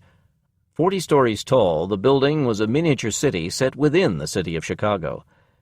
Designed so that the tenants never had to leave the building, the rents were staggering, and the waiting list to get in was as long as the lineage on many of the super-rich drooling to gain access to the ultimate downtown living experience. The basement was an armored fortress to store the cars of the tenants, and the first floor a liveried military camp that all non-resident visitors had to pass to gain entrance, even city inspectors and police. There was a kindergarten and elementary school on the 5th floor, high school on the 6th, movie theater and shopping mall on 10, grocery store on 15, a wooded park on 25, an indoor saltwater pool on 30, a brothel on 35, and a double helipad on the roof. A city within a city. No, the New Yorker was more like a small nation with its own aristocracy. Its undisputed king, the only tenant who owned a whopping 30% of the building, was the retired billionaire Peter Adams Woods. Sprawling on a chaise lounge, Woods was on the 30th floor soaking up some sun, streaming through the bulletproof glass windows and listening to gentle sounds of the artificial surf casting gentle waves upon the pristine white sand beach. Dressed only in silk trunks, Woods was a large man, heavily muscled and deeply tanned, with the build of a professional weightlifter. His face was clean-shaven and handsome, but without warmth or humor, like the chiseled features of a marble statue. Expert plastic surgery had removed the scars of his youthful endeavors to reach this social pinnacle, but no amount of washing could clean the blood off his hands. Nobody wanted to do business with Peter Woods unless it was absolutely necessary, the same as nobody wanted to go swimming in the ocean with a shark in the water. And the results were often similar. The shark got fatter, and the swimmer simply disappeared. Forming a circle about Woods were 7 other men, also dressed in swimwear in case their boss went into the water. But these grim professionals also wore loose Hawaiian shirts, and when they moved right, it was possible to view the butts of the massive handguns riding in shoulder holsters underneath the colorful attire. These men moved with the grace of panthers, betraying their skills in the martial arts. Several of them had discolored patches of skin on their arms where military tattoos had been expensively removed with lasers, and plain black gym bags lay on the sand nearby, the tops partially unzipped to almost expose the wealth of weapons packed inside for quick access. These were the Magnificent Seven, as they had been humorlessly dubbed by the terrified staff of the New Yorker, the private bodyguards of Peter Woods, who traveled with him everywhere, even the bedroom. Many a young socialite seeking to improve her standing in the register had been startled to learn that going to bed with Peter Woods meant having sex before a live audience. And if the girl complained too much, Woods would toss her to his men, like giving table scraps to hunting dogs. Afterward, the weeping girl would never speak of the matter to anybody, and soon another pretty fool would offer herself to the beast of the New Yorker, positive that she would be the one to land the most eligible bachelor in town. At the moment, two topless women, one in a red bikini bottom, the other in a black thong, were massaging Woods's legs with scented coconut oil. Both of the women jingled musically as they moved, the blonde from the silver bells dangling from a nipple ring, the redhead with the same from her elaborate earrings. They thought it was merely a fetish of the billionaire, but in truth, Woods merely wanted to keep track of them in the dark. Twice, assassins had come disguised as whores to serve as his Herculean sexual appetite. One was buried in the concrete foundation of the New Yorker itself. The other had been strangled by Woods inside his limousine while on the way to meet the mayor at the firemen's annual ball. He stuffed her lifeless body out the window while crossing a bridge and arrived with a smile on his cold face. His behavior at the ball was long remembered as the nicest Peter Woods had ever been in public. The billionaire thug loved to kill.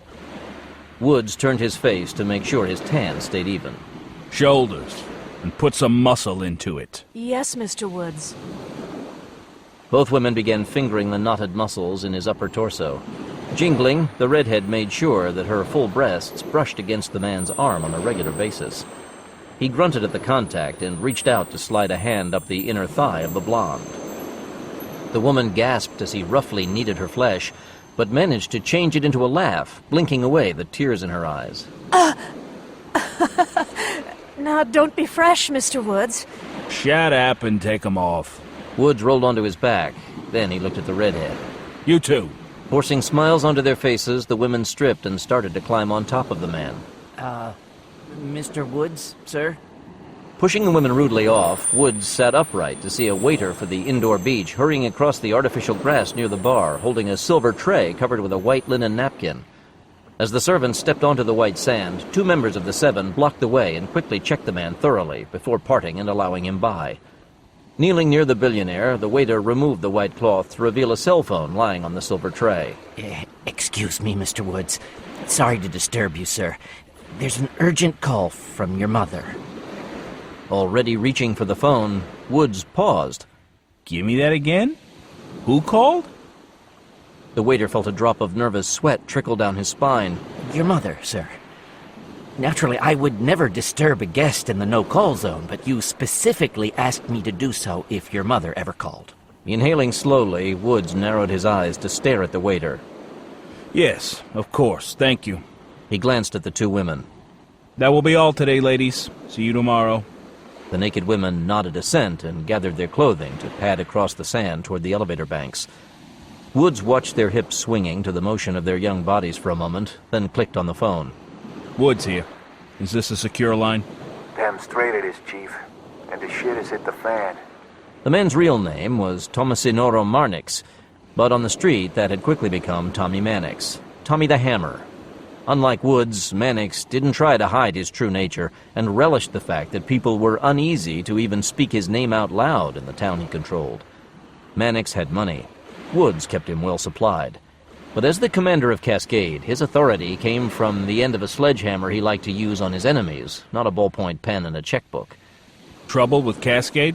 Woods reached for a remote control. He thumbed a switch, and the windows polarized over until they were darkly tinted. Twilight at noon. Yes and no. Apparently Jimmy failed to do the job in Alaska. Big deal. So Jimmy the dumbass Dunbar failed.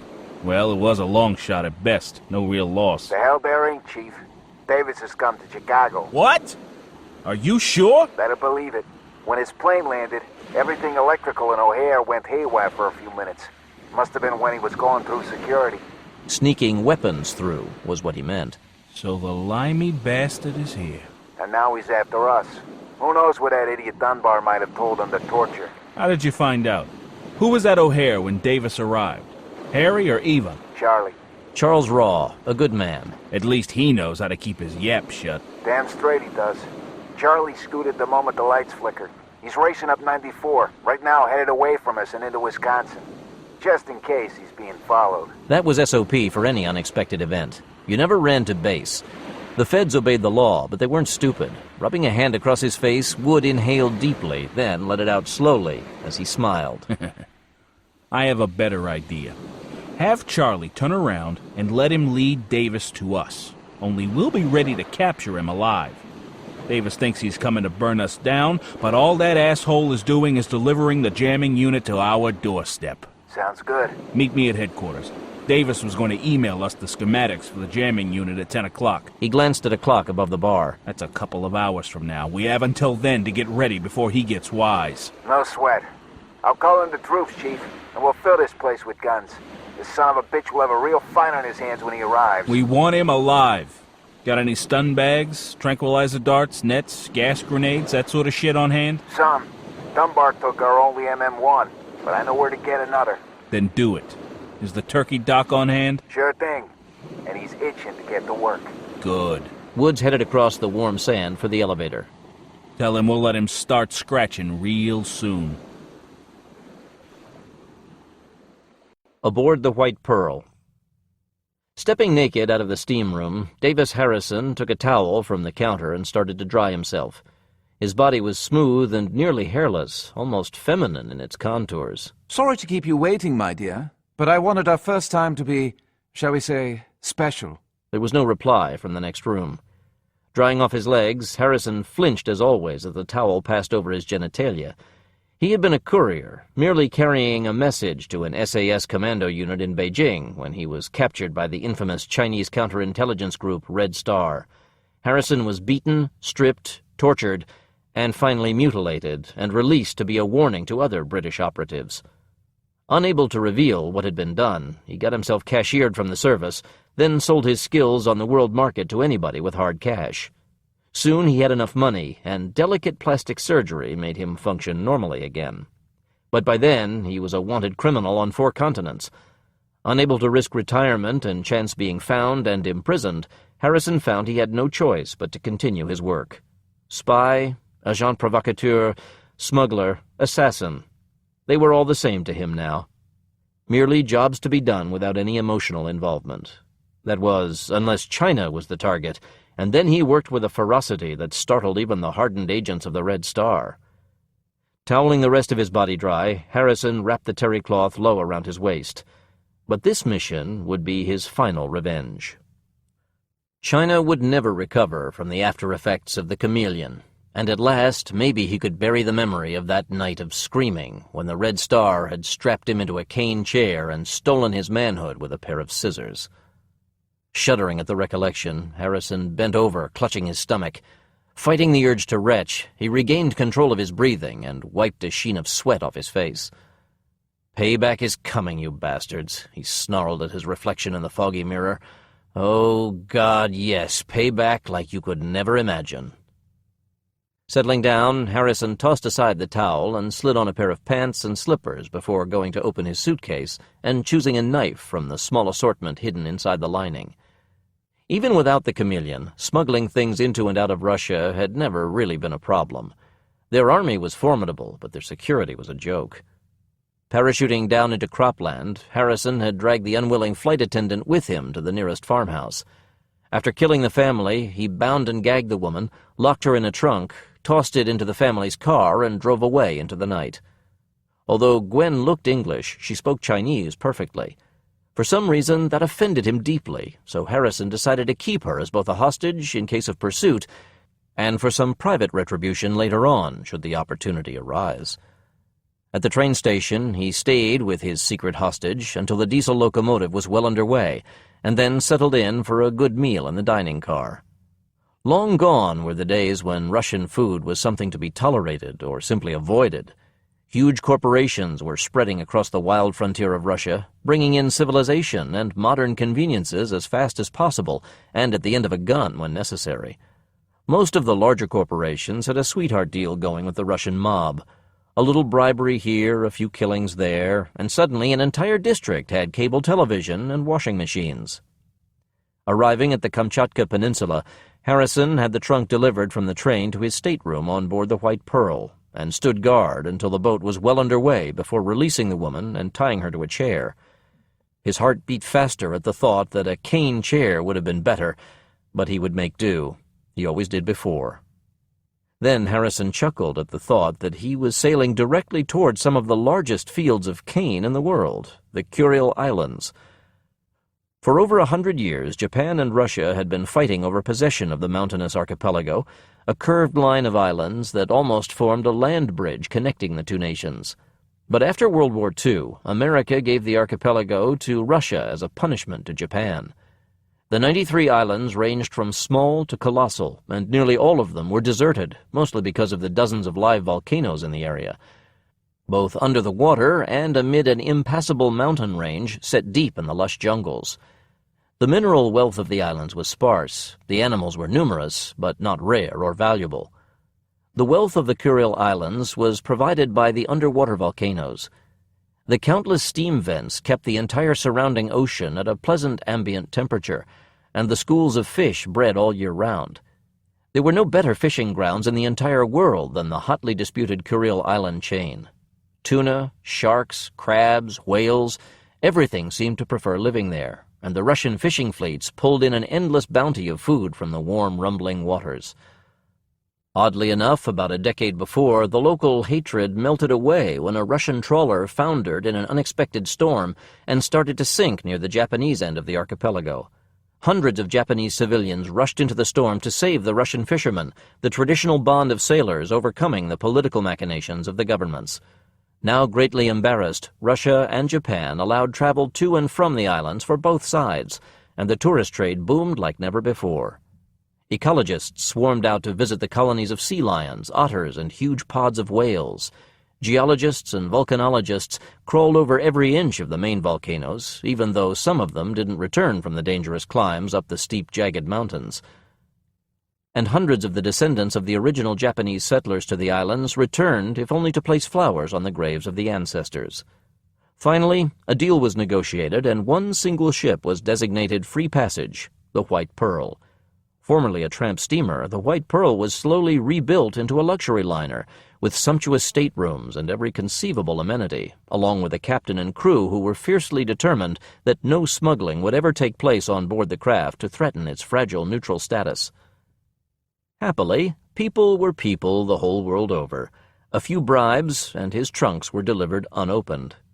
Later, Harrison would kill the purser to cover his tracks, but for the moment he would let the purser enjoy his newfound wealth, secure in the knowledge that the man planned on turning him in as a smuggler anyway once the White Pearl reached Japan. Russia may have stronger prisons, but the Japanese paid larger rewards. Money made the world go round. Money and sex. And revenge. Harrison tested the edge of the blade on a calloused thumb. Are you ready, my dear? Don't worry, you'll soon be with your friends from the plane. Oh, I promise you that. Rocking slightly to the rhythm of the boat, he padded barefoot into the next room, humming a tune, but then froze at the sight of the empty chair, its ropes dangling to the floor. Snarling in rage, he dived for the dresser, only to discover his pistol gone, along with his wallet. Bloody hell! Grabbing a glass off the dresser, he threw it hard on the floor, where it shattered into a million pieces, the shrapnel shooting under the bed. When there was no cry of pain from underneath, Harrison stepped back into the bathroom and grabbed a spare gun from his suitcase. No KGB special this time, just a standard black matte 9mm Heckler & Koch with a bulbous sound suppressor. He pumped 2 rounds through the closet door, then spun and fired 3 times into the cabinet under the bathroom counter. But aside from punching splintery holes in the polished wood decor, there was no other reaction. Starting for the door, Harrison paused and returned to the bathroom. It wasn't possible. He knew that.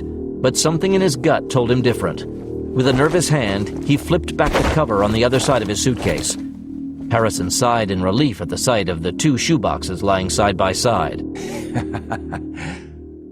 Chuckling in relief, he nudged the boxes with the sound suppressor of his weapon just to make sure. The lid of the first box came off, exposing a pair of shoes, but when the second lid was knocked aside, Harrison felt his guts turn into water. The box contained only a radio alarm clock, identical to the one on the table near the bed. But the Chameleon was gone. Screaming in rage, he yanked a belt of ammunition clips from the lining of his trick suitcase and stormed out of the suite. Gone. It was gone. 6 months undercover work stolen by some Chinese bitch. Betrayed. He had been betrayed by the stinking Chinese again. Sir? A waiter stuttered to a ragged halt in the hallway. His hands were filled with a dinner tray covered with a silvery dome from which wisps of steam rose. Contorting his face in mindless rage, Harrison fired twice. Staggering away, the young Russian dropped the tray and grabbed his ruined neck in both hands, gagging for breath. Viciously, Harrison kicked the teenager aside and started shooting off the locks on the doors in the hallway. The first 2 rooms were empty, but the third contained a young couple sitting in bathrobes clinking champagne glasses. He shot them both in the head and moved onward. Suddenly, a woman started screaming in the hallway, and Harrison stepped out to kill a maid holding towels. Where are you, bitch? Give it back or you'll beg for death!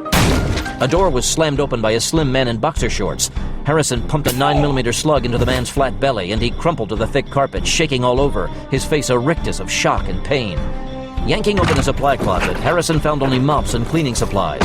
Slamming it shut, he kept walking at a steady pace, trying to regain control of his temper. A dozen people would be telephoning the purser by now, and soon ship security would arrive. He could easily kill them all, but he didn't have enough bullets to terminate everybody on board the White Pearl. The passengers could take him down by sheer numbers. He'd be captured again, captured, imprisoned, helpless as their filthy hands ran over his screaming body. Forcing the nightmare visions from his mind, Harrison took a deep breath, and a wave of cool washed over his body. Stay calm, stay low, get the unit, kill the bitch. In that order. Now move, soldier, move! Slipping the hot pistol into his pants, he returned to the room of the slim man and used his knife to slip the lock. Easing inside, he found the man curled in a fetal position on the floor with bloody towels wadded around his stomach, one hand fumbling to reach the telephone on the nightstand. By now, Harrison could hear people shouting somewhere on the ship, so moving swiftly, he got a pillow from the bed and used it to muffle the sound of the silenced pistol as he shot the dying man in the heart. The sound of the 9mm round was reduced to no more than a cough, and death came instantly. Consider it payment for the clothing. Footsteps went running past the closed door, and people started yelling in the hallway. Rummaging among the dead man's clothing, Harrison found it to be a very good fit, but then the SAS taught its agents fashion and how to gauge sizes for similar situations. Although the scenario played in training had been for German uniforms and Arab business suits. Different countries, different targets.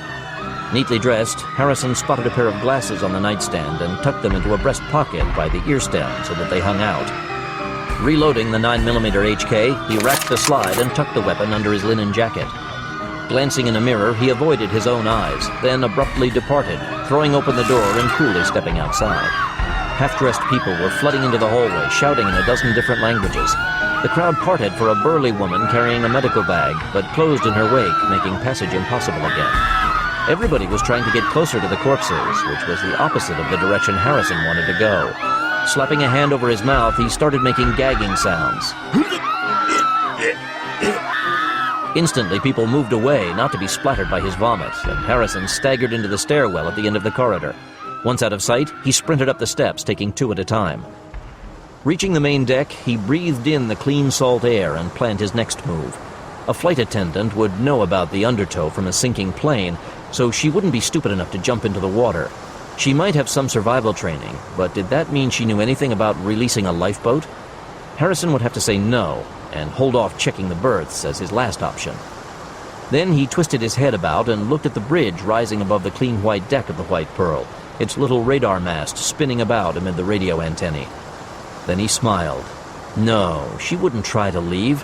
Her training would impel her to seek the captain. Idiot. Calmly walking along the deck, Harrison reached the main stairs and stopped only long enough to pull the fire alarm. Now, with bells clanging across the ship, he walked up the stairs, staying close to the wall and out of the way of the officers rushing out of the bridge to see what was happening on their ship. By the time he reached the observation deck, people started running about in panic on the deck below. Off to the side was an access door clearly marked "No Admittance" in Russian, Japanese, English, and Chinese. Using his knife to slip the lock, Harrison eased into a short corridor with only 2 other doors. One was partially ajar, but the other had a grim steward standing guard in front. The big Russian frowned at the sight of the intruder, and he raised a hand to block the way. Harrison pulled the Heckler & Koch and fired 3 times, the impacts driving the steward backward against the closed door. Spinning, the killer kicked open the other door and shot the helmsman at the wheel. There was a grunt of surprise as an older man wearing a captain's uniform pulled a huge revolver from a holster at his side and thumbed back the hammer. Ducking low, Harrison shot under the chart table, blowing off the captain's knee. The man yelled in agony and dropped to the deck, losing the pistol. Harrison stroked the trigger, sending a messenger of death directly into a startled eye, and the captain's head rocked as the back of his head exploded into a horrible froth of bones and brains and blood. Standing slowly, he listened for any reaction to the shooting, but the rest of the crew and passengers seemed to be more concerned with the fake fire and the very real corpses on sea deck. Checking the controls, Harrison saw the White Pearl was starting to veer off course. He flipped a few switches to set her on autopilot. The warm water currents were strong in the Sea of Okhotsk, but the computer would suffice until somebody came to regain command of the vessel. Starting to go, he paused to throw a few more switches and set off fire alarms in the engine room and fuel pump room. That should put fear in the crew and keep them out of his way until he was done. Returning to the corridor, he stepped over the dead steward and started to slide his knife into the jamb alongside the lock, when suddenly the wooden panel of the door burst into small holes and something hummed past his face to smack the far wall. Throwing himself sideways, he shot 4 times, blowing off the lock and both hinges. More holes appeared in the door as a weapon fired twice more, and then the door began to topple into the room. A woman's voice cried out in surprise, and Harrison came in fast and low over the door, throwing lead at everything in sight. A small Japanese woman wearing a white doctor's coat tumbled sideways out of a chair, her cell phone flying away. Across the surgery, a table had been flipped on its side, and crouched behind was the flight attendant. She aimed the KGB gun, and Harrison dived out of the way. He hit the deck, rolling and firing, the steel-jacketed rounds smacking into the heavy wooden table with the sound of hammer blows. Gwyneth aimed back, and Harrison threw a chair in the way as protection. Stupid bitch. The blasted weapon could be empty, but there was no way of knowing until a slug hit and blew him to hell. He couldn't take the chance. Dropping the clip, he reloaded and fanned flame at the wall behind the woman. The glass front of an emergency case shattered, raining glass down upon her. Crying out in pain, Gwyneth raised an arm to shield her face, and he shot her in the elbow. Shrieking in pain, Gwyneth tried desperately to crawl through the glass, cutting her legs badly, all the while wildly pulling the trigger to only subdued clicks. One more step, and I blow your little box to pieces! Laughing softly, Harrison stood and leveled his gun at the cringing woman. That is only a 9-shot, and you pulled the trigger a dozen times already. Thanks for letting me know it's empty. Subway! Gwyneth threw the empty gun at her tormentor. He didn't move, and let it smack into his chest before returning the favor. The Heckler & Koch recoiled slightly as the coughing weapon sent half a clip into her face, blowing her beauty away forever. Pushing the table aside, Harrison put 2 more rounds into her chest, just to make sure, and then began searching for the unit. Starting in the most obvious place, his impatience steadily grew until at last he found it tucked inside a pillowcase on the small bed in the ship's surgery. Forcing the device into a pocket of his jacket, he reloaded once more to make sure he had a full clip, then slipped out of the control area and back into the companionway. Mingling with the rest of the frightened passengers, Harrison mimicked their expressions and tried to appear equally bewildered and nervous. Personally, though, he was wondering how long it would take for things to settle down and lunch to be served. His evening of torture with Gwyneth had been interrupted by her futile escape, so the least he could do was console himself with a nice dinner.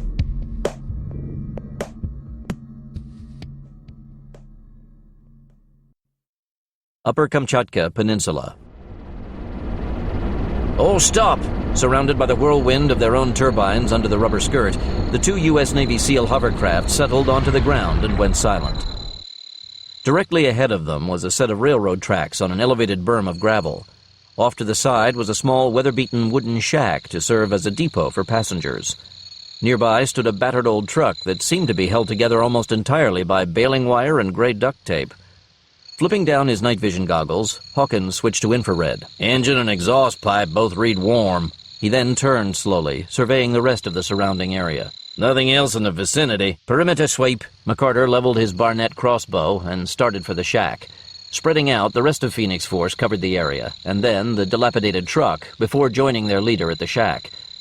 It was completely empty, without even a schedule on the splintery wall. There was only a plank resting on some cinder blocks as a bench, and a rusted barrel with holes in its side to serve as a crude firebox to warm the shack in the bitter Russian winter. Enciso rested a bare hand on the metal rim of the firebox. Cold! Then he frowned and reached down into the barrel to come up with a crumpled piece of silvery foil.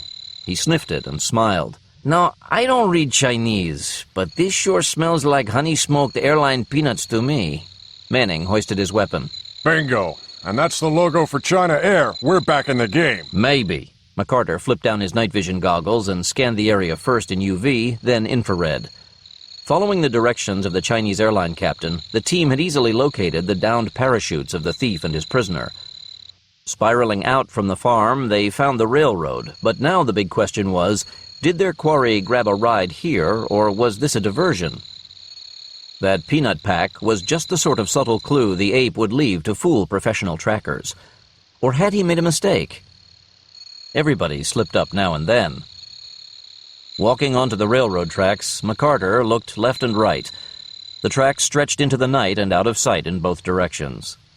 James regarded McCarter from his seat in the hovercraft. Any ideas?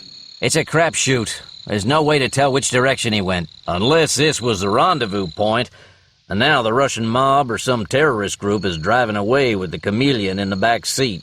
Enciso shook his head. That doesn't make any sense. Then why didn't they simply meet him at the drop zone?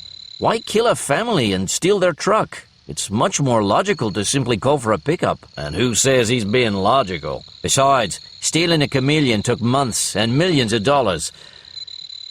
This is way out of the league of the Moscow Mafia or some half-assed Ukrainian terrorists.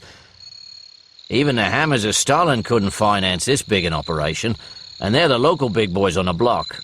Agreed. My gut feeling is that he is still on the move. Our boy is way too smart to jump out this close to his rendezvous point. He's taking the train somewhere, getting lost in the crowd, hiding in plain sight. Hawkins pulled out a candy bar. With a woman in tow? Must be crazy as a shithouse rat if he did. So, what's north of us? Farmland, foothills, mountains, mines, and then 1,000,000 acres of nothing. And the old Soviet nuke testing range. Their version of White Sands, New Mexico. James checked a map in the beam of a flashlight. To the south is more farmland, some major mountains, a few industrial cities, and then some fishing villages. After that is the Kuril Islands, in Japan. Hawkins flipped up his goggles. Lots of folks in Tokyo would pay big for the Chameleon. Don't I know it. The Kuril Island archipelago. Nothing much there but sea lions, bamboo, pine trees, and volcanoes. But beyond the chain of islands was Japan, and then North Korea. Pyongyang missiles protected by the jamming field could rain death upon cities across the world. The US, UK, and NATO would be forced to strike back, and then China would protect their communist ally, and nuclear holocaust. The end of the world. Long minutes passed as Phoenix Force stood in the dark alongside the railroad tracks, fighting to clear the nightmare images from their minds. The clock was ticking, and they needed cool heads to catch the nameless thief. Suddenly, Enciso spoke quietly over the radio. "Incoming!" Instantly, the Stony Man team scattered into the darkness. Moments later, headlights appeared in the darkness as a police car rolled into view from behind the dense trees. The wide tires of the heavy vehicle crunched loudly on the loose gravel as it went directly to the abandoned truck. In the wash of the headlights, a dome could be seen on the roof of the car, as well as lettering along the sides that clearly marked it as a police vehicle. The car was parked so that its headlights bathed the truck. Two large men stepped out of the vehicle with big pistols in their hands. The Russian cops stood still for a minute, listening to the night, their eyes sweeping the area.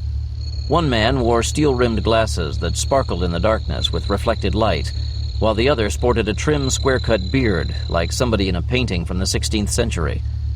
Both were wearing dark blue sneakers and light gray sweaters with some sort of official emblem stitched on the right breast, instead of the left, as in America. Leather rigs framed their powerful chests, spare ammunition clips for their guns balancing the shoulder holsters. That is the stolen truck. I recognize it from the photograph on the kitchen wall of the farmhouse. The man with the beard racked his pistol, chambering around. Perhaps you're right, and the killer took the southbound train. Radio District Headquarters. I believe the madman is heading for the White Pearls dock. I'll sweep the truck.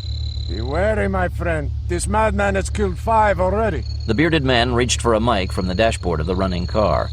But before he could finish, soft coughs came from the darkness and both policemen slapped their necks. Staggering, the cops dropped their guns and fell to their knees. Then, incredibly, they each pulled out a small backup revolver. The man with glasses fired blindly into the night, while the other lurched into the car and grabbed for the microphone. Alert! More coughs sounded, and the men recoiled from the impacts of the narcotic darts, their faces going slack from the onslaught of the drugs. Still fighting to try to stand, they finally collapsed sideways onto the ground and went still. As silent as ghosts, Phoenix Force stepped into the beams of the headlights, the tranquilizer guns still in their hands. McCarter and the others stood guard while James checked the pulse and respiration of the fallen police. They're okay. No sign of overdose or anaphylactic shock. They'll wake up in a couple of hours feeling like boiled crap, but they'll live. Manning grimaced, sliding out the compressed air cartridge from the butt of the pistol and slipping it into a loop on his belt. Are these policemen or dinosaurs? These darts should have stopped them dead in their tracks. He extracted a fresh cartridge and inserted it into the pistol, snapping the cover shut with a flourish. Hawkins eyed the men suspiciously. Pretty tough cops for the sticks. Flipping down his goggles, Enciso glanced overhead. Think they're air rescue?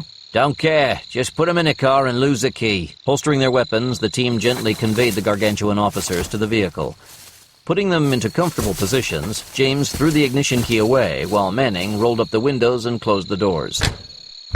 Hawkins shot the man a silent question. They'll sleep longer out of the fresh air. Smart. McCarter changed the frequency of the powerful uplink radio on his belt.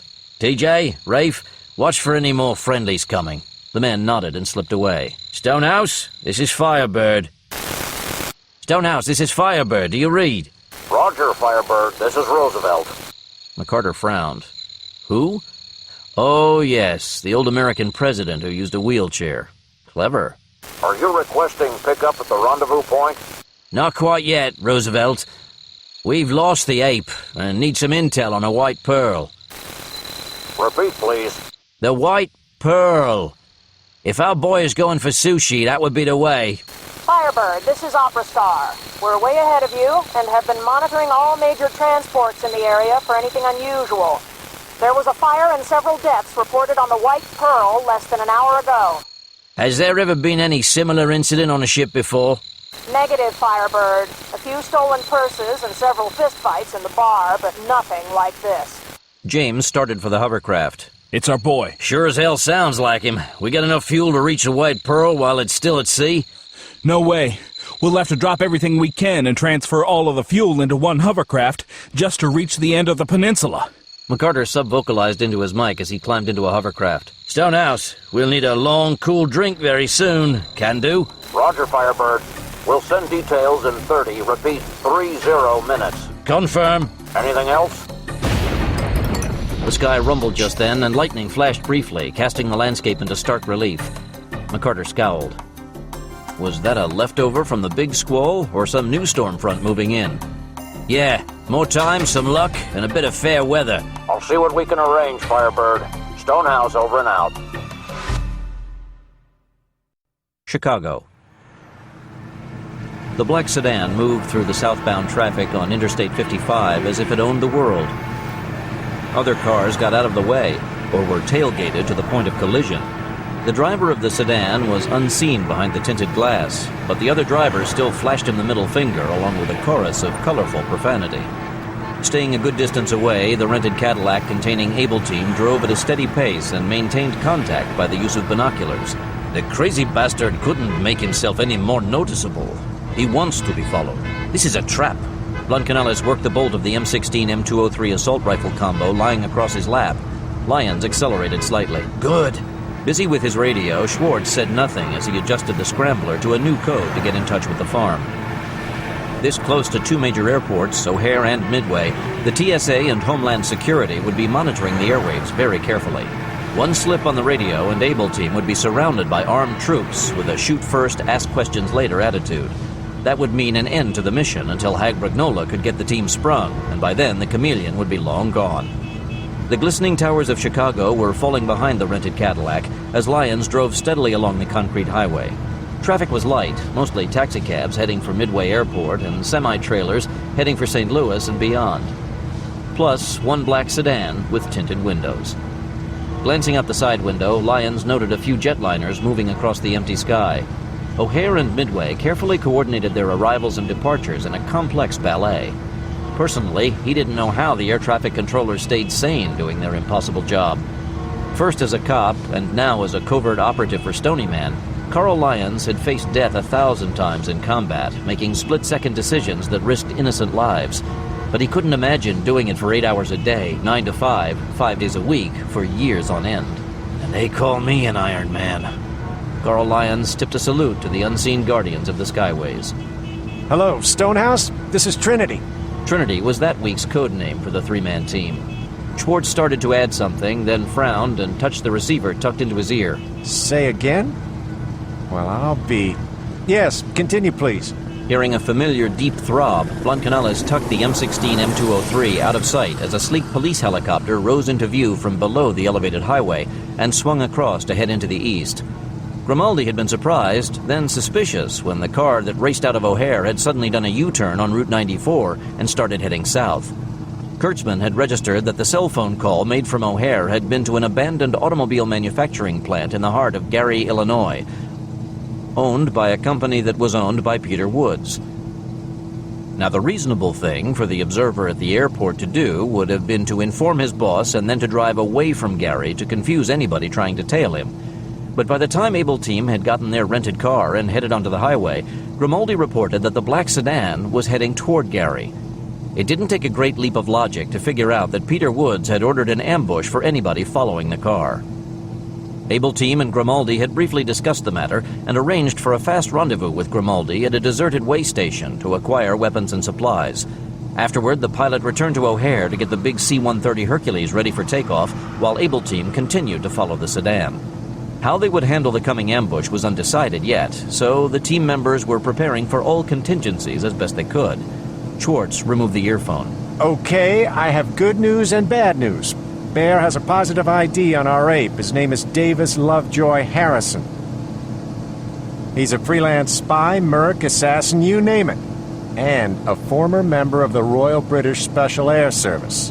Lyons frowned. The SAS? Yeah. Everybody has traitors. What's the bad news? Phoenix Force has lost Harrison in Russia. They think he's heading for the Kuril Islands? Kuril Islands. Damn. It's a common jumping-off point for Japan, North Korea, and Red China. If Harrison disappears in there, he's gone for good. Once past Midway, the apartment buildings alongside 55 were taking on a pronounced disreputable appearance, with many of the windows boarded shut, the roofs obviously sagging from fire and damage. Dotting the dirty landscape were billboards, empty of advertising, but covered with gang symbols. Blancanales gazed thoughtfully out a window. How solid is this ident? David got a confirm on his SAS tattoo from a Chinese airline pilot, and then Tuchalka rolled over on the guy. Ricky the Stone dropped a dime on a client? Had to. Akira held his retirement fund ransom. Clever. Always hit him where it hurts. Agreed. Also, his description matches that of a known ape that assassinated a French minister. No fingerprints on file. But his general build matches that of Professor Johnson. And according to MI5, Harrison was trained to be a chameleon, a master of disguise. This is our boy, all right. Swinging around a flatbed truck full of pressurized gas containers, Lyons couldn't help but notice the irony. A chameleon was after the chameleon. Not good. Okay, Harrison steals the chameleon, and Cascade sends a hitter to take it from him. But how did they know? Harrison must have agreed to sell them the device, and let something about the location slip. Then Woods got greedy and decided on a double cross. Only Harrison was already long gone to Russia. Sounds like Harrison is doing a double dip. Selling the chameleon to two people at once? Blancanales pondered the idea for a moment. Yeah, makes sense. He's delivering the chameleon to somebody in the Kuril Islands and to Peter Woods. Well, he's not going to fly halfway around the world to meet them in person. Schwartz leaned forward to rest both forearms on top of the front seat. Must be planning on faxing them the blueprints and schematics. Nah, no way. He wouldn't risk sending anything that sensitive openly. The NSA might stop it in mid-transmission. Harrison must plan on using an encoded email file. Something like that. Then Cascade transfers half the funds to his numbered Swiss bank account. Harrison emails them the key to open the file, and they send the other half of the money. Nice and safe. and everybody wins. Until the bombs start falling. Okay, new plan. Screw the ambush. We need to find the other end of that incoming telephone call. We're going to accept the transmission of the coded file from Harrison. That could be anywhere, but we only have one place to start looking. The automobile plant. We're going to need to visit a hardware store before going into downtown Gary. Way ahead of you there, Carl. I'm already checking for the location of one near an exit. Blancanales tapped the buttons on his cell phone. The tiny plasma screen began scrolling with pictures of street maps. Okay, take the next exit and make a left. Schwartz pulled out a 9mm Beretta and checked the sound suppressor.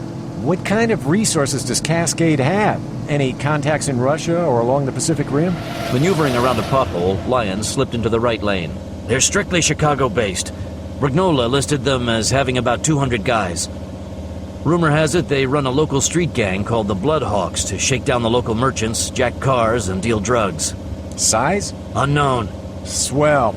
Anybody undercover we should stay alert for and try not to shoot? DEA, FBI? Blancanales tucked away his cell phone. No. Or rather, nobody who's still alive. A minute of silence filled the luxury car as the men absorbed that dire information. Schwartz holstered the Beretta. Nice folks. Why haven't we paid them a visit before this? Couldn't. Nobody knew where their headquarters was hidden until today. Lyons glanced in his rearview mirror. A station wagon and a delivery van were coming hard and fast up 55, the two staying dangerously close. As the vehicles passed the Cadillac, he could see the station wagon was filled with grim-faced teenagers, openly holding machine pistols.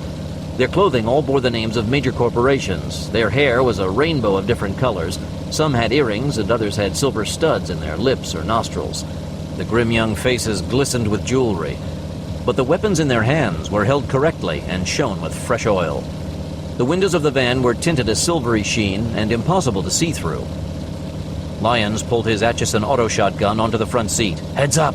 Looks like reinforcements have arrived. As the vehicles got closer to the black sedan, it slowed to match the pace. Then a window was rolled down and the driver waved them back. Slowly, the station wagon and van moved into flanking positions behind the sedan and spread out to give combat room. Crew wagons. Schwartz started to remove the sticky tape from around an HE grenade. There was a canvas satchel on the floor mats filled with high explosives. Think those are the Bloodhawks? From their apparent age, I'd say yes. Gadgets, call Barbara and see if the state police have any info on rival gangs in the Gary area. Well, looking for somebody who doesn't like the Bloodhawks? The enemy of my enemy is my friend and all that? Along with a hell of a diversion. Get hard, people. This shit is about to hit the fan. Schwartz inserted the earplug from his compact radio. And which one are we again? Blancanales thumbed a 40mm shell into the M203 grenade launcher. Ask me later.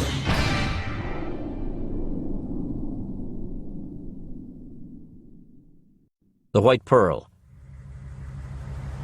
David McCarter questioned the first mate of the White Pearl through a thick scarf covering the lower half of his face. He said that he was a meteorologist? Yes.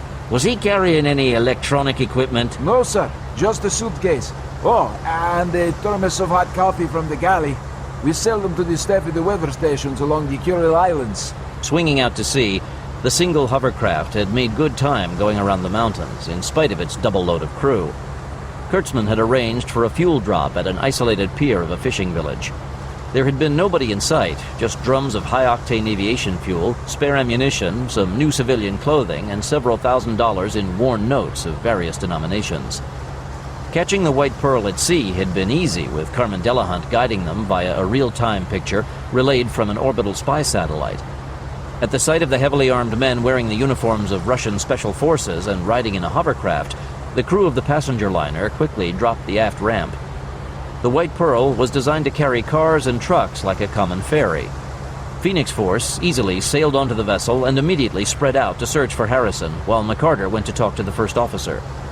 The young sailor was visibly shaken from the recent deaths. After all, his vessel was basically an ocean-going bus. The remaining officers were armed with pistols to handle smugglers or the occasional bad drunk, but there had never been trouble like this before on the Pearl.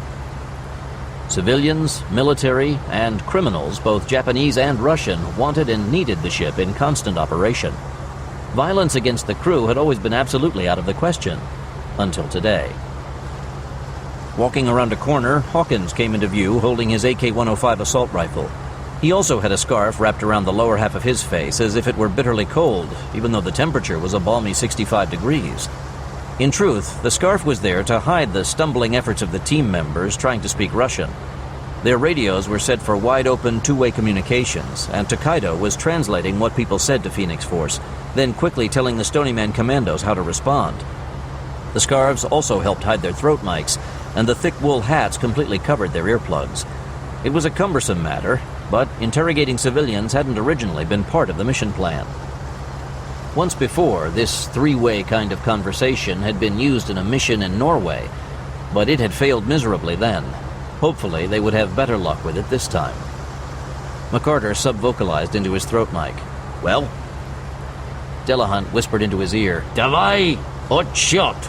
Hawkins slowly saluted. "Sir, the passenger was dropped off at Simashir Island. The purser says his suitcase was checked for contraband." Hawkins paused to jerk his head out to sea as if something had caught his attention. In truth, he was buying time for Takedo to tell him the next sentence to speak aloud. It was a dangerous game the team was playing, and if the crew got wise, they would instantly stop talking. There was no danger of violence against the 5 Stony Man commandos. They were far too well armed. But the flow of vital information would stop abruptly, and there was no one on Earth who could refuse to talk better than a suspicious Russian. "And?" The first mate cast a furtive glance at the man, but said nothing. "The purser says his suitcase was checked for contraband, but we found this hidden in the man's pockets." Putting a hand into his pocket, Hawkins pulled out a wad of bills. Accepting the cash, McCarter inspected it, then shook it wordlessly at the first mate. The sailor curled a lip in disgust. Criminal swine. So, it's smugglers again, eh? I shall have him placed in handcuffs and delivered to the authorities the moment we return to the peninsula. Standing behind McCarter, Enciso worked the arming bolt on his AK-105, and the eyes of the first mate went wide. "Or do you wish to take him with you for questioning?" Listening to the translation in his ear, McCarter waved the trifling matter aside, and the first mate visibly relaxed at not being ordered to turn one of his own men over to the military for a summary execution. Then McCarter heard James whispering over the radio. "David, we also found the silent KGB gun stored with the dead people in the hold. And one of them was the missing flight attendant, Gwen Tyson."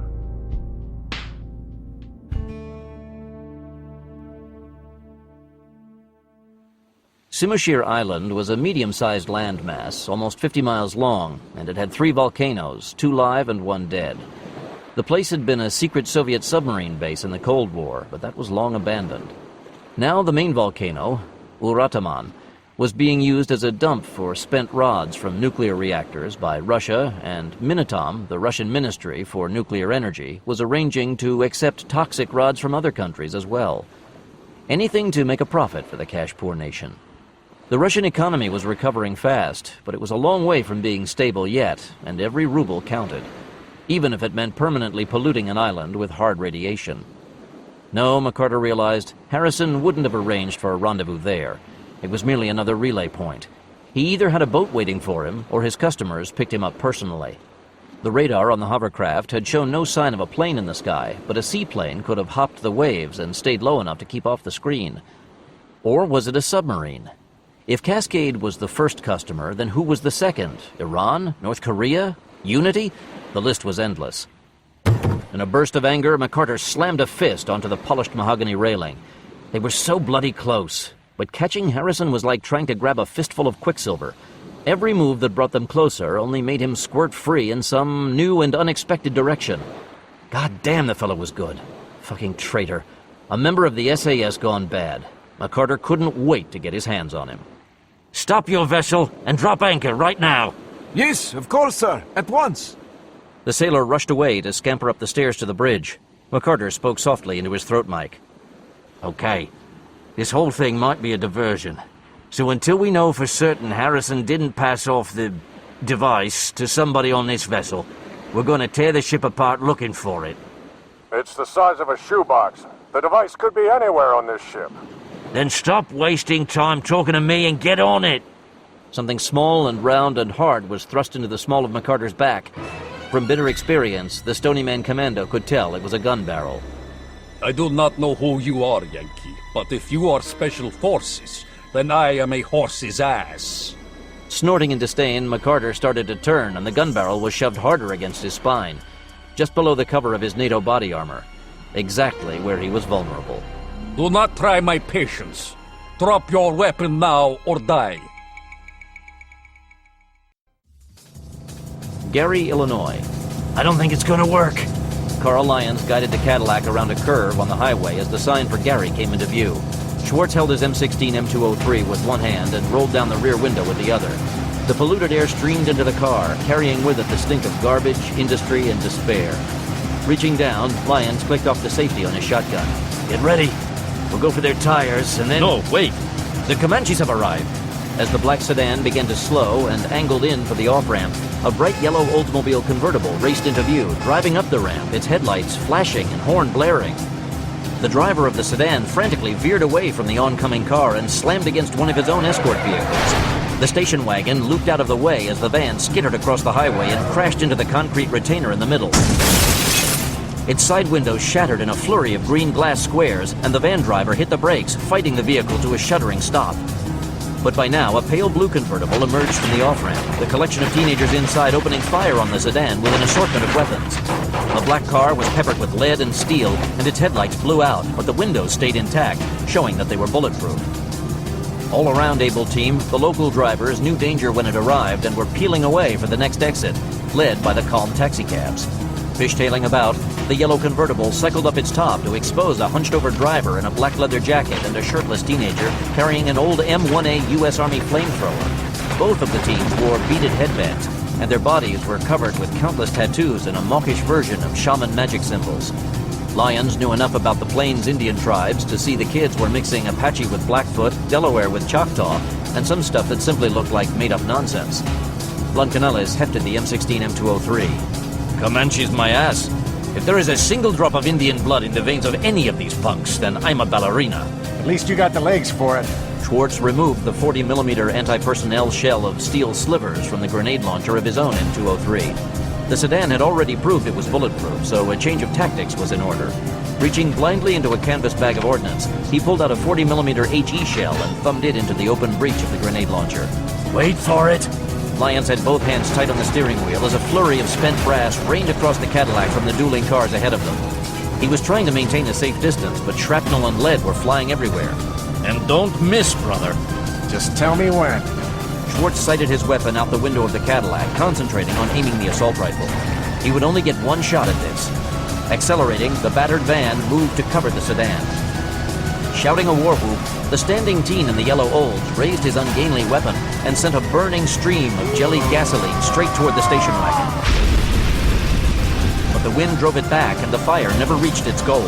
However, the pyrotechnic display had the effect of clearing all the other vehicles off the road. Brakes smoking, cars were squealing to frantic stops along the berm. One suicidal soul started driving backward down the highway but kept slamming into the concrete divider wall. Waving machine pistols, the teenagers in the station wagon started to shoot back when the blue convertible came streaking along 55, darting between the two, and cut loose with a raw-throated salvo of shotguns. Teens inside the station wagon were thrown back, minus faces, their automatic weapons still chattering as dead hands convulsed on the triggers. The artificial wood siding was blown off the station wagon as hot lead punched out from inside the vehicle, and the driver fought to maintain control of his rolling slaughterhouse. Now the rest of the windows crashed out of the van, and a half-dozen M16 assault rifles and a Thompson machine gun cut loose at the blue convertible, the thunderous rattle of the .45 Thompson audible over the chatter of the M16 rifles. Two of the passengers took hits, one flopping sideways and losing his gun over the side. An Ingram machine pistol hit the rushing highway and exploded into pieces, clips, bullets, springs, and assorted parts tumbling behind the speeding vehicles. Dodging a pool of jellied fire on the asphalt from the badly aimed flamethrower, Lyons scowled at the sight of a civilian in a Honda Civic still on the roadway. The idiot behind the wheel of the economy compact seemed fascinated by the battle as if it were on television. Rosario! On it! Blancanales put aside the assault rifle and drew his Colt .380 pistol.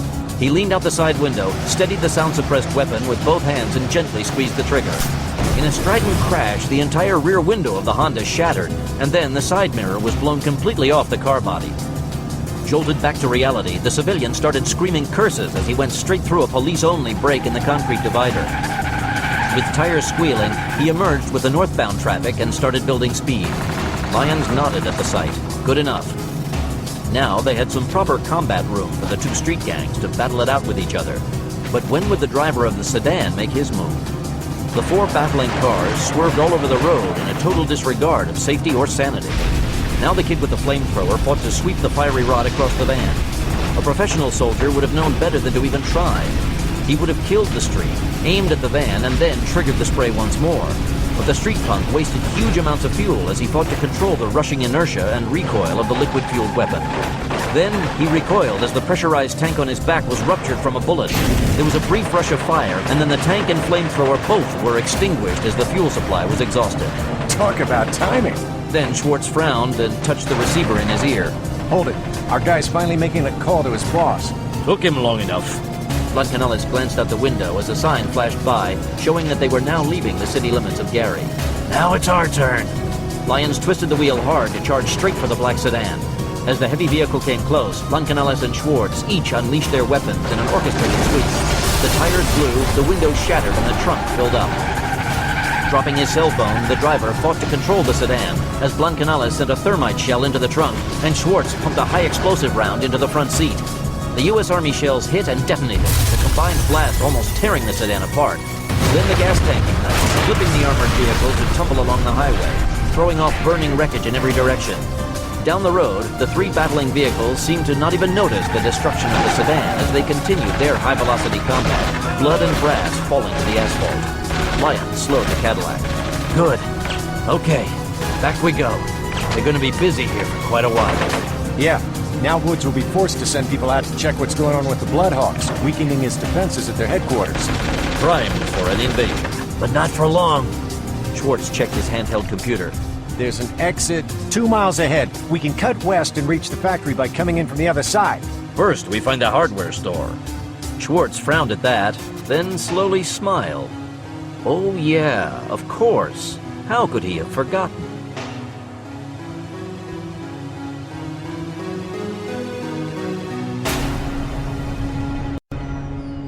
The White Pearl. Keeping his hands in plain sight, McCarter stayed very still on the deck of the ship as Carmen Delahunt whispered instructions over the radio in his ear. Help is coming, but stall as long as you can. McCarter started to speak in Russian. Now listen to me. The man behind him shoved the gun harder into his back. Shut up. Your friend with the little box is long gone, mafia pig. This must be about drugs for you to dare to pose as the military. Tell me. Who is your contact for the cocaine, and things will go easier for you. Delahunt shouted in his ear. Now! Throwing himself to the side, McCarter did a shoulder roll and came up with his pistol out just in time to see a sailor fall limply to the deck with a revolver in his grip. As the cocked weapon hit, it discharged and blew a hole in the gunnel the size of a fist. Hawkins stood behind him, his AK-105 held backward in his hands, the stock forward. Is he alive? McCarter frowned as excited members of the White Pearl crew started arriving from every direction at the sound of the gunshot. McCarter subvocalized into his throat mic to the rest of Phoenix Force. Keep them back, and Cal, get the hover ready to go. We may need to leave fast. On it, David. The scarf-wrapped James sprinted away from the assembling crowd to head toward the hovercraft on the rear deck. Manning and Enciso pushed the more curious of the passengers away from the man sprawled on the deck, while Tokaido reported their translated mutterings. But it wasn't necessary. McCarter knew the faces of frightened people when he saw them. For most, this was supposed to have been a pleasure cruise, breathing in the fresh salt air, watching the volcanoes, and maybe, if they were lucky, spotting a pod of humpback whales in the water. Instead, they got half a dozen murders and an invasion of armed military forces. I'd ask for a bleeding refund. McCarter kicked the smoking gun out of the sailor's twitching fingers. It clattered across the deck and over the side into the sea. I don't think he's dead. Hawkins swung the AK-105 into its proper position. There was a small tuft of hair sticking to the wooden stock of the weapon. Enciso gestured authoritatively with his weapon. Go back to your rooms! This is military business! Go back now! As the passengers and crew started to move reluctantly away, McCarter knelt and turned over the unconscious man. It was the purser. Exploring the back of the man's head with gentle fingertips, McCarter saw it was only a scalp wound and nothing serious. Hawkins had moved fast, but not with lethal force, thank God. Searching the purser, McCarter found nothing of importance until discovering something flat taped to the small of his back. Cutting the man's shirt open, McCarter found a leather booklet securely held in place by crisscrossing strips of duct tape. The Stony Man Commando ripped the item free and peeled off the tape to thumb open the booklet. He already had a bad feeling what it might be, and his suspicions proved to be correct.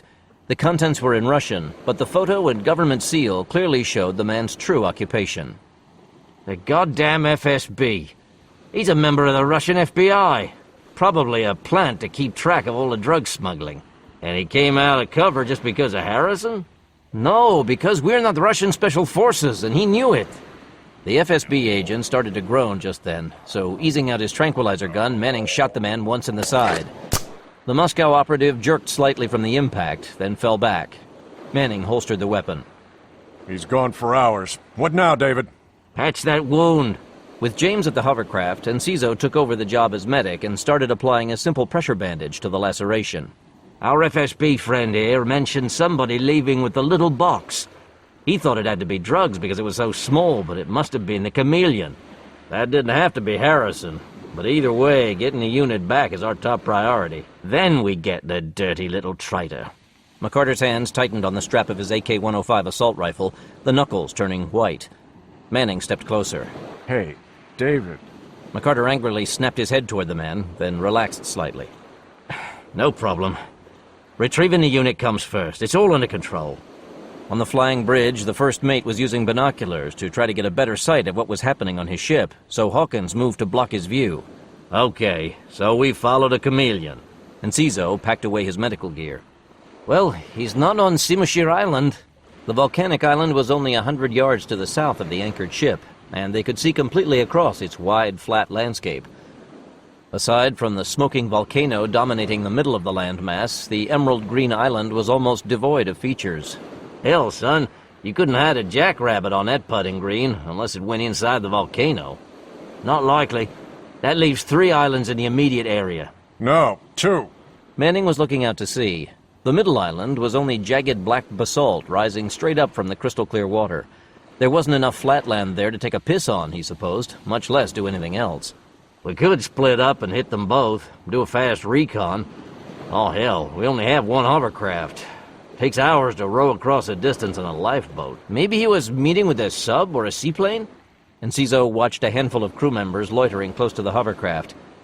He spoke into his throat mic. Cal, company. James jerked about and snapped off something in Russian. The sailors raggedly saluted and all but ran to the companionway and disappeared from sight. What the hell did you say? Across the ship, James shrugged. Beats me. Ask Akira. But it sure lit a fire in their shorts, huh? Got that right. Kinda chatter. McCarter straightened the scarf around his mouth. How's the sky? In the hovercraft, James bent over the small control board. Radar is clear. But then with the Chameleon, Harrison could have met with an aircraft carrier and we'd never know it unless we saw the thing. Enough. Let's move out. We've extended our welcome here far too long as it is. Hawkins jerked a thumb at the unconscious man on the deck. What about the Phoebe? Phoebe was slang for an FBI agent. Bring him along. We can't leave him behind to talk to the crew. Once the White Pearl is back underway again, we'll drop him off on Simashir Island. When he comes to, he can walk to the weather station and call for help. And if there are any more FSB agents about, he'll act as a hostage and slow them down. The FSB, a kinder, gentler KGB. Hawkins slung his weapon and lifted the man in a fireman's carry, the body draped across his shoulders. Manning was still staring at the Simashir volcano. Weather station. Hey, David, think our boy may be there, hiding in plain sight again? McCarter stopped and looked hard at the rumbling peak. The weather station was only a tiny white dot on the dark side of the steeply sloping mountain. There was a road, but it was invisible at this range, the trail little more than a cut in the hard basalt and raw stone. Not a single tree grew along the side of the volcano. It was as bare as the lunar landscape. Maybe. Suddenly, James spoke excitedly over the radio. Nope, he's on Mattawa Island. Or at least the Chameleon is. Heads up, boys. I've been watching the radar screen from MiG fighters, and for a brief couple of seconds, that northern island disappeared from the screen. The entire island? McCarter strode toward the hovercraft. Glitch? Negative on that. Everything registers A-OK. We are fully operational and running smooth. Son of a bitch was testing the unit. Then the truth hit McCarter like a punch from the dark. Bloody hell, no! The buyer is testing the unit! Lurching forward into a full run, McCarter switched frequencies on his radio. Stonehouse, this is Firebird. We have a possible location on Harrison. Repeat, we have a possible location. It's Mattawa Island. Repeat, Mattawa. We are in pursuit.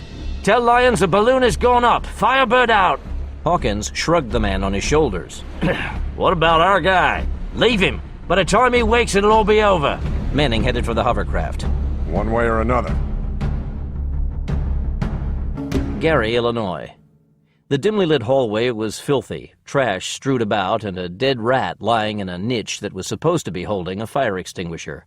Graffiti covered the walls, and most of the ceiling panels were gone, exposing the metal framework designed to support the foam squares. The original ceiling beyond the framework was cracked plaster, veined with insulated wiring and an empty light socket. With 3 armed men in front of him and 4 behind, Peter Woods strode along the dirty hallway, glancing impatiently at his watch. What the hell was going on? Why hadn't anybody reported in yet? Biggest deal of his life, going to turn the world upside down, and the punks were probably off getting laid or fighting with some rival gang. Damn fools. Surrounded by the Magnificent Seven, Woods turned at an intersection and entered what once would have been the secretarial pool of the factory complex. A skylight admitted milky light, softening the splintery remains of the broken furniture and smashed typewriters. Pausing to light a slim Panatella cigar, Woods drew in the dark smoke, then scowled at the shadows in the far corner. Who the fuck is that? He pointed at a pile of rags partially hidden under a mailing table. Tall and wide, Brian Ledbetter pulled a piece and rushed the table. Thumbing back the hammer, he kicked over the table and the rags came to life, raising a pair of skinny arms. Please, I ain't heard nothing. The old man tried to get farther into the corner. Ledbetter lowered the muzzle of his gun. Here now, that's okay. Stay calm, old-timer. There's barbed wire all around this place. How'd you get inside? The old man pointed a scrawny finger to the left. There's an old coal chute. Raising a hand, Ledbetter cut him off. Sure, I left it open. Just wanted to know, thanks. Ledbetter holstered the piece. Tony, Gary, toss it outside. No, leave it. The leader of the Magnificent Seven shrugged in response, and the group started along the next corridor. Halfway down, Woods stopped and slipped a magnetic card into a crack in the wall. There was a subdued click, the low hiss of hydraulics working, and a section of the opposite wall disengaged to swing aside, and bright lights filled the ramshackle hallway. Stepping into the light, the group spread out so that Peter Woods could lead the way now. Striding past a sandbag nest containing armed guards and a .50 caliber machine gun, Woods gave the eye to a group of Cascade soldiers sitting at a table cleaning assault rifles, and then pushed his way through a revolving door. The glass in the door had been replaced with plexiglass and rubbed with sandpaper to make it almost opaque. Any cops trying to bust the place wouldn't be able to see what they were heading into by going through the door, giving Cascade valuable time to erect its interior defenses. Past the door, cool air blew briskly from the ceiling vents to carry away the stink of the abandoned factory outside. In here, the raised floor was spotlessly clean, the ceiling intact, and the area well lit with fluorescent ceiling lights. A dozen people were at consoles operating controls, and hulking machines larger than refrigerators formed neat lines along the flooring. A steady hum pervaded the cool air, along with the faint aroma of ozone from the operating Cray supercomputer. Are you ready? Woods gazed proudly at the mainframe. It was an older model, slow and feeble compared to the massive Cray 4 supercomputers used at his legitimate business offices in the downtown loop of Chicago. But this machine was the heart of a very profitable internet pornography business, stealing content from one website to sell it to another, and occasionally hacking into banks for a little debit card fraud. The more money Cascade generated to finance its military operations, the fewer paper trails there were leading back to him. The old Cray more than served the needs of his covert organization. It also officially didn't exist, and even the feds couldn't try to stop what they didn't know about. Which was why the location of this base was such a closely guarded secret. Peter Woods owned all of the land in this section of Gary, and nobody would ever get permission from the city to start urban renewal. The sprawling jungle of the industrial slum was merely another layer of protective camouflage for Cascade. The chief technician gave a crisp salute. Are we ready? Absolutely, sir. Once we get the plans for the jamming unit, we'll have it bombed across the internet in 5 minutes. All general recipients? Mostly, yes, sir. We tried to get some of the more radical Arab groups to buy the plans. Buy? Woods yanked the cigar from his mouth. Buy? You were supposed to convince them it was a gift from American sympathizers. Yes, Mr. Woods, I know, but quite a few of the terrorist groups thought the offer sounded too good to be true and wouldn't have anything to do with it. So I started offering the jamming unit for sale, and the numbers went back to where they were supposed to be. Puffing on his cigar for a few minutes, Woods said nothing. We need maximum distribution to elicit total chaos in the Middle East. With exaggerated slowness, Woods removed the cigar. Admirable. Smart move. Well done. Thank you, sir. Once we get it out, what kind of a response time can we expect from the NSA? Woods blew a gray smoke ring at an air vent. He knew the smoke was bad for the Cray, but it was his machine, and he did what he liked with his property. 10 minutes, sir. 2 if they know it's coming. Woods tilted his head so that the rising smoke obscured his features. Do they know it's coming, son? The chief technician went pale. Sir, no, sir. Good. Woods put the cigar back in his mouth. Walking among the humming servers, Woods looked at the video monitors, showing different locations around the factory. Most of the screens were devoid of life, alleyways, empty rooftops, and such. One showed a hooker working the street corner, and another displayed a dealer conducting business at a traffic light. Cars would stop, he'd approach, make the sale, and the car would drive on again. Total elapsed time, 20 seconds. But it wasn't drugs. Woods had nothing to do with that shit. He sold guns. To old men, children, gangbangers, housewives, cheerleaders. Hell, he gave guns away for free to homeless families to protect them from the predators of the night. What would the hijackers on 9/11 have done if all the passengers on board those planes had been armed? Nothing. That's what would have happened, instead of the biggest disaster in the history of the nation. Guns made America, and guns made America strong. The disarming of this once great nation was a communist plot to weaken democracy, and he would never let it happen. Never. No matter what the cost was in dollars or human life. The right to be armed is the right to be free, Woods thought. He turned to face the waiting technicians. It's a glorious day, gentlemen. War is what this country needs to get back on its feet. We're too fat, too rich, too lazy. Combat makes us leaner, smarter, faster. Butter will make us fat. Guns make us strong, eh, sir? Oh! How dare you quote Hermann Göring to me? My grandfather died fighting Hitler. But, sir, Shut up! If you ever cross the line like that again, I'll turn you over to our turkey doctor. I'm sorry, sir. I didn't... Woods turned his back on the man and pointed at another technician. You there? Sir? The middle-aged man went pale behind his glasses. Can you handle the Cray, yes or no? The hacker cast a furtive look at the chief technician on the floor. Yes, sir. Easy as pie. Good, you're in charge. Thank you, sir. Don't fail me. A red light flashed above the revolving door. A few seconds later, the frosted panels swung aside, and Brian Ledbetter walked into the room, an automatic held steady in his fist. I heard shouting. Nothing important? Woods walked past the former chief technician, still hunched over on the floor. Where's Mannix? Checking on the walkways between the buildings, making sure they're all guarded. Keep the boys on their toes. Good. How soon will we be ready? Ledbetter slid the weapon away. We're ready now. Harrison and his men will have a hard time getting in here, sir. Woods scowled. Men? What are you talking about? The British bastard always works alone. Well, the way I see it, our boy is no fool. Somewhere along the way, Harrison could have gotten some muscle to back him up. Say 10, maybe 15 guys tops. That many? And our alarms are useless against the unit he carries. No problem. I have Yang walking the perimeter with his boys. Call them back. Sir? Woods calmly removed the cigar to inspect the glowing red end. We should let Harrison and his associates inside the factory. Then we flood the building with poison gas, and after they stop twitching, we get the jamming unit without firing a shot. Ledbetter's lips twisted into a hard grin. Now where's the fun in that? We're not here for a good time. We're here to save a nation from itself. We're patriots! Remember that.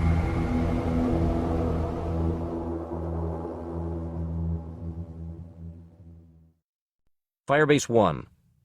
In spite of the armed guards, Harrison approved of his new environment. The air was crisp and clean in the elevator, completely lacking any trace of the sulfur from outside spewed forth by all of the neighboring volcanoes. Arriving at the western end of the island of Matua, Harrison hadn't been startled when armed men rose from the sandy beach wearing camouflage fatigues. After he exchanged passwords with them, the guards took Harrison under escort, then pushed his borrowed dinghy back into the water. Once it was far enough away from shore, the Japanese terrorists shot numerous holes in the thin hull, sending the vessel to the bottom of the bay. That seemed to carry an ominous tone to Harrison, until he realized it was simply done to mask his location from any possible observers. Very wise. A small cave in the side of a low hill led to a set of steel doors painted the same color as the surrounding rock. Past the door, an elderly man smoking a cigarette and wearing a white lab coat accepted the Chameleon from Harrison, along with a CD containing the engineering blueprints and electrical schematics for the device. This was as arranged in his earlier communications with Yangida Fukuoka, the man in charge of this cell of Nucleus, the infamous Japanese terrorist group. As the nameless scientist rushed away with the device and disk, Harrison tried to hide a frown of disapproval, not for the terrorists, but for himself. Now that he had seen their hidden fortress, Harrison wished he had asked for more money. This base had to have cost millions to build in secret, and right under the noses of the damn Russians, too. The larger guard turned to Harrison and addressed him in halting English. "This way, noble sir. Director Fukuoka wishes to see you personally." Hi. Harrison gestured the guards onward. The surprised men exchanged glances at Harrison's Japanese and then started down the clean white corridor and into the central elevator of a bank of 5. As the doors closed, Harrison hid a smile. 5 elevators for an organization of only a few hundred people? Bullshit. Most of the lifts were probably dummies. The central elevator and the wings would be the easiest for hurrying people to remember, so those were probably the only ones that actually worked. The others would be death traps for any invaders. Once again, his respect for Nucleus went up, as did his apprehension. The group was known for keeping its word to weapons dealers. That was a vital prerequisite in their line of work, or else soon they would find it impossible to obtain any of the supplies and materials needed for their agenda. But the Chameleon was a one-time offer. Would they still play cricket? Casting a furtive glance at his escorts, Harrison nervously checked the trick cigarette lighter in his pocket, his watch, and collar. They had taken his gun on the beach, but stopped at that. It was their first and only mistake so far.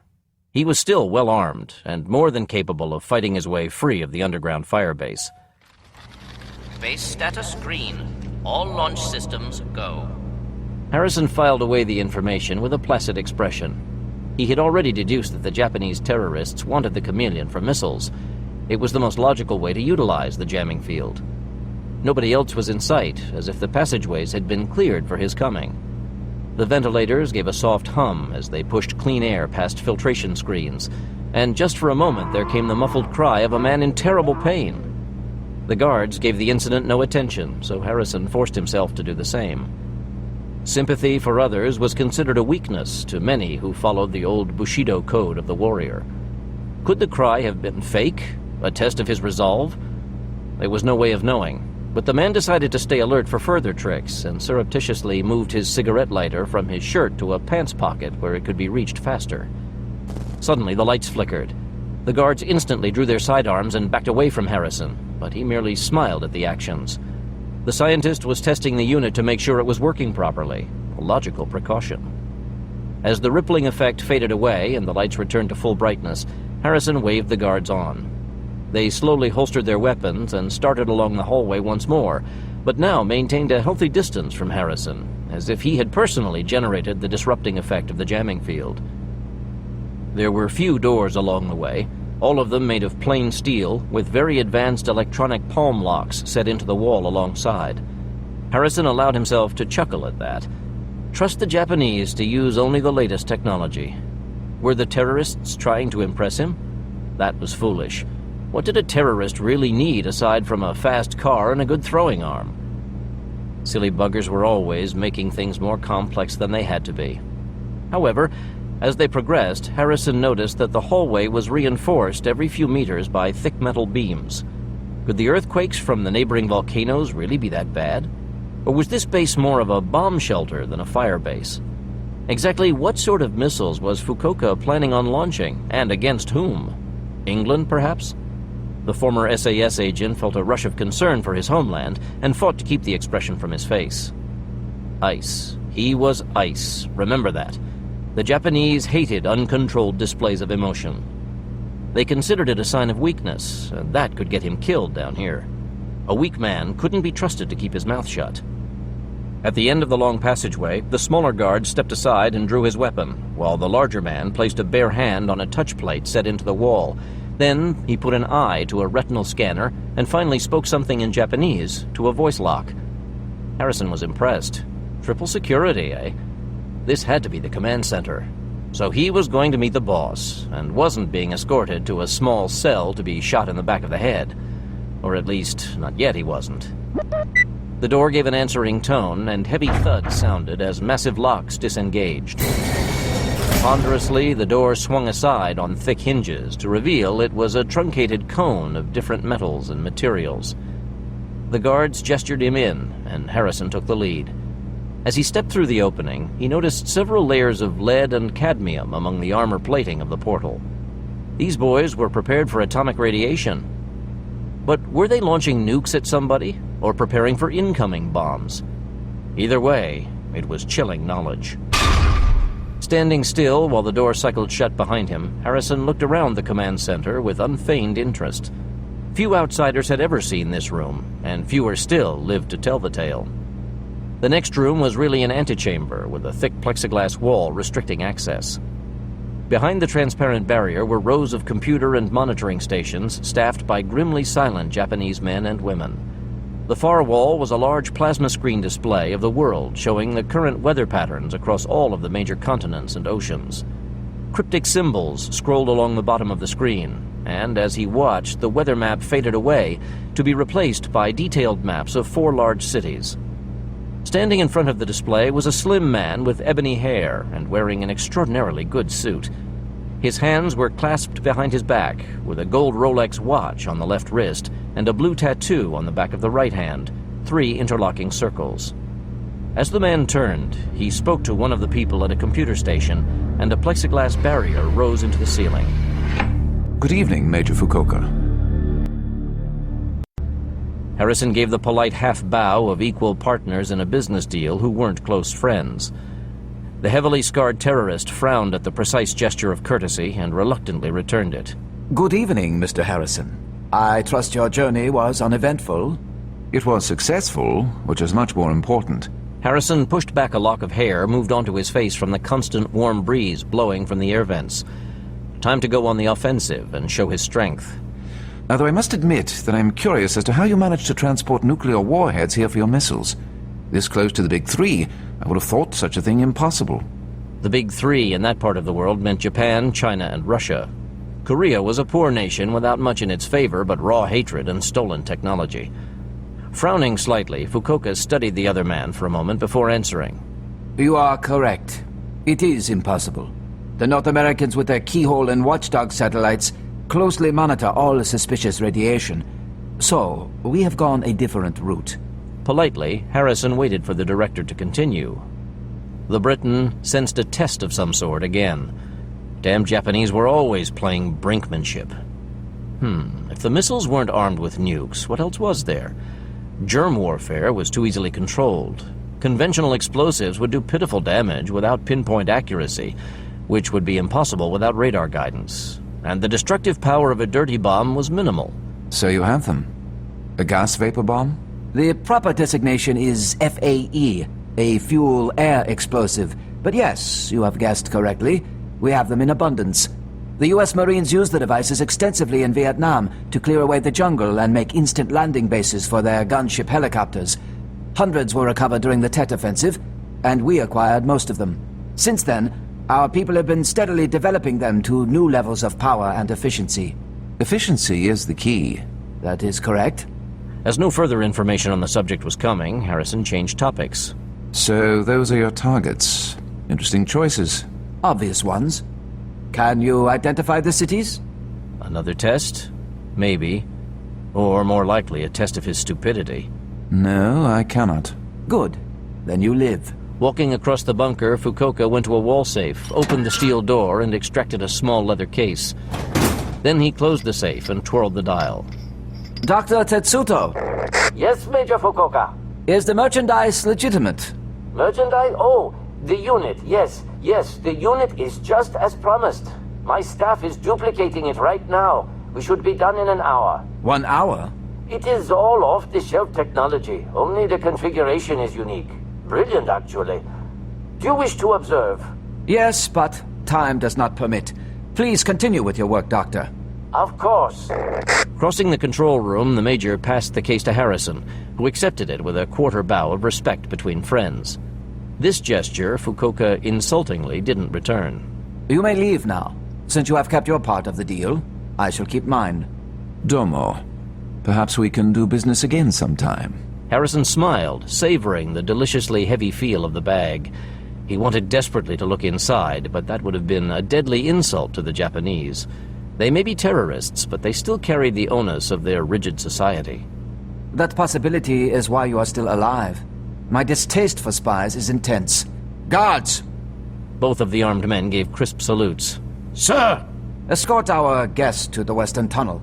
See him safely off the island, and then monitor his journey to make sure he does not try to come back. As the guard started the process of opening the blast-proof door, Harrison felt his face burn red with the accusation, but controlled his temper. Tests. The damn Japanese were always testing your resolve, your intelligence, your control. Bah, the Americans were much easier to deal with. They paid in cash and asked only a speedy delivery. Fukuoka would go insane when he learned of the sale to Cascade. How very pleasant. Harrison kept a smile from his face. It was a pleasure doing business with you, Major. He walked out of the room without looking back. Major Fukuoka raised an eyebrow at the gesture and started to reach for the .40 Magnum Fabrique Nationale inside his suit, but stayed his hand. Now wasn't the time or the place. Later he would deal with the offensive little Briton at a more private location. As the armored door boomed shut and locked, the Major walked back to the wall display and waited. Now the cryptic symbols scrolling along the bottom melted into proper Japanese, showing the target zones: Beijing, Moscow, London, Washington, D.C. It was a pity that all 4 of the missiles would have to be launched at the same time to disguise their firing as a volcanic eruption on Matua. Moscow would be hit first, and then the hated Chinese. Unfortunately, because of the sheer distance to be traveled, the British capital would be warned by then, and if wise heads prevailed, they might just gain that extra time to evacuate some of their parliament before the chameleon-masked ICBM detonated above the city. Yet if only one missile got through to its target, that would justify the enormous expense of the entire project. The estimated death toll for Moscow alone was 1 million. For Beijing, 2 times that number. London, twice that, and Washington the same. Fukuoka smiled at the thought. And that would only herald the beginning of the destruction. Afterward, the real firestorm would commence. With their capitals destroyed, the superpowers would turn on one another, and in the aftermath, Japan alone would remain as undamaged and mighty. The plan couldn't fail. He only hoped that the spy was on his way to one of the targets. Glancing at the clock on the wall, the terrorist leader frowned darkly. There wasn't enough time for him to even reach Tokyo, much less Beijing or Moscow. Pity. There wasn't much time remaining before the missiles launched, and the rulers of the old world would perish in the fiery weapons of their own foolish creation. Nothing could go wrong now, Fukuoka thought, chuckling inside. Only 45 minutes remained until the end of the world. Illinois. As Able Team drove past a rusting sign that marked the boundary for Gary, Blancanales shook his head in embarrassment. Christ. And this was once the jewel of Illinois. Really? Well, I'm having flashbacks to Beirut. Schwartz looked sadly out the side window of the Cadillac. Dodging potholes with the sure ease of a big city dweller, Lyons merely grunted in agreement. How the mighty of commerce had fallen. 40 years ago, Gary, Indiana had become famous because of a Broadway tune singing its praises back in 1905. But the city crossed the state line, and there was Gary, Illinois, and nobody sang the praises of either city anymore. 50 years ago, it would have been called a ghetto.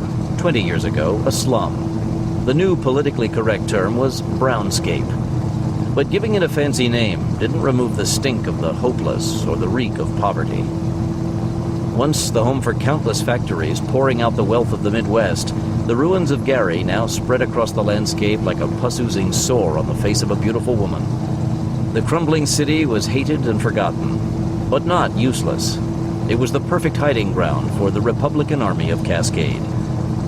Occasionally checking the street map shown on the glowing personal computer on the nearby seat, Lyons drove the rented Cadillac quickly through downtown Gary.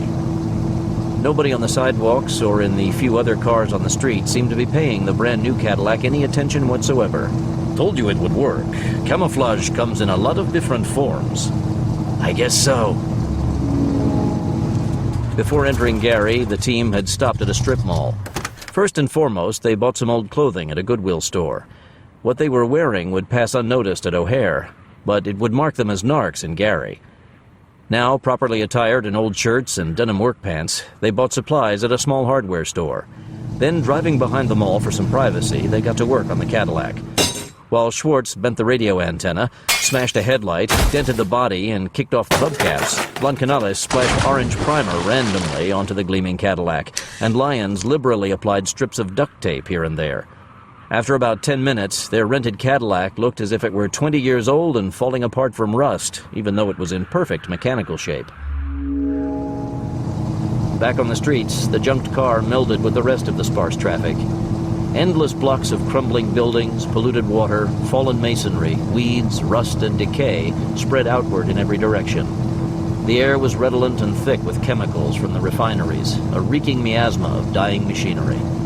Rusting water towers dotted the ghetto, the metal support girders starting to bend as if they were kneeling down to feed like beasts upon the carrion of the dead city below. Blancanales ran a hand through his hair. Beirut is beginning to look pretty good. Tucking his portable radio into a cushioned holster under his denim jacket, Schwartz froze and adjusted the controls. Then he spoke into his throat mic. Roger, confirmed. What? David found Davis Harrison in the Kuriel Islands. The buy's already gone down. Slowing for a stop sign, Lyons noticed that nobody else was pausing, so he kept the Cadillac moving around an abandoned car left in the middle of the street. Which means Harrison can call Woods at any moment to sell them the duplicate plans.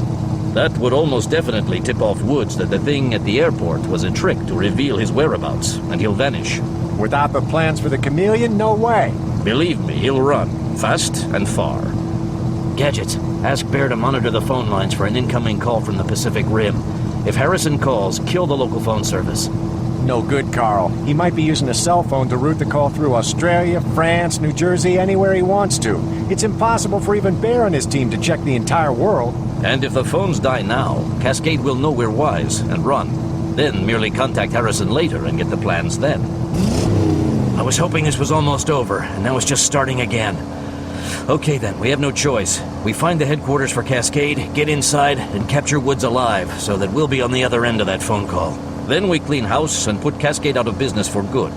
Schwartz worked the bolt on his M16 M203. Better stay sharp. Woods has millions to spare, so Cascade is going to be well armed with everything money can buy. And that's a lot. But not everything. Blancanales spotted an American flag fluttering from the top of a pole above a small post office that resembled a fortified bunker.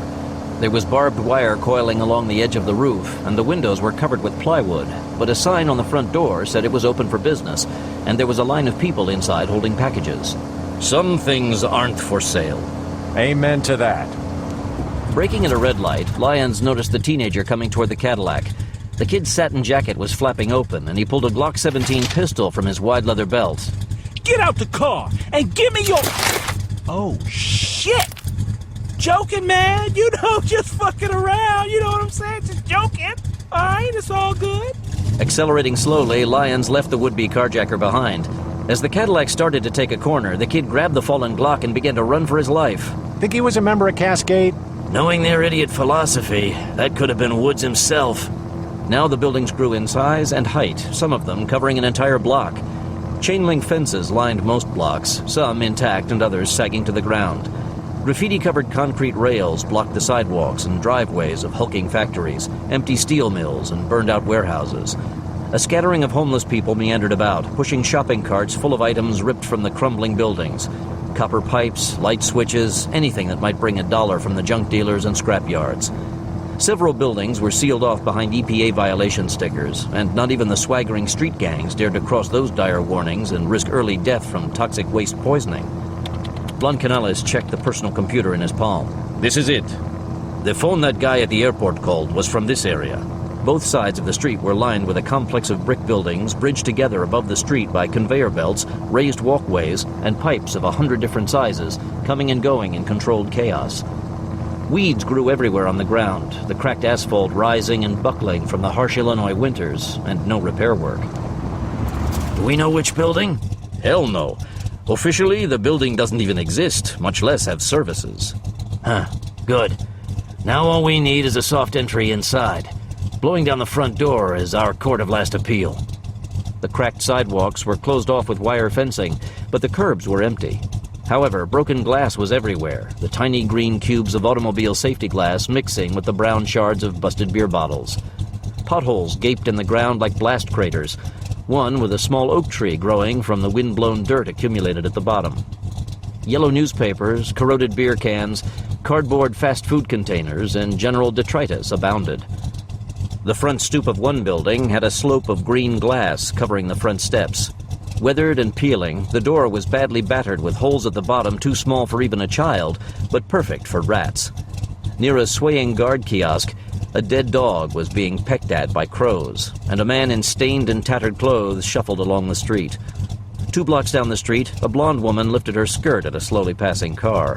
The grinning driver pulled to the corner, and the busty whore bent in through the passenger side window to talk to the occupants and give Able Team an impromptu view of her dubious charms. A deal was obviously made, because she climbed into the car, the driver already loosening his seatbelt.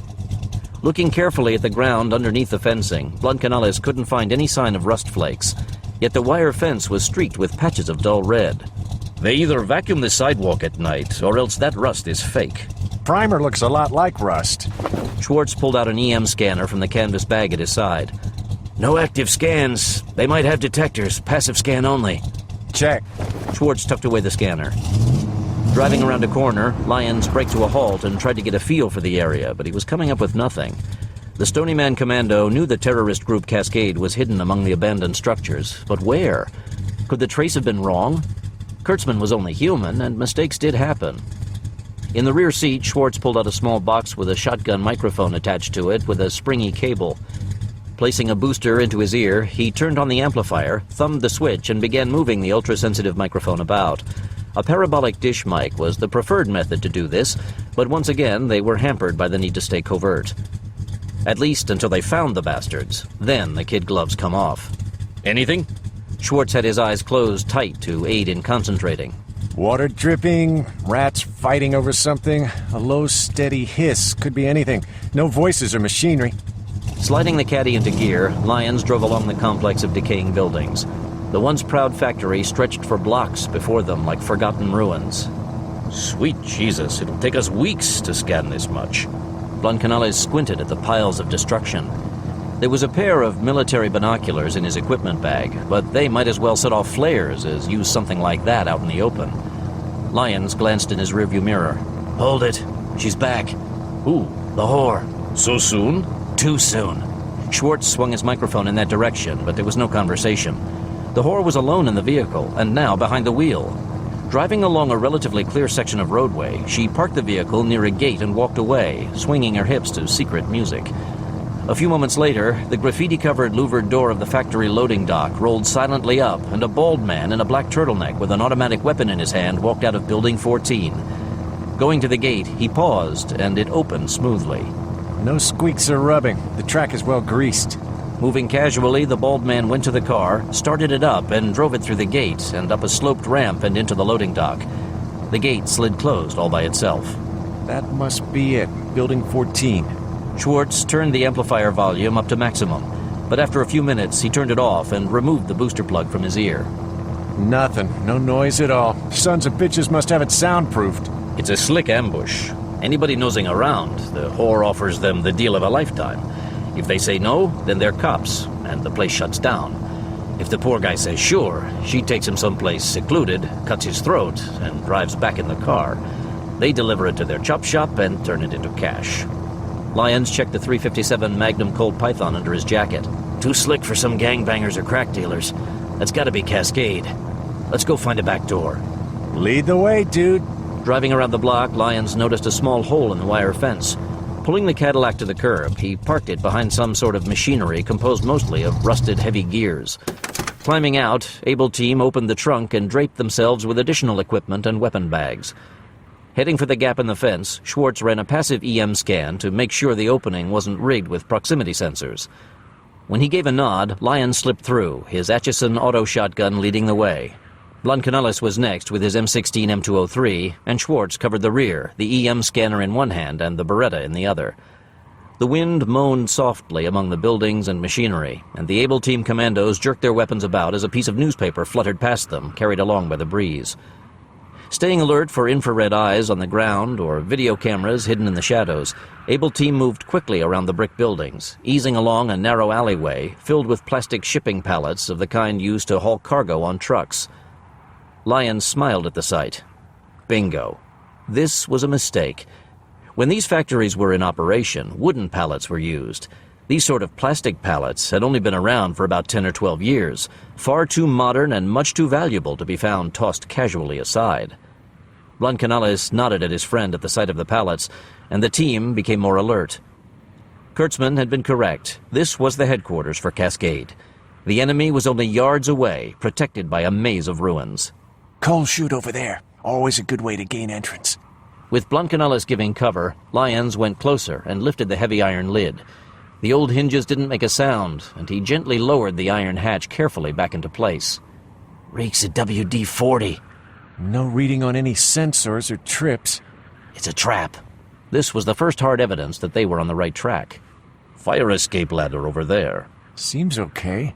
Approaching warily, Lyons shouldered his weapon and took hold of the bottom of the escape ladder. Giving it an easy tug, he wasn't surprised when the extendable ladder slid down silently on well-greased tracks. Then the team froze at hearing the sound of footsteps approaching. 3 people. Moving fast, Lyons and Blancanellis swung their weapons into play, but stepped aside to leave a clear field of vision. Schwartz stayed in the middle and drew his pistol. Okay, who's catching the clap from Arnett this time? Leveling the Beretta, Schwartz wasted a precious second acquiring the targets as they came into view. 3 teenagers dressed in black jeans and black leather dusters, like something from an Italian Western. 2 of the young men held Tech-9 machine pistols, and the third had the checkered butt of a huge revolver sticking backward out of his belt. At the sight of Able Team, the teenagers clawed for their weapons, but before they could fire, there came 3 fast chugs. Moaning in pain, the youths doubled over, dropping their weapons and grabbing their bloody stomachs. Tracking the bodies with their own weapons, Lyons and Blancanellis watched coldly as Schwartz leveled his Beretta and fired 3 more times, ending the suffering of the youths now that the weapons were gone. One of his earliest lessons in combat had been that dying enemy gunners often convulsed wildly, their spasming fingers tightening on triggers and blindly firing weapons even as they died. As Schwartz reloaded the Beretta, neither Lyons nor Blancanellis complimented their friend on his speed and marksmanship. These young people had chosen the wrong path, and they paid the ultimate price. Schwartz had merely done what he had to do for survival. Leaving the bodies where they lay, Able Team swiftly climbed to the roof of the factory. Now, with the panoramic view of the abandoned complex, they could see the whore was back on the distant corner, wiggling her hips and chewing gum as she walked the perimeter of the hidden base. The roofs of the adjoining buildings were deserted, some of the more distant structures starting to sag as the harsh Midwestern winters weakened the wooden supports underneath. Bird nests abounded, and there was a surprising number of hubcaps and plastic frisbees. Staying in the middle of the roof where he couldn't be seen from the street below, Schwartz aimed his shotgun mic at the nearby buildings and fiddled with the controls. Nothing. No, wait. Walking across the roof, he swung the mic back and forth until it was pointing at a ventilator fan, the galvanized tin slowly rotating in the gentle breeze from the garbage-filled river. Okay, it's gone now. Somebody must have been walking past an air van and I caught a piece of their conversation. Anything useful? Something about a vault door. I didn't hear all of it. Damn.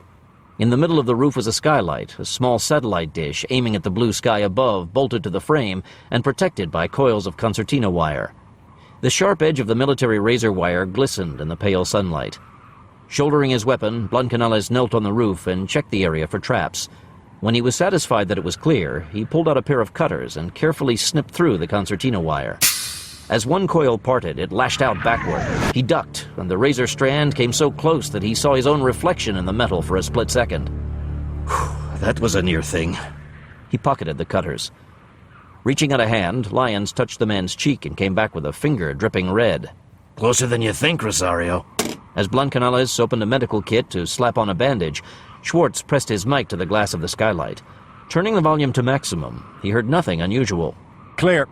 Running the tip of a knife along the edges of a pane of glass, Lyons cut away the hard putty, then used a piece of duct tape to lift the square of glass out of its recess in the frame. Peering down, he saw only a filthy room. Then he went stiff at a familiar smell.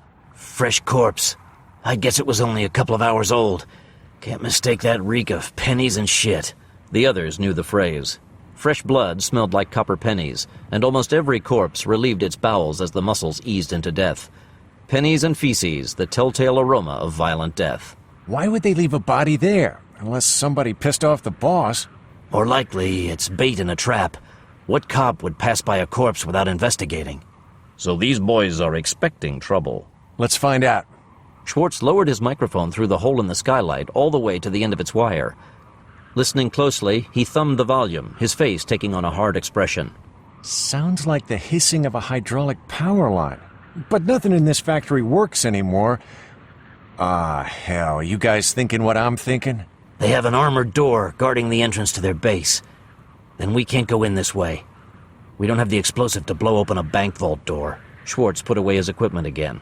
Nowhere near enough. Hand grenades and 40mm shells aren't going to dent a door that needs hydraulics to move. Meanwhile, Cascade springs whatever trap they have set near the dead guy. Claymore mines, poison gas, whatever. That is, unless we get them to open it for us. Got a plan? Yes. You've got a hot date. Blancanales smiled and pulled out his wallet. Withdrawing a sheaf of cash, he offered it to Lyons. We'll cover you from up here. A date? Taking the cash, Lyons looked sideways at the street below. The scantily dressed whore was still standing on the corner, watching and waving at every car that passed. I just hope that isn't Arnett. He tucked the money away and started for the fire escape. 3 men against 200 were bad odds, but Lyons could hear the clock ticking, and if this trick didn't work, Able Team would have no choice but to go straight in with guns blazing, which was tantamount to suicide. But that did give him an idea. Maybe there was a way to balance the odds slightly more in their favor. Climbing down the ladder, Lyons pulled out his cell phone and hit a memorized number. The call was answered in the middle of the first ring. I have a job for you. Mattawa Island. The opal blue water of the caldera was clear all the way to the sandy bottom. Shoals of colorful fish swam among a waving aquatic forest of kelp.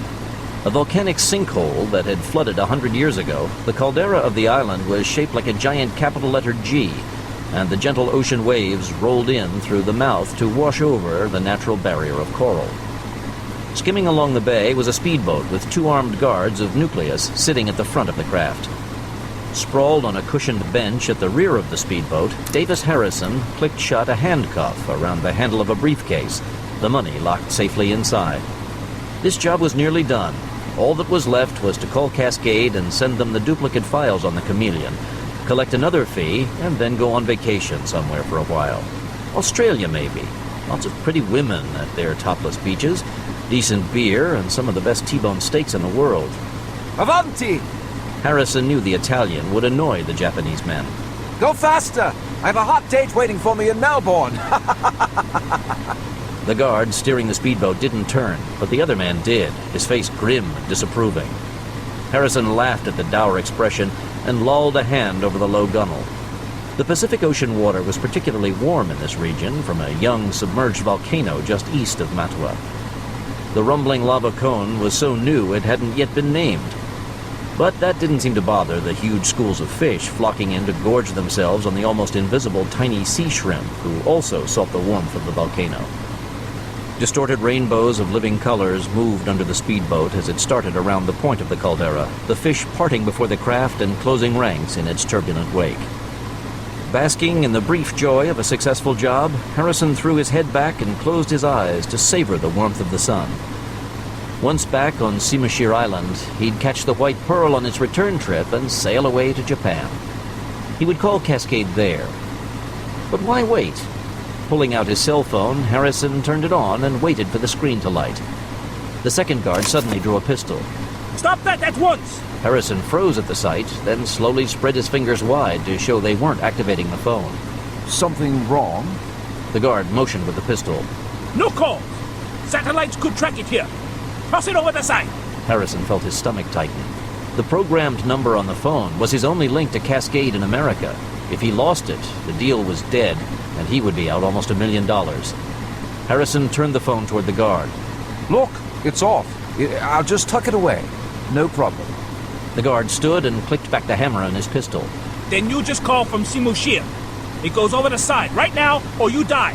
Heaving a heavy sigh, Harrison looked at the cell phone and started to reach past the gunwale of the speedboat as a diversion to cover his left hand coming out of his pocket with his cigarette lighter. The device hissed twice, and the guard reeled back, the tiny poison darts buried deep in his throat. With an inarticulate cry, the pilot spun and caught 2 darts in his face, one of them going directly into an eye, bursting the sac. Even as the neurotoxin galvanized his muscles, the screaming man managed to pull a pistol and fire 3 times, hitting nothing before limply falling face down onto the deck. Tucking the precious cell phone away, Harrison advanced upon the dead men and fired twice more just to make sure they weren't faking. Pocketing the lighter, he hauled them to the rear of the speedboat and took over the helm. The boat had started veering out to sea with nobody at the wheel, and he began to head it eastward and back toward Simashir. Then he smiled and changed course to due south, checking the compass on the control panel and the fuel gauge. Yes, there was just enough. Excellent. To hell with Simashir Island. He'd go directly to Japan. There was a breeding ground for great white sharks along the way. He could toss the bodies overboard there, and they'd never be found. With any luck, their organization might think the men had killed him and taken the money for themselves. It was just possible he could get a replacement payment from Major Fukuoka for the Chameleon. That would make 3 fees for the same item. Speaking of which, as the speedboat surged forward, Harrison pulled out the cell phone. No calls, eh? Watch this. He hit several buttons in the proper sequence. The scrambled number for Cascade was activated, and the first of the relay phones started ringing. Stonyman Farm, Virginia. There's an outgoing cell phone call from the vicinity of Matua Island. Akira Takaido's hands flowed across his silent keyboard. It's mobile. Probably a boat or plane. I'm trying for a trace. Kurtzman wheeled his chair closer. Carmen, is the dummy ready? Masked by the VR helmet, the woman waved a gloved hand. All set to go, just tell me when. Davis Harrison is calling a farmhouse outside of Dublin, Ireland. The headphones Takaido wore jumped from the rock music playing. A former IRA bomb factory. Clever boy. Okay, the second relay has started. It's a mining company in Timbuktu. In the eastern mountain range? Takaido merely nodded, concentrating on his task. I'll bet it's the hideout for those bandits raiding caravans in the area. The son of a bitch is giving us his goddamn resume. He probably hit a relay box every place he's ever done a job. We're in Cairo now. The signal is splitting. One call is going to Langley, Virginia. I'll ignore that one. It's a fake. Haha! He's going on a ground line now, across the transatlantic cable. I can kill the call now if you want. Carmen? Just tell me when. And we're in Nova Scotia. A lighthouse off the northern shore. Now that one I know. It's an SAS safe house. David has mentioned it from time to time. Get ready. I'm betting this is the last leg. He'll want the call traced back to his old agency. A little political revenge for the SAS kicking him out. Takaido leaned forward over his console. We've gone cellular. Back on landlines. Damn, this guy is good. Switching through Texas. Cellular again. Illinois. Now. Without a word, Delahunt flipped a switch. Did it work? Delahunt removed her helmet. Unknown. The timing had to be perfect, so either Cascade just got the design plans on how to make a Sony PlayStation, or the schematics for the Chameleon. There's no way to tell. Inform Able Team the ball may be in play. Akira, good job. Now, give Phoenix Force the location of Harrison. It's their job now. Does Barber or Hal want him alive anymore? For the moment. Near Matua Island. At the bow of the hovercraft, Hawkins was watching the horizon of the ocean with a pair of binoculars. Line of sight in the open sea was 7 miles, but the volcano peak of Matua rose high enough to be visible for well past 100 miles. Suddenly, he heard Akira Takaido's voice over the radio in his ear. Alert. Somebody has just placed a cell phone call to Cascade in your immediate area. At sea? Where? Just east of you. Roughly 4 miles. McCarter pointed to the right. Move! Holding the joystick tight, James shoved the throttle all the way, and the hovercraft rocketed forward, flashing above the ocean waves. Anything on radar? Enciso swayed to the bouncing motion of the speeding craft. Opening the breech of the grenade launcher mounted beneath his AK-105, he slid out the anti-personnel round of steel slivers. Designed by the DEA to blow off door locks so they could instantly enter drug labs, what the thundering barrage of metal flechettes did to human flesh had to be seen to be believed. Tucking the AP shell in a pocket, he thumbed in a stun bag round and closed the breech with a solid snap. They still wanted to take Harrison alive, if only for a little while, until they knew who had the Chameleon and what they planned on doing with it. Craning his neck, James did a fast check. Not yet. Radar screen is clear. Tense minutes passed, and then James sharply whistled, gesturing to the southeast. Swinging his binoculars that way, Hawkins saw it was a small speedboat with a slim, pale man at the wheel. It's Harrison! McCarter growled and raised his AK-105, then lowered it again. The speedboat was far outside the range of the assault rifle. Swinging up the Barrett, Manning braced himself and worked the bolt, levering in a cartridge. We want him alive! That was the plan, David. As the Barrett boomed, Hawkins watched the speedboat closely. The first shot seemed to have hit nothing, but firing from a bouncing platform at a bouncing target was damn near impossible at this distance. However, Hawkins saw Harrison snap his head around as the noise of the Barrett reached him a second later. The man dropped his jaw at the sight of the oncoming hovercraft filled with armed men. His own hands aching to fire, Hawkins barely restrained himself as Harrison shoved the throttle of the speedboat all the way. The nimble craft leaped forward, almost doubling its speed. Levering in another round, Manning fired again, and this time a huge chunk of the wooden gunnel exploded off the speedboat. Incredibly, Harrison left the helm and rushed to the rear of the craft. The reason why was made clear in just a moment as he tossed 2 bodies overboard. Oddly, he had a briefcase handcuffed to his wrist, but it was clearly too slim to hold the Chameleon unless he had totally disassembled the jamming unit. As the lightened speedboat increased its speed again, Harrison raced back to the helm and swung directly away from Phoenix Force, heading out to the open sea. At first, the distance between the two crafts stayed the same. Then the gap slowly began to widen. McCarter bitterly cursed at the sight. The hovercraft was a lot faster than the speedboat, but it was also carrying tremendously more weight. The chase had started equal, but now it was all in favor of Harrison. He's getting away! Enciso fired his assault rifle, even though he knew the rounds couldn't reach. McCarter switched his grip from the assault rifle to the 40mm grenade launcher mounted under the main barrel. If he does, we'll never find him again. Okay, we have no choice. Dead is better than escaped. Take him out! Expecting that order, the team raised their weapons and cut loose, the combined chatter of the Kalashnikovs almost equaling the strident boom of the unleashed Barrett. Harrison ducked just in time as the back of his chair was blown apart. Then something splashed into the waves just off his bow and exploded, pelting hot salt water across the speeding vessel. More 40mm grenades rained down around the boat as the team got the range of their moving target.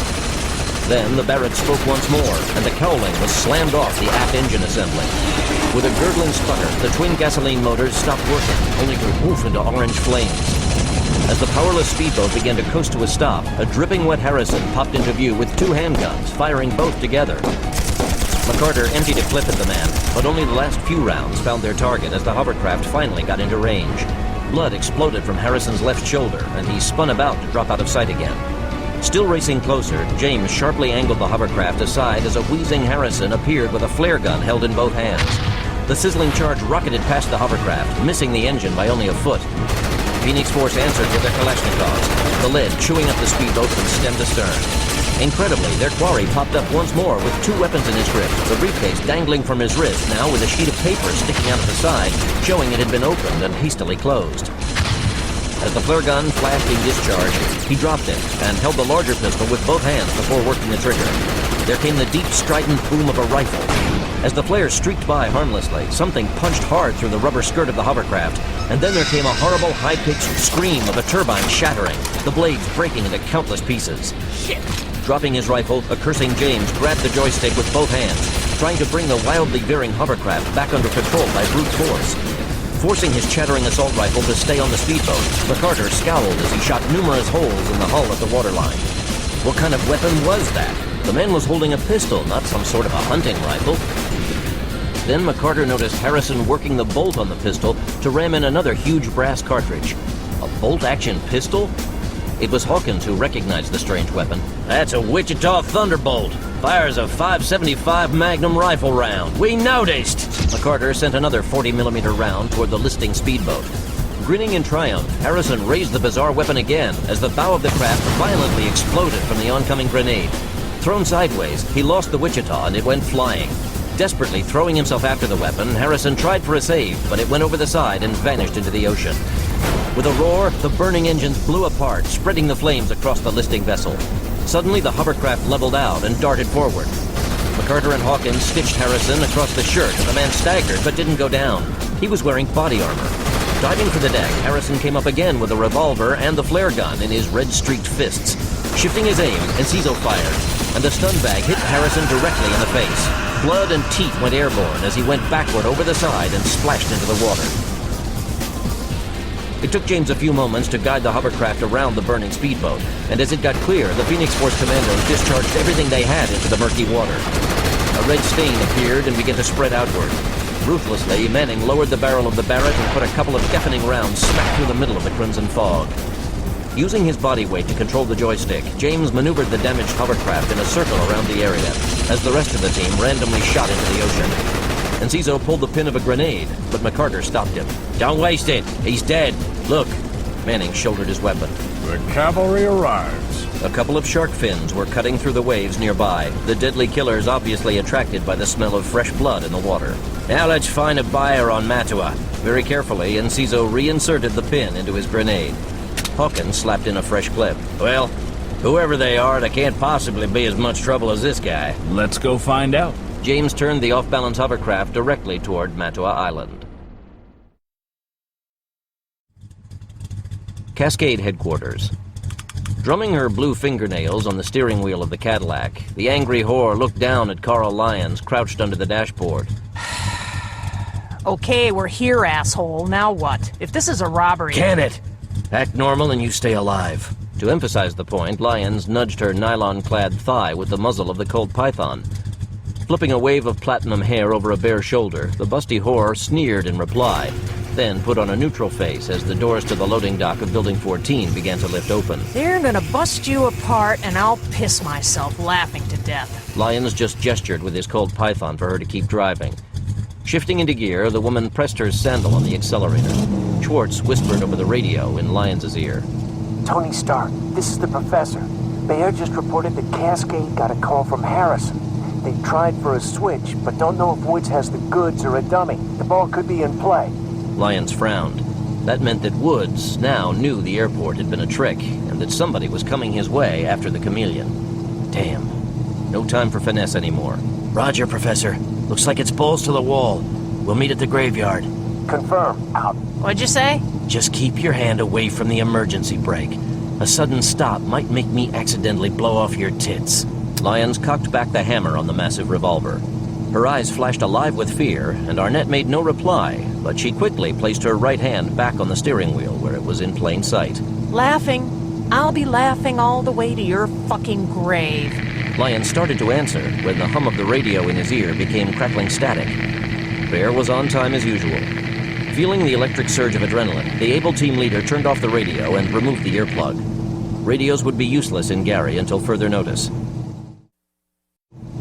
How long it took Woods and Cascade to figure that out depended on a lot of things, first and foremost being how fast Lyons could breach the main building. Driving past the wire fence, the big caddy jounced over the cracked concrete of the access ramp, making certain ample portions of Arnett's anatomy bounce in a most distracting manner before it stopped. As she braked to a halt, the loading dock door rumbled shut behind them with a hard clang of metal on metal.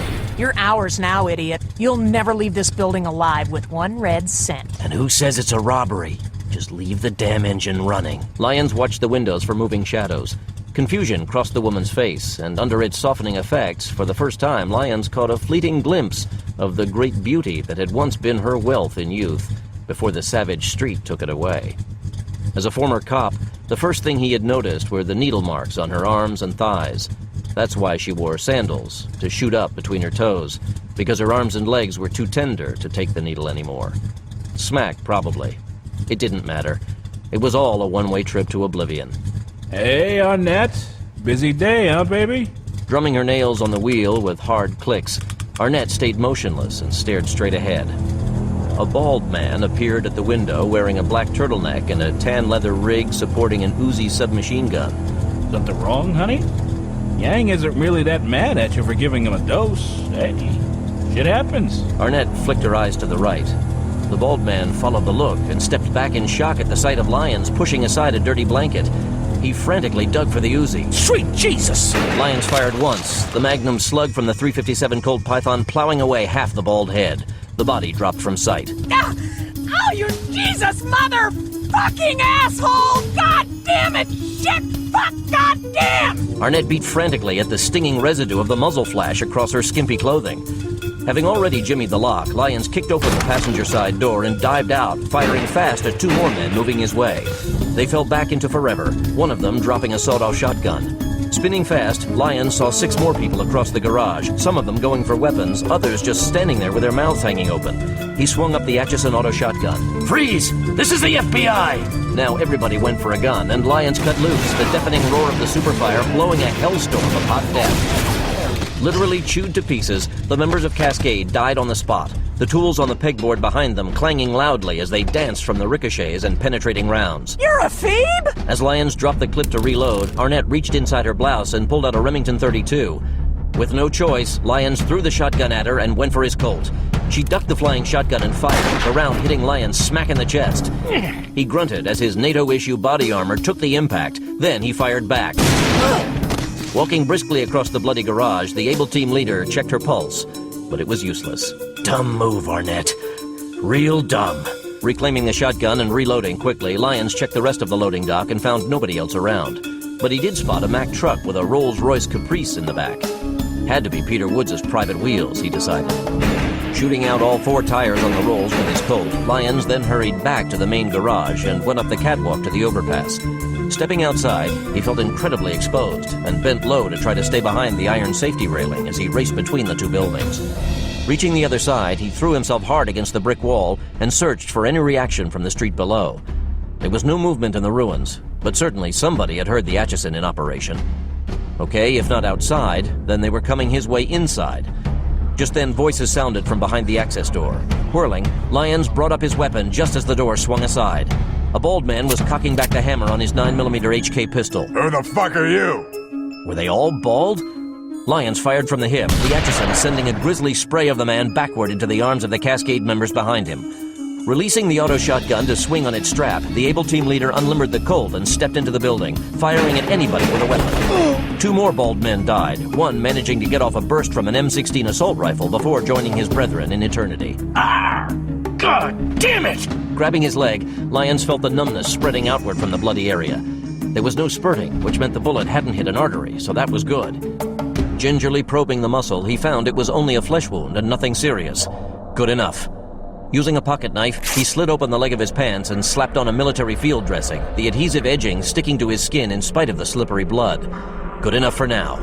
Limping slightly, he moved onward, sweeping through the old factory, ducking under conveyor belts thick with dust and rusty machinery, searching for the smell of death that would lead him directly to the hidden entrance of the Cascade base. In the air-conditioned computer room, the technicians were busy at the consoles preparing the huge humming Cray for its next task. Behind a soundproof door, Peter Wood sat in a small office and watched the men at their tasks while skimming through the thick sheaf of printouts spread out on the desk. He hated to admit it, but Harrison had come through as promised. The schematics seemed very complex to Woods, but he was no scientist. This was it, the key to the future, the ultimate stealth shield. By God, with this in the hands of the enemies of democracy, war in the Middle East was assured, and then Congress would be forced to unleash the military might of the nation, and America would finally rise to its proper position as the ruler of the world. Millions would die, of course, but billions would be freed from starvation and slavery. It was a more than fair exchange, in his opinion. Standing near a bubbling coffee maker, Tommy Mannix was leaning against the concrete wall and talking on the phone. Yeah, okay, thanks. We might have some trouble. Brian just reported gunfire from the loading dock. He's going over to check it out. Probably just another bum. Woods ran his fingers along the pages of electronic circuitry. History was in his hands. The new history of a better world. Any word from the Bloodhawks yet? Not since they first got hit by the Comanches, no, sir. Well, tell Brian to stay where he is. Have Yang and his brothers check out the loading dock. They're walking the perimeter today. Can't. They don't answer their radio. Yang doesn't answer? That anal retentive Nancy would report if he was having brain surgery. How long has it been since they last called? Not long. About 15, 20 minutes. Chief, we got 120 guys here today, along with me and the Magnificent Seven. Let the Comanches come if they want. We'll mop the floor with the little bastards. It'll be Custer's last stand all over again. General George Armstrong Custer lost that battle, Tommy. Are the phones operating? Sure, no problem there. Woods looked at the papers in his hands, stuffed them into a waterproof folder, and sealed it tight. Then he stood and tucked the folder under his arm. I don't like this. Send out 2 armed recon teams to sweep the exterior perimeter for strangers, and call a red alert using the house phone. I want this whole building sealed and ready for combat. Get some people on the roof with law rockets and stingers. Just because there's trouble with our radios? Come on, Chief. Sure, the timing seems a little odd, but... And what about the gunshots in the garage? Yeah, we don't even know there were any yet. I'm betting there was gunfire. Actually, Tommy, I think we're already surrounded and the feds are getting ready to come in. The feds? What makes you think so? Woods shook the computer printout. This!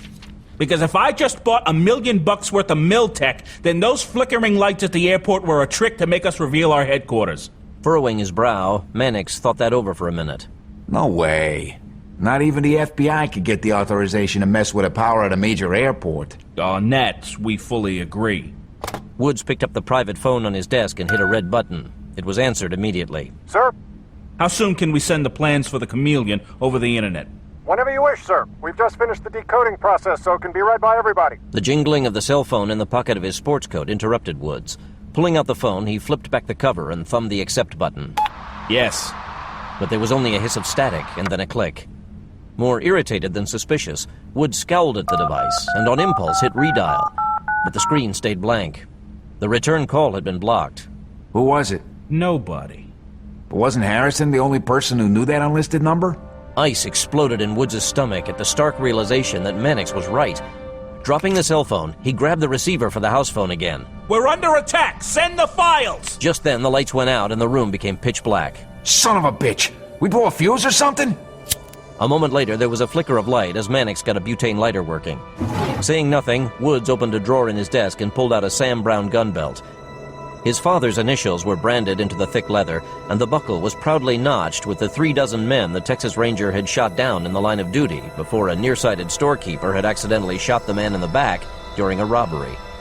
Watching his father slowly die in the hospital had been a life-changing moment for 10-year-old Peter Woods, gaining the knowledge that heroes died, and only the rich and the strong could survive in a world of betrayal. Cascade was born that day, and now his dream was in danger of dying stillborn. Unacceptable. Bright lights flooded the office from the corner of the ceiling as the battery-powered emergency lights came on automatically. The door swung open to show Frank Wojtowicz, one of the Magnificent Seven. The big man was wearing an unlaced flak jacket and carrying an M16 assault rifle. The bayonet on the end shone mirror-sharp in the harsh glow of the emergency lighting. Mannix tucked away his lighter. Report. We lost all power from the city grid. Orders, sir? Switch to the backup generator. Already on it, Chief. I sent one of the hackers down to the basement with a flashlight. We should be back online in just a couple of minutes. Send somebody to keep him company. We may have intruders. With the power dead, we can't send the plans over the internet.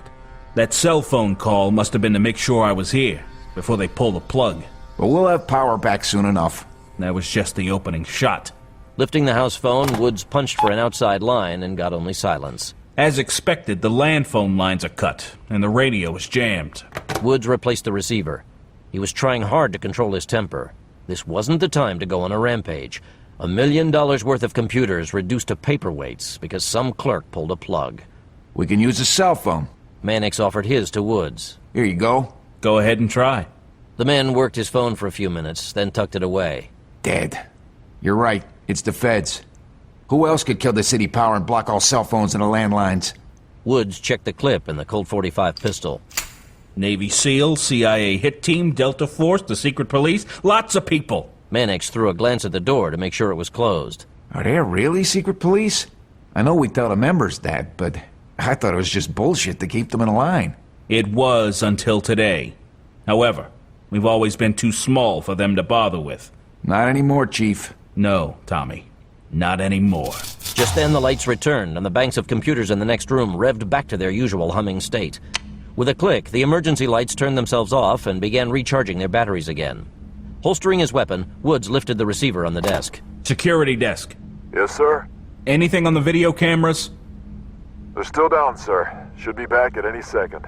Without comment, Woods replaced the receiver. They're coming. Very well.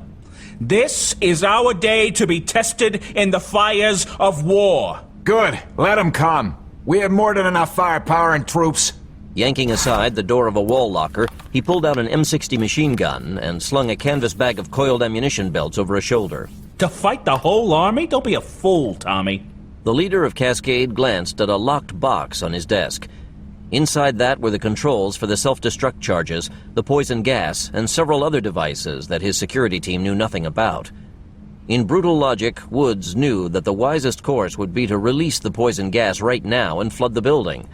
But Mannix wouldn't allow him to do that without giving the others a chance to get to safety first. Fine, if the man wanted to be a hero, so be it. Woods didn't like running, but he hated losing more. It seems you can have that fight, Tommy. Woods inserted a key into the lock and twisted left, then right, then left once more. The safety disengaged, and the thick metal lid of the box lifted up to reveal a set of glowing buttons and a single dial. Mannix narrowed his eyes at the sight until Woods closed the lid and tossed him the key. Still holding the M60 machine gun, Mannix made the catch. Woods tapped the box. Left, right, left again, then hit the green button. Tap it twice, and you've got 10 minutes. 3 times gives you 15. Your call. But don't dawdle or you're dead. No problem. Mannix pocketed the key. I'll take the plans and head for the tunnel. Use the house phones to direct a recall of our people into the vault. You and the 7 stand guard at the door until the last man is safely inside. Then set the self-destruct charges and meet me down in the tunnel. Now you're talking. Mannix grinned and swung up the breech mechanism of the M60 to insert a belt of armor-piercing cartridges. Afterward, the feds can sift through the rubble for 10 years trying to figure out if we escaped or died in a blast. You mean whether or not I lived, Woods corrected privately. They'll know for sure about you, hero. Peter Woods smiled coldly. Exactly, my friend. Mattawa Island. Approaching Mattawa Island, James fought the trembling hovercraft over the cresting waves of the surf, while the rest of Phoenix Force swept the island with binoculars to try to locate the departure point of the speedboat. Fast and small, the craft was little more than a launch, suitable for ferrying people, but not for very long distances. McCarter adjusted the focus on his binoculars. It had to come from something else. A yacht, a seaplane, a base maybe. No way it motored here from the mainland. There was nothing in sight except fields of grass, hills of wildflowers, evergreen trees, groves of bamboo, and the central volcano, Sarichev Peak. Steam was coming from the craggy top, but that had been happening for a long time. According to Carmen Delahunt, Sarichev hadn't erupted since 1986. Not today, Lord, McCarter silently prayed, tucking away the binoculars. Please, not today. Driving the hovercraft out of the ocean and onto the beach, James eased the physical tension in his shoulders as controlling the machine got noticeably easier. Its operation was a lot smoother with solid ground beneath the 3 remaining turbines. He flexed his tired hands. Wichita Thunderbolt my ass! Seals barked loudly in annoyance as the hovercraft swept by, throwing out a stinging wind of sand. Most of the seals scattered at their approach, the females barking defiantly as their pups scampered behind them for safety. The males snorted challenges and ran away, trying to lure this strange new enemy away from their families. These animals are terrified of people. But this island is supposed to be deserted. Not even a weather station here. Enciso nodded. Fear like that takes time. Sounds more like a permanent camp than merely a layover. Manning squinted into the distance. If that's true, why would they have Harrison deliver the Chameleon right to their doorstep? Oh, shit. They're planning on using the jamming field immediately. But for what? What are they planning to do with it? And who are they? Hawkins craned his neck to look over the lush island. Doesn't matter. If the buyers are here, then we'll find them. Them? Nobody builds a camp just for himself. And we aced 2 of their guards already. Wish we'd gotten a look at the uniforms on those 2 bodies Harrison threw overboard. Manning shifted the huge Barrett slung across his back. He was down to 6 rounds for the sniper rifle, and who knew what was coming? Swinging up his MP5 submachine gun, he checked the clip and worked the arming bolt. Those sure as hell weren't Russian or Japanese armed forces. Think those men might have been working for the buyers, and Harrison did another double-cross? Same as he did with Cascade? Could be. I'm glad he's dead. Traitorous little prick. McCarter unconsciously rubbed his upper arm where his SAS tattoo was located. The hovercraft dipped low as they flew over a stream, and now a jagged wall of rock formations appeared ahead. The lava ridge rose too high to go over, so James swung the hovercraft onto the beach once more to get around the obstruction. Well, their base isn't going to be in the volcano. Heck, that's half the island covered already. His voice trailed away, and the man started swinging the hovercraft back around. McCarter raised his AK-105. Trouble?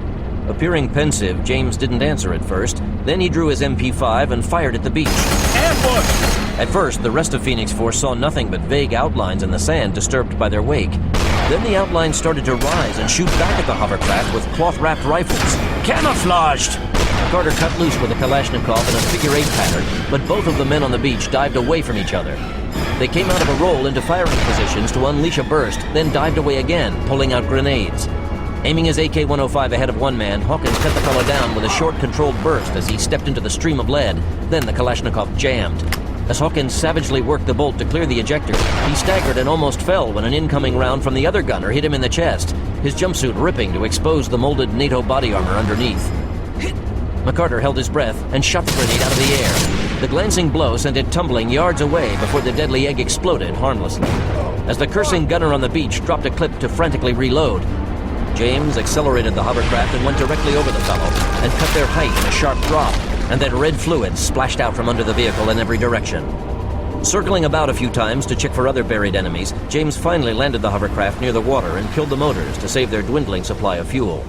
As the struggling motors died away, the sound was replaced by the pervasive noise of the gentle surf. Hawkins tucked the torn flap of his commando suit into his web harness. So much for covert. After that grenade, half the island knows we've arrived. Good. Saves us the trouble of flushing them out. McCarter hopped out of the craft and started for the dead man. Cal, are you sure we can get this thing airborne again? No, I'm not. Yeah, thought so. Enciso touched his throat mic. Stonehouse, this is Firebird 2. We need an evac ASAP. Leaving the others to stand guard, McCarter and Hawkins went to check the bloody corpses. The man near the lava ridge was only a mess of tattered clothing, bones, and gore. Even his weapon was reduced to splintered wood and seared metal.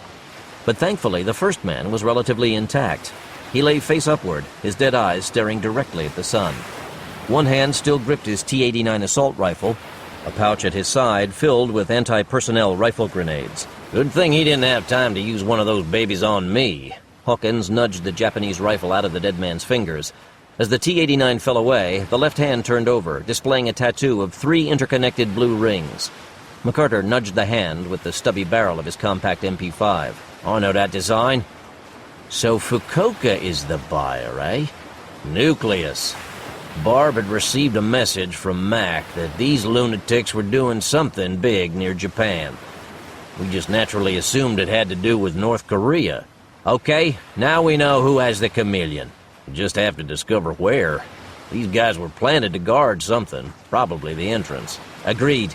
McCarter touched his throat mic. Okay, I want everybody on a recon sweep of the area.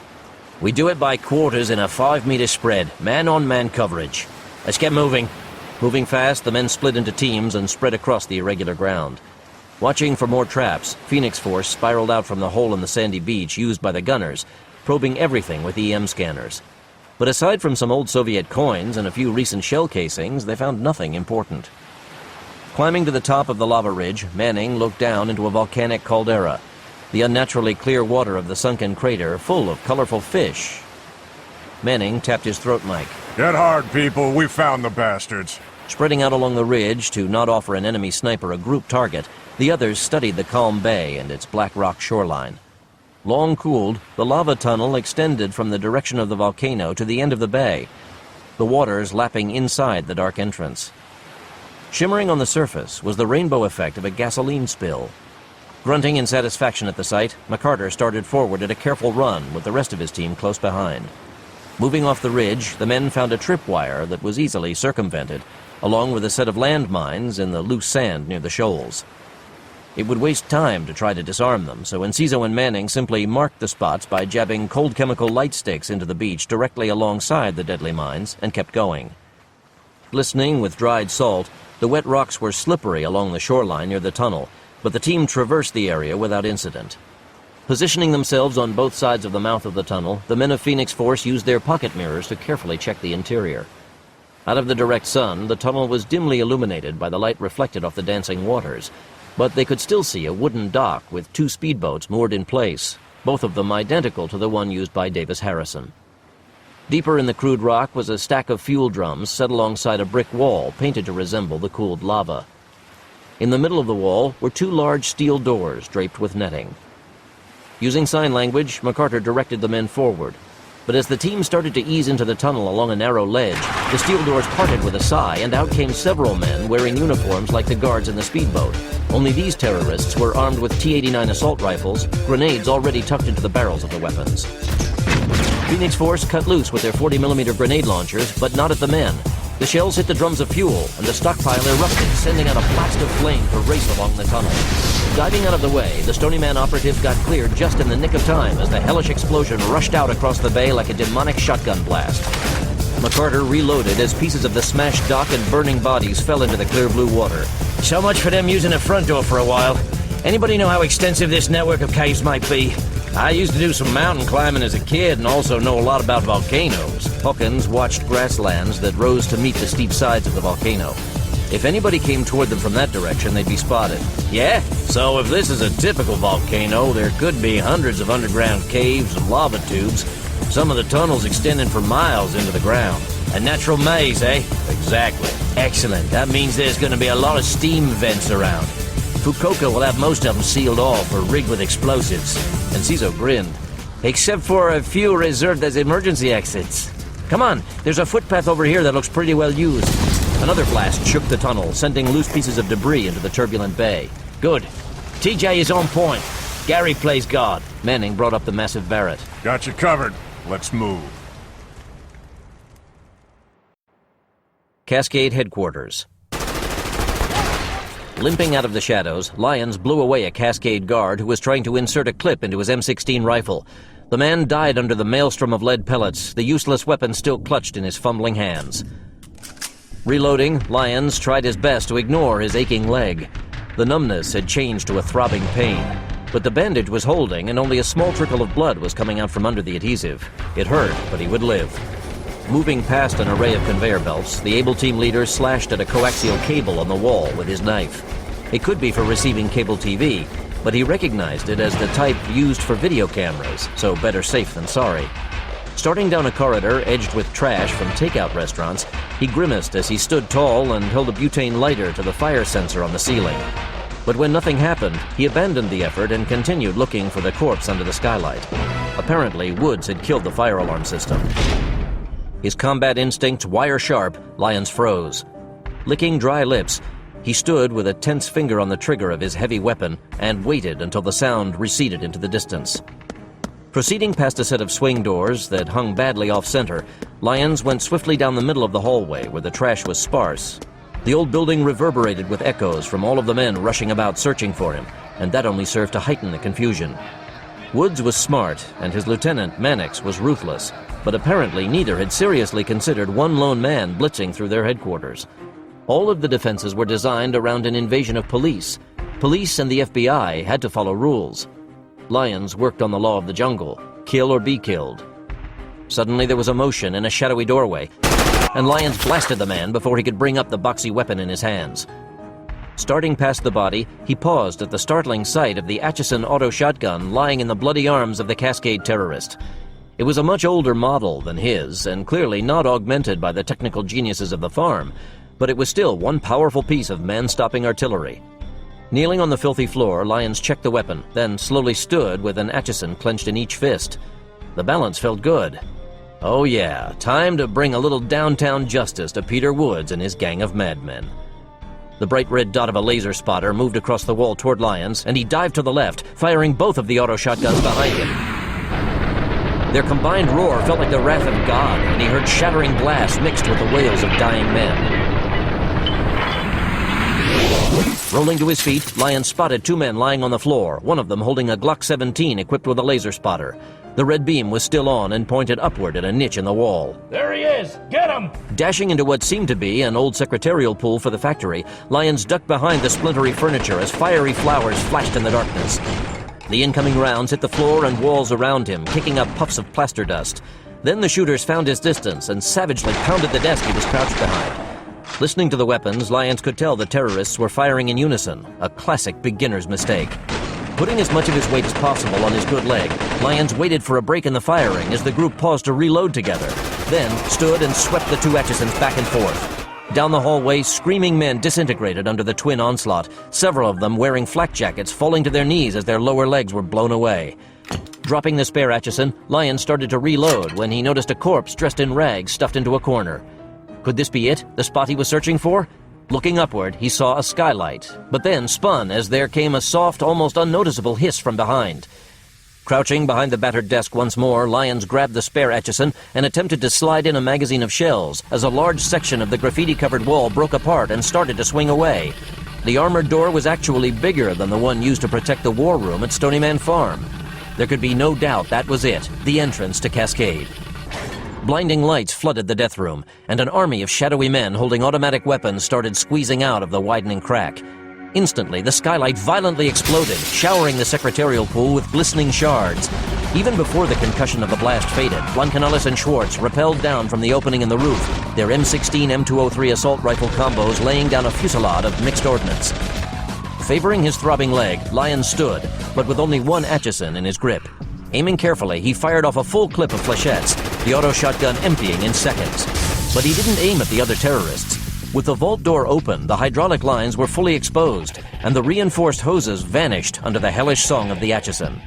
Spurting red fluid like a severed artery, the pressurized hoses for the vault came loose to lash about, soaking the terrorists with the slippery liquid. Dropping to the floor, Blancanellis and Schwartz immediately launched 40mm grenades directly into the disorganized mob of killers. The blinded men flew backward out of the doorway under the concussive force of the anti-personnel rounds. Blancanellis slapped a fresh clip into his M16 M203, glancing at Lyons' bloody leg. You okay? Shifting his weight, the able team leader raised the 2 smoking Atchisons. Ask me later. He started forward with a slight limp.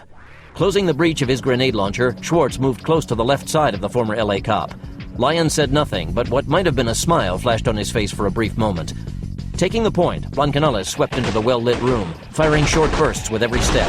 The place was full of humming computers, and several people in lab coats fumbled to draw pistols. One of them was firing over his shoulder as he raced for a small door in the nearby wall.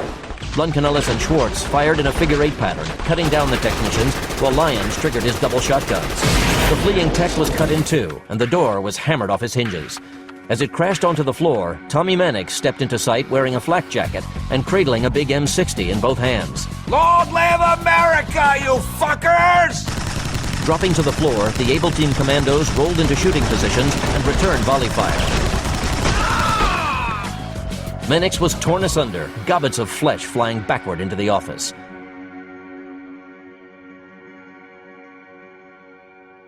Guarding the open vault door, Schwartz stayed with Lyons as Blancanellis took the point again and checked the office. There was nobody else in sight, only an open weapons cabinet and a gore-streaked desk with a fancy intercom, a few telephones, and a small metal box. Its lid was thrown back to show a single button without any markings. Even as Blancanellis started to warily approach the desk, the box gave an audible click. Firebase 1. Alarms were howling all over the base as Major Fukuoka scowled at the video monitors showing the fiery interior of the access tunnel.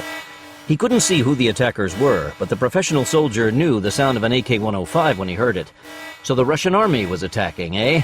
That was bad. Very bad indeed, but not fatal. Sergeant, send all reserve troops to the access tunnel. Have them form a barricade with furniture and prepare to hold off hostile forces. The terrorist replied with a shaky salute.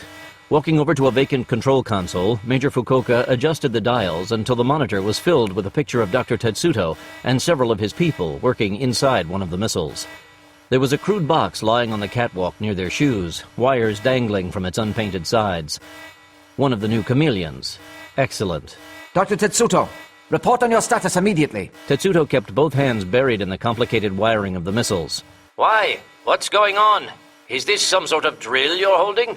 Most inappropriate, I must say. Such insolence. This is no drill, Doctor. The base is under attack, and we need to launch the missiles immediately. Tetsuto untangled himself from the missile to look directly at the video camera. Attack, you say?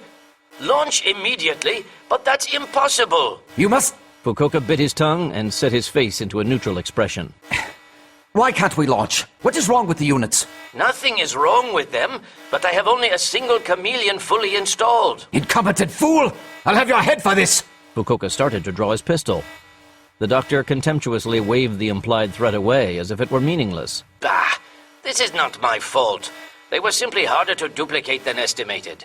My people only need a few more minutes to finish the job. How long? 10, maybe 15 minutes. Fukuoka gave a nod of acceptance, as if they were old friends discussing a minor matter. Accepted, Doctor.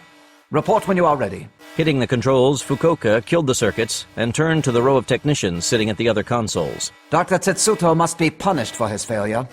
Prepare to fire all 4 of the missiles. One of the technicians glanced at the blank screen where the old physicist and his team had just been shown. All of them, sir?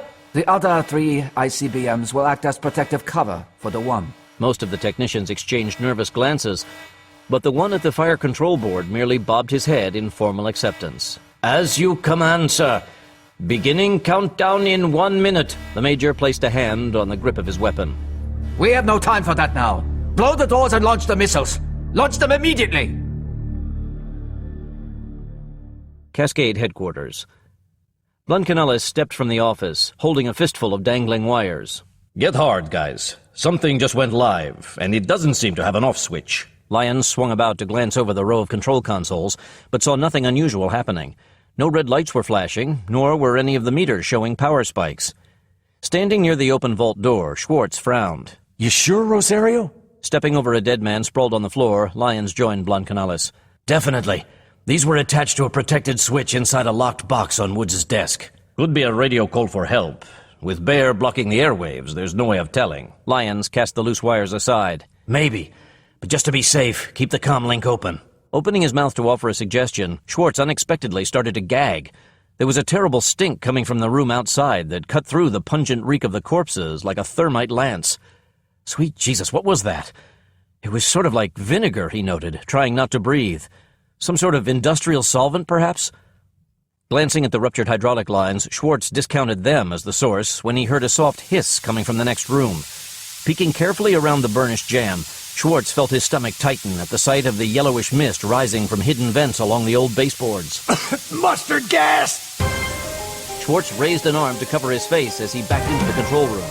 Wasting no time, the rest of Able Team moved quickly away from the wide-open door, seeking refuge among the humming computers and slapping handkerchiefs over their noses and mouths as crude protection. Mustard gas was one of the few deadly military gases outlawed by the United Nations as too inhumane for warfare. One good whiff, and the victims writhed in agony, coughing out chunks of their dissolving lungs until merciful death came. There was no cure or antidote. The killer gas was also not going to be stopped by a damp piece of cloth like the sleep gas used in Alaska. As the tendrils of yellow gas started wafting past the vault door, the Stony Man commandos frantically looked around for any sort of gas mask, but there was nothing in sight on the walls. Grabbing an empty chair, Schwartz moved it into the middle of the room and climbed on top. Pulling out a butane lighter, he held the flame to a water sprinkler set into the ceiling, but there was no result. Son of a bitch, Woods knew that water dissolves mustard gas, makes it non-lethal. Lyons felt sweat trickle down his back. There must be another way out. Woods is too smart to let himself be trapped like this. Start searching. Hey, wait just a goddamn minute. Schwartz slung his assault rifle and walked over to a server different from the others. The unit was the same size and color as the rest, but this one had a glass window in the front that showed a set of spinning reels inside, feeding a strip of magnetic tape past an I.O. header. This is a mag reel. What in the world would Cascade want with an antique piece of junk like this when they own a freaking Cray? Only one reason I can think of. Lyons slung his bulky weapon over his shoulder. Ignoring the rising chemical stink in the air, the two men took opposite sides of the server and expertly ran their hands over the whirring and clicking machine. Then Schwartz slid back a service panel to reveal a simple lever. Grasping the lever, he paused for a moment. This could be another trap, but the mustard gas was almost upon them, so what did the men have to lose? He yanked the lever. There was a hard click, and then a ratcheting sound as of protesting gears, as the entire refrigerator-sized computer rolled aside on greased tracks to reveal concrete stairs leading into a dark tunnel. Without hesitation, Able Team raced into the blackness as the computer room began to fill with the billowing yellow cloud of toxic death. Matua Island.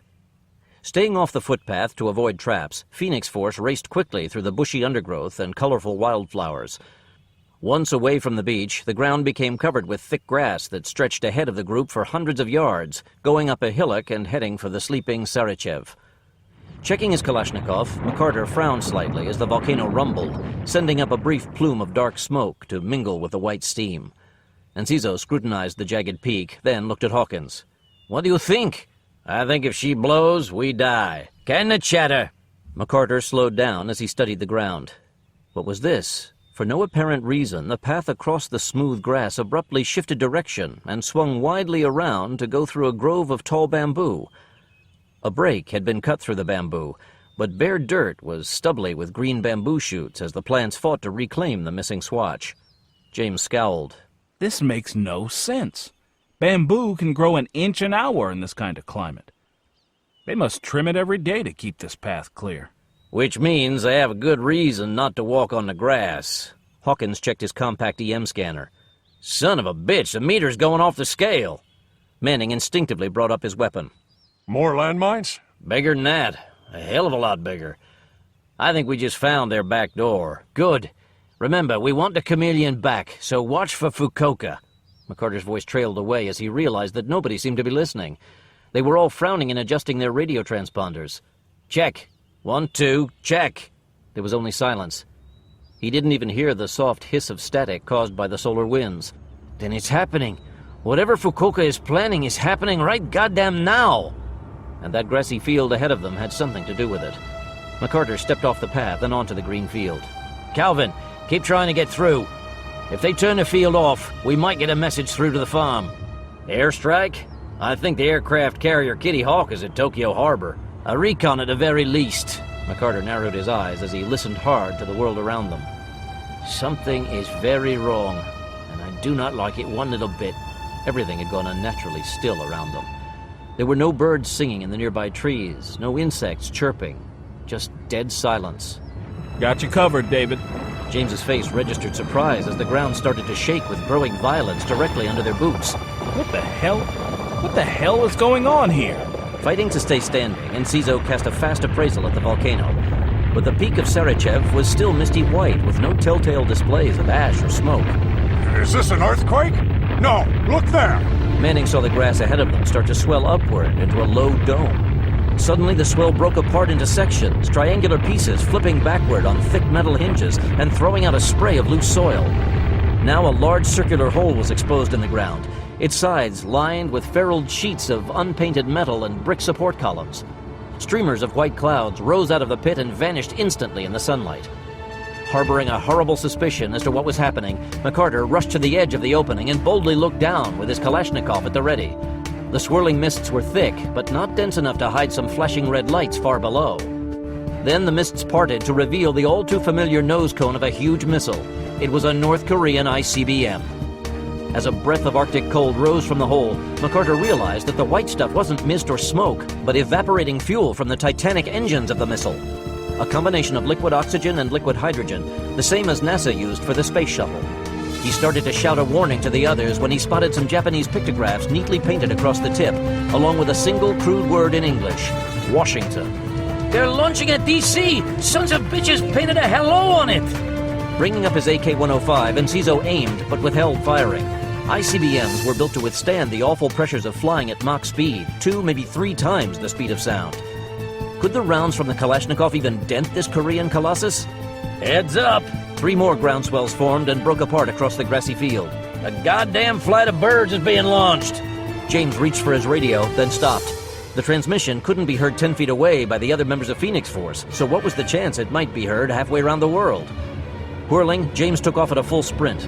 Then again, the Chameleon had to have some sort of a range limitation. If he could just get far enough away from the jamming unit. Come in, Stonehouse. Birds are flying for DC. Repeat, birds aimed at DC. Then, on gut instinct, James changed the settings to the international channel. CQ calling CX. CQ calling CX. Mayday, mayday, this is an emergency. Grenades and C4! McCarter yanked 2 grenades off his web harness. The fuel lines would stay attached to the rockets until the very last second, constantly pumping in fuel to keep their tanks absolutely full. There were safety valves and automatic cutoffs, but those wouldn't do a thing if they got enough thermite and Willie Peter down those launch tubes. Deep in his heart, the Phoenix Force leader didn't think the plan would work, but he refused to just stand still and do nothing as millions of people were murdered. North Korean missiles hitting Washington, D.C.? Christ almighty, that could be the start of World War III. Just then, a low rumble sounded from below, the sound repeating from every silo as the entire field began to tremble slightly.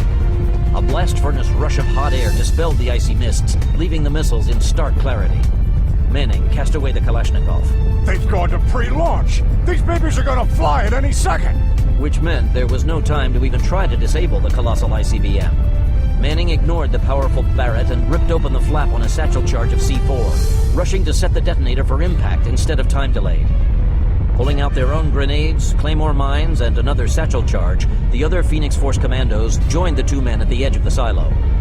Then, tilting his head, McCarter raised a closed fist. The team went motionless at the silent command, and the Briton strained to hear the new noise over the building rumble of the missiles. For a second, he thought maybe it had just been a trick of wind. But then it came again, screaming Japanese voices from another silo. Civilians? Debating for a full second, McCarter rushed over to the next hole and looked down inside to just barely see a small group of people in lab coats pounding on a closed door at the end of a catwalk. Far below them, writhing fire washed around the base of the ICBM as the engines built to full thrust. McCarter frowned at the plight of the trapped missile technicians. Fukuoka was killing some of his own people to do a fast and dirty launch. The bastard. It had to be because Phoenix Force was there. Uncaring about the fate of the trapped terrorists, McCarter started to turn away when he caught sight of the side of the missile. His entire universe seemed to focus in on the single brief glimpse. Open. The service panel was still wide open, the vulnerable internal machinery and circuits of the North Korean missile fully exposed.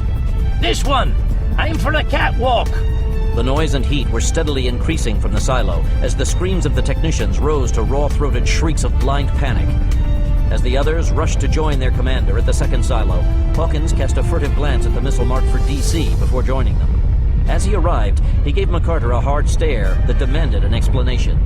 Still holding his grenades, McCarter jerked his chin downward. Hawkins followed the gesture and broke into a feral grin. Hell yes. A rush of billowing smoke and searing fumes started rushing from the underground silos. Now! McCarter threw the grenades. The rest of the team cast down their explosives. Grabbing Hawkins and Manning by the shoulders, McCarter pulled them away from the silo and started running for the bay in the caldera. Wasting precious seconds, Enciso threw down a belt of 40mm shells before joining the others. He knew that if the warheads were nuclear, they were all dead men from the fallout, if not from the initial thermonuclear reaction. But if the payloads in the warheads were conventional ordnance, then the team still had to make sure these death machines never reached American soil. There would be no second chance at this. It was all or nothing the first time. Sprinting at full speed down the footpath, the men of Phoenix Force could only guess when the grenades went off, the explosions lost in the earth-shaking power of the lifting North Korean missiles. Then Twin Thunder announced the detonation of the satchel charges, the double load of C4 sharply punching through the strident rumblings. The fiery noise of one missile took on a new and different aspect, deeper in tone, less controlled. There came the gut-wrenching scream of tortured metal. Knowing what to expect next, the running men dropped their rifles and covered their ears.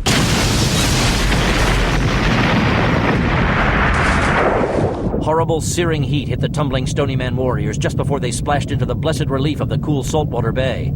Instantly, years of training took hold and the members of Phoenix Force knifed away from the surface, diving fast for the imagined safety of the sandy bottom. Churning sand blinded them as there came worse heat and brighter flashes. Savage concussions pummeled them as they fought to ride out the underwater maelstrom and retain their precious single breath of air amid total and absolute chaos. Gary, Illinois. Racing along the brick-lined tunnel, Peter Woods reached a sheet of plywood blocking the end. He kicked out hard. Shoving his way through the splintery material, Woods entered a vast warehouse. The floor was empty aside from a thick coat of dust, and the air was dry and tasted stale. Good. This close to the river, the reek of the polluted water would have clung on for weeks before dissipating. Nobody had been here for quite a while. This warehouse was his private domain. The loading dock was the logical place for people to breach the factory defenses, which meant his beloved Rolls-Royce was now in the hands of the police. So be it. Just another sacrifice in the name of America. But that was why he had a second escape tunnel built without informing the rest of Cascade. What they didn't know couldn't be forced from them by any amount of torture. Tucking the pouch tighter under his arm, Woods stood for a moment listening for any sounds coming down the tunnel. There had only been silence so far, but he expected to hear the sounds of the self-destruct charges going off at any moment. He had told Mannix only a piece of the truth. The charges would go off once set, but only after 60 seconds, not 15 minutes. Just enough time for Mannix to close the vault door before everything was obliterated by the blast. 2 tons of TNT was no atomic explosion, but it would certainly blow the entire factory to hell and back. Crossing the room, Woods went past the plastic trunk filled with spare clothing, weapons, and money, and broke a wax seal on a bolt to throw open the one door. All of the others had been bricked shut by his own hands. Just a little added insurance in case of federal intervention. Shoving the heavy door open, Woods blinked as he stepped into bright sunlight. He was in a small courtyard, enclosed with tall fencing that was topped with concertina wire. There were a few scraps of stained cloth fluttering from the military razor wire, showing that some fool had tried to get over and failed in the attempt. Briskly crossing the yard, Woods kicked open a locked metal box marked high voltage, and then smashed a glass insulator knob. Removing a small key from inside, he went to the only gate in the fencing, undid all 3 of the locks with the same key, and threw open the gate. Proceeding down the alley, Woods ignored the looks he got from the homeless people and exited onto the city sidewalk. There were some teenagers lounging by a liquor store and a pair of old men playing checkers on a stone bench near what once had been a city park. Nobody paid the millionaire terrorist any attention at all as he started toward the nearby highway, the folder of schematics still safely tucked under his arm. Firebase 1. Staggering out of the choppy bay, the gasping men of Phoenix Force walked onto the war-torn beach. Pausing to catch their breath, the team found unidentifiable wreckage strewed everywhere, bits of charred machinery and general debris mixing with chunks of smoking turf and the occasional human remains. Looking inland, McCarter saw with some satisfaction that plumes of black smoke were rising from the ruins of the grassy field, tongues of wild orange flame licking upward from the charred remains of the 4 silos. McCarter lurched forward. "Mess with the best, die like the rest." Hawkins reclaimed his dropped assault rifle. Brushing off the damp sand, Hawkins grimaced at the sight of a bend in the barrel. Tossing the broken weapon aside, he drew a 9mm Beretta from his hip holster and racked the slide. One of the benefits of the 9mm weapon was that a brief soak in the ocean wouldn't bother it in the least. Searching along the path, McCarter and Enciso found their own assault rifles in similar unusable condition, so each pulled out his personal sidearm. Manning discovered his Barrett undamaged, although the barrel and breech were choked solid with wet sand. Hey, glad to see you all alive. McCarter touched his throat mic as he looked about. "Calvin, where the hell are you?" Behind the lava ridge. James rose into view down the shoreline. And there go the diesel generators. Manning tried to work the bolt on the Barrett. The action was stiff, and there was a nasty grinding sound of sand in the works. Slinging the weapon across his back, he drew a .357 Magnum Desert Eagle and dropped the clip to check the load before slapping it back into the grip once more. "Firebird 3, this is Firebird 1. Repeat, please." Roger, I said I went behind the ridge, hoping it might help with the jamming field. Well, it didn't. But the lava served as a pretty good buffer from the shockwave when the missiles blew. Glad to hear it. Get the backup weapons from the hovercraft. James turned, showing a cluster of Heckler & Koch MP5 submachine guns hanging over his back. He smiled widely. Spare ammo, too. Rendezvousing with James near the lava cave, the Stony Man commandos rearmed with their standard weaponry and distributed the extra ammunition. Hawkins stuffed magazines into a pouch on his web harness. "Grenades?" "Sure." James tossed him one. "But do you really think we're going to need any more?" Just then, a fiery detonation ripped open a section of the bamboo grove, throwing a shotgun blast of bodies and machinery into the smoky air. Not a chance. Manning shouldered his weapon as he brushed back his soaked hair. McCarter eyed the lava cave. "Now comes the fun part. We confirm the Chameleon is destroyed. In there? Enciso gestured at the burning field. David, do you really think there's a chance in hell that device is still recoverable? Only one way to find out. McCarter reached into a pocket for a cigarette. He found the sodden pack, crumpled it into a wad, and threw it away. Maybe it was time to quit smoking. The other men looked hard at the mouth of the cave as if it were the barrel of a loaded cannon. Bring the Chameleon back intact or confirm it has been destroyed. Those were the orders. Well, shoot. Who wants to live forever? Brief smiles appeared at the ancient battlefield joke, and readying their weapons, Phoenix Force started forward together. The earlier fire was out, the barrels only blackened metal by now, but the steel doors were still closed tight. Even as Enciso pulled out a block of C4, the doors parted with a screeching noise, and volumes of thick smoke poured out, heralding the advance of a score of coughing people. Many of them were badly burned or dripping blood. Several were limping badly, Japanese assault rifles being used in lieu of crutches. Chinyusha! Radyusha! One of the terrorists shouted something in Japanese, and in spite of their serious wounds, the surviving members of Nucleus fumbled to pull out weapons. In unison, Phoenix Force knelt and returned fire, the barrage of incoming rounds tearing the Japanese criminals apart. When the echoes of the firestorm died out, Enciso climbed onto the dock. Hey, Manning, you speak Japanese? What did he say? He thought we were Russian special forces. Now, with nobody living to block their way, the Stony Man commandos walked through the tilting doorway and into the enemy base. The belly of the beast. Waves of hot air were rushing outward, carrying the reek of chemicals and hot metal. The ceiling crawled with smoke, and alarms sounded constantly. After only a few yards, Hawkins started blowing away the speakers with well-placed shots from his sidearm, just to kill the annoying noise.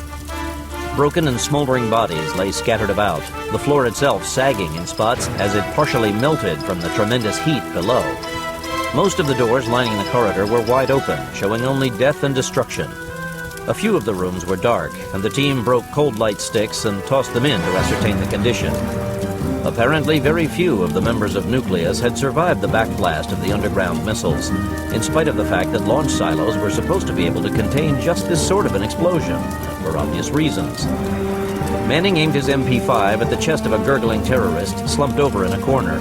The man's shirt was slashed to ribbons, his belly yawning wide, and trembling hands trying to hold in his ropey intestines. A long crimson trail stretched behind the vivisected man, showing his pitiful struggle to escape the depths of the destroyed base. But even if a medevac unit were on site, it would have made no difference. The terrorist was a dead man, and nothing could save him. In brutal mercy, Manning ripped a burst into the chest of the dying terrorist. Anything near the launch bays will be destroyed, which means less for us to search. A liquid oxygen, liquid hydrogen fire burns as hot as thermite and doesn't leave much behind. But we need to check the control room, offices, and their repair bay, service dock, whatever. And blow the computers. Just in case. Suddenly, a terrorist rushed from an open doorway, holding an assault rifle with a bayonet. Fair enough. He dropped the spent clip and reloaded while walking. Coming out of a cloud of smoke, a coughing terrorist stumbled into the corridor, clutching his bloody arm. McCarter was instantly alert. The man's face was badly blistered, but his uniform jacket was oddly clean, as if it came from somebody else. James stepped in front of the terrorist and raised his MP5. Ian! The fellow crouched low as if bracing for a death blow. Tears started running down his cheeks. Inhaling sharply, James stepped aside and waved the wounded man past. But as the fellow hurried by, McCarter noticed that the usual tattoo of 3 blue circles was on the back of the man's right hand. His right, not the left like everybody else. It's Major Fukuoka! McCarter whirled and aimed from the hip. At the sound of his name, the leader of Nucleus pulled a .40 caliber pistol from under his bleeding arm. McCarter and Fukuoka fired at the same exact instant. In an explosion of pain, white-hot light filled the universe, and McCarter began to fall into a Stygian blackness that seemed to stretch on forever. Main Street, Gary. Bursting out of the dark tunnel, Able Team charged into the empty warehouse, weapons looking for danger. There was nobody in sight. Floor! Blancanellis pointed downward. His teammates grunted in acknowledgement. In the thick dust, there was a single set of footprints heading to an open door across the building. Wary of traps and snipers, the team moved out of the building and into a small fenced courtyard with an open gate that led into an alley. Hurrying down Main Street, Woods saw that traffic was busy at the intersection as usual. Boldly walking into the middle of the street, the man suddenly staggered and clutched at his chest, then fell to his knees on the hard asphalt. Several cars just zoomed past the reeling man until a car with Ohio license plates braked to a halt and a young woman rushed out. Oh my God! Are you all right? Do you need an ambulance?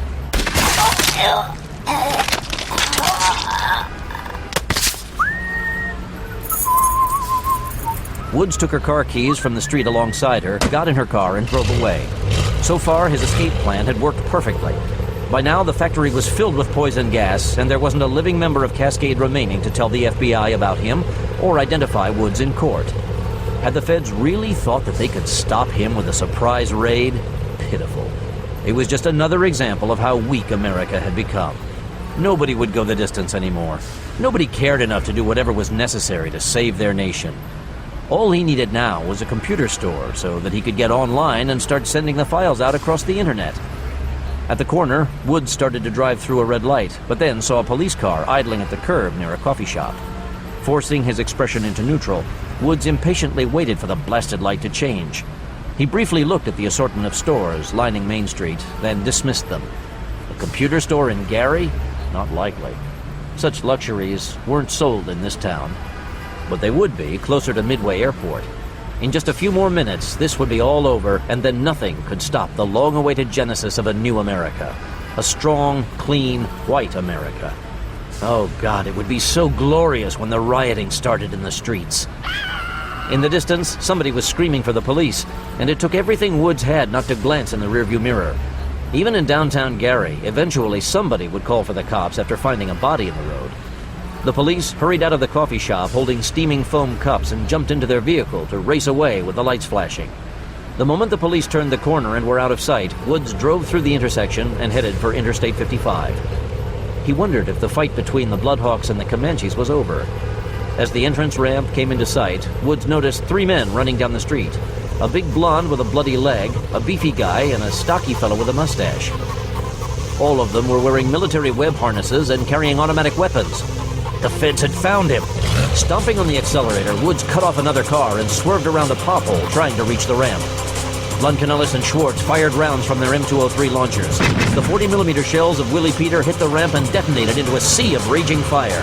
Fuck! Yes! God damn it, motherfucker! Woods cut hard to avoid the flames and crashed through a wooden safety barrier. The impact crumpled the fender of his stolen car, but barely slowed its speed. Bracing himself with his good leg, Lyons cut loose with the Atchison and blew the bottom off a telephone pole at the far corner. The base exploded into splinters, the spread of steel flechettes peppering the brick wall behind. Trailing wires, the pole crashed into the street, and Woods wildly banked again to escape a collision. Now the millionaire terrorist was directly facing the 3 men. As Able Team swiftly reloaded, Woods pulled out his Colt and pressed the gas pedal to the floor. As the car surged forward, he started firing out the window. Wait for it! The windshield of a parked car near Able Team shattered from the hot lead of the booming Colt. Then the munitions bag hanging at Schwartz's side jerked as a .45 slug tore through the material. Gritting his teeth, he tightened his hands on the assault rifle but did nothing else. Almost there. The racing car was almost upon them when the scrambling civilians on the sidewalk behind the vehicle finally got out of the line of fire. Now! The flechettes from the Atchison ripped a path of destruction along the side of the car, tearing off the side panels and removing the hand holding the booming Colt. Woods tried to steer with a ragged stump, but the slippery blood got all over the steering wheel and he completely lost control. Veering wildly, he sat helpless as the stolen car went straight past Able Team to careen off an abandoned van and plowed through the display window of a closed store.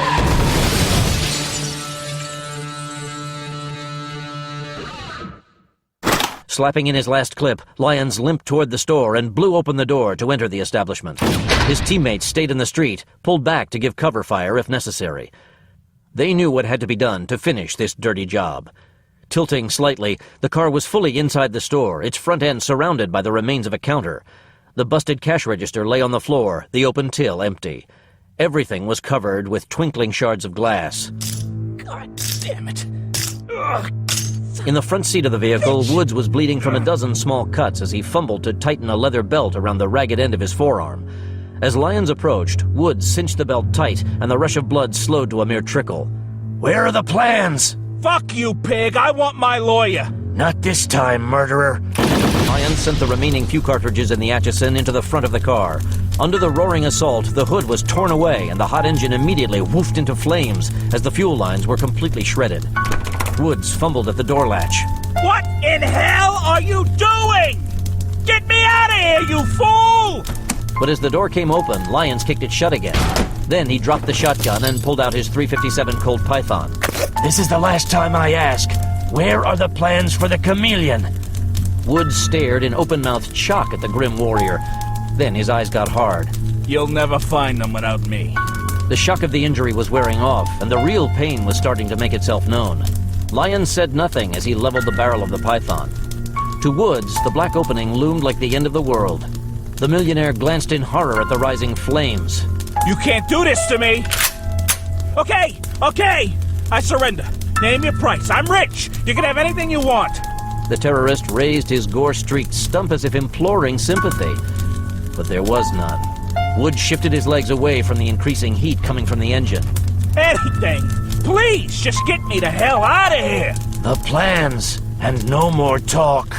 Licking his dry lips, Woods' eyes took on a wild look. Then he slumped his shoulders and nodded weakly. Fine. Here they are. He shoved the folder out the open window. You win. Take it. The unit is yours now. Lyons flicked a fast glance at the folder, then back at Woods, just as the man brought a small .44 Derringer into view. Moving in a blur, Lyons slapped the weapon aside just as it discharged, the 2 rounds blowing gaping holes in the roof on the burning car. Woods dropped the empty weapon. You're no cop? What are you? Everything you're not. Lyons lifted the folder off the floor, carefully checking the papers and computer disks inside. When he was satisfied, the Stony Man Commando limped forward and tossed the folder onto the crackling flames. There was no way to know if any additional copies had been made, but there was nothing he could do about that right now. You! Drop that gun! This is the police! Lowering his piece, but not letting go, Lyons stood and watched the waterproof folder melt away. Then the pages of schematics and blueprints start to turn brown and smolder. I said, drop the gun, buddy! Out of the corner of his vision, Lyons noted that the young cop was standing properly with his legs apart, 2 hands on the Glock 17, ready and fully prepared to blow him away. I want a lawyer! Lyons stalled for time. The sheets of paper burst into flames, the silvery finish of the disc peeling away, then suddenly flashing into smoke as it reached critical temperature. Look, drop the gun and back away from the car. It's gonna blow when that fire reaches the gas tank. Time to surrender. But he still had to wait until the files were utterly destroyed, with no chance of a rescue and recovery. Suddenly, there were flickering lights under the chassis. She's going to blow! Come on, buddy, this is no place to die! On that point, Lyons fully agreed, but he still delayed a few seconds until the last schematic crumbled into ash. I'm coming out! Turning, Lyons dropped the Python and charged for the doorway as fast as possible with his bad leg. Several police were there with fire extinguishers and drawn pistols. 2 of them rushed forward to grab Lyons and bodily haul him away from the crash site and throw him to the pavement. Freaking lunatic! The cop kept Lyons covered while another officer snapped on the handcuffs. Didn't you know that... Son of a bitch! After reading Lyons the Miranda rights, the police carried the wounded Stony Man Commando to a nearby squad car and locked his handcuffs to a thick ring firmly bolted to the floor. Then they left to divert traffic and handle the mob of gawking civilians. In fairly short order, fire trucks arrived to handle the blaze, and a howling city ambulance parked alongside the squad car. However, considering the circumstances of his arrest, the police refused to relinquish their prisoner, but did allow an EMT to do some quick repairs to the wound on their prisoner's thigh. When the cloth was cut away, the damage was a lot worse than he had thought, and Lyons had no objections when a paramedic gave him a shot of local anesthesia, along with some antibiotics, a tetanus booster, and several other medicinal concoctions. Even before the local took effect, the EMT started stitching the wound closed, and Lyons looked out the windows to take his mind off the needlework. Across the street, he saw Blancanales and Schwartz lounging near a garbage bin, and they didn't have a weapon in sight. Very good. That was fast work. Touching a finger to his ear, Schwartz let him know that the farm had been informed about the situation. Arching an eyebrow, Blancanales asked a silent question. Turning away from them, Lyons nodded to show that the job was done. Then he settled back and tried to relax as the EMT started to wrap the freshly closed wound with clean bandages. As the infusion of drugs began to take effect, Lyons felt himself starting to fall asleep and briefly wondered how David McCarter and Phoenix Force were doing.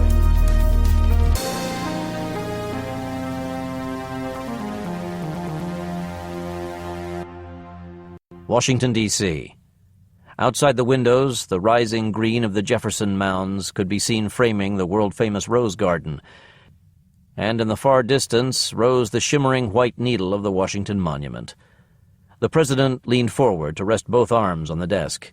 6 hours? You got him out in 6 hours? With its thick doors firmly shut, the Oval Office felt miles away from the daily hustle of the White House. Reclining in a wingback chair older than the state of New York, Hal Brignola always felt as if the room had been freshly painted only hours earlier, even though he knew better. The filtered air was cool and clean, smelling faintly of flowers and furniture polish.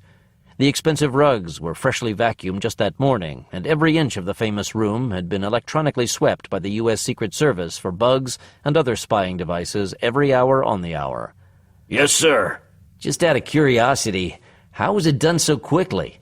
Our cybernetic team simply had the Stony Man operative transferred to a federal jail, one that doesn't exist except on paper. We've done this sort of thing before, sir. Lord knows I wish the CIA was that effective. And what is the status of the device in question? Has it been recovered? Brignola shifted uncomfortably in his chair. Even here in the Oval Office, the man refused to say certain things aloud. Paranoia or common sense? In politics, those were often the exact same thing. The Chameleon has been destroyed, sir. The one prototype and all of the files are gone. Destroyed? Damn it, Hal. It was either that or lose it to the world. My people made the choice in the field and paid a high price to get it done. The president leaned back in his chair and regarded Brignola sternly. Very few people were allowed to talk to him this way. It was a breath of fresh air and a pain in the ass at the same time. Accepted. And how is David? Thankfully, he'll live. Round bullets almost always glance off a round skull. It's why we use hollow points and armor-piercing rounds for a sure kill. He'll be out on medical for a few weeks, and then I'm sending him on a vacation for some R&R before putting him back on the duty roster. Please send him my best wishes for a speedy recovery. Thank you, sir, I will. However, during his absence, what will become of his team? Somebody else will run the team until he returns. Sensing no further information was coming on the topic, the president glanced at a report on his desk marked with a red-striped border showing it was a Level 10 security document for his eyes only. I understand the damage to the nucleus base on Mattawa Island was considerable. Were there any additional survivors aside from the rash Major Fukuoka? Not when my team left, no, sir. The man pursed his mouth at the statement as if it left a bad taste in his mouth. Accepted, Hal. And what was the breakage? Brignola scowled deeply and didn't reply. The president scowled back. Brignola often hit him with the brutally logical argument that if his field team could do the job, then at the very least the damn politicians could call the acts by their right name. His people didn't relocate an unwilling witness, they kidnapped the bastard. And they didn't terminate with extreme prejudice, they shot people dead. Calling these acts something different didn't wash away the blood any faster. Fine. How many people died, Hal? Sir, it was a near thing, but we didn't lose a man. On the other hand, you can scratch 2 terrorist organizations. Put together, Cascade and Nucleus don't have enough manpower to hold a poker game. The president favored Brignola with a weary grin. Sounds like an excellent job, Hal. Good work, as usual. The president reached for a carafe to pour himself a cup of black coffee. Not his first of the day, and far from the last. So much for portable stealth technology. Thank God it's finally over. Amen to that.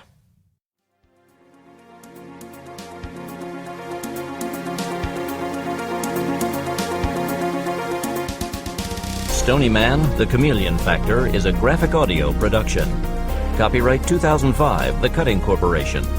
Performed by Terence Aselford, with Nanette Savard, Richard Rowan, Thomas Penny, Jeff Baker, Christopher Graybill, and Kate Torrey. Directed by Nanette Savard. Produced by Rick Rowan and Dwayne Beeman. Executive producers James Cutting, Mary Cutting, and Angie Cornett. Dialogue editing by Nathaniel Perry and Christian Parent. Graphic audio sound design by Chris Rowan, Brian Patton, Brian Rogers, and Matt Webb. The Stony Man theme was composed by Mark Ashby. Additional original music by Chris Rowan, Brian Patton, and Matt Webb. If you enjoyed Stony Man, be sure to look for Don Pendleton's The Executioner, available at road stops everywhere at 1-800-670-5220 or at www.cuttingaudio.com, where you'll find samples of all our Action Pump titles, as well as free screensavers, ringtones, and games. Keep listening for a special preview of another graphic audio title.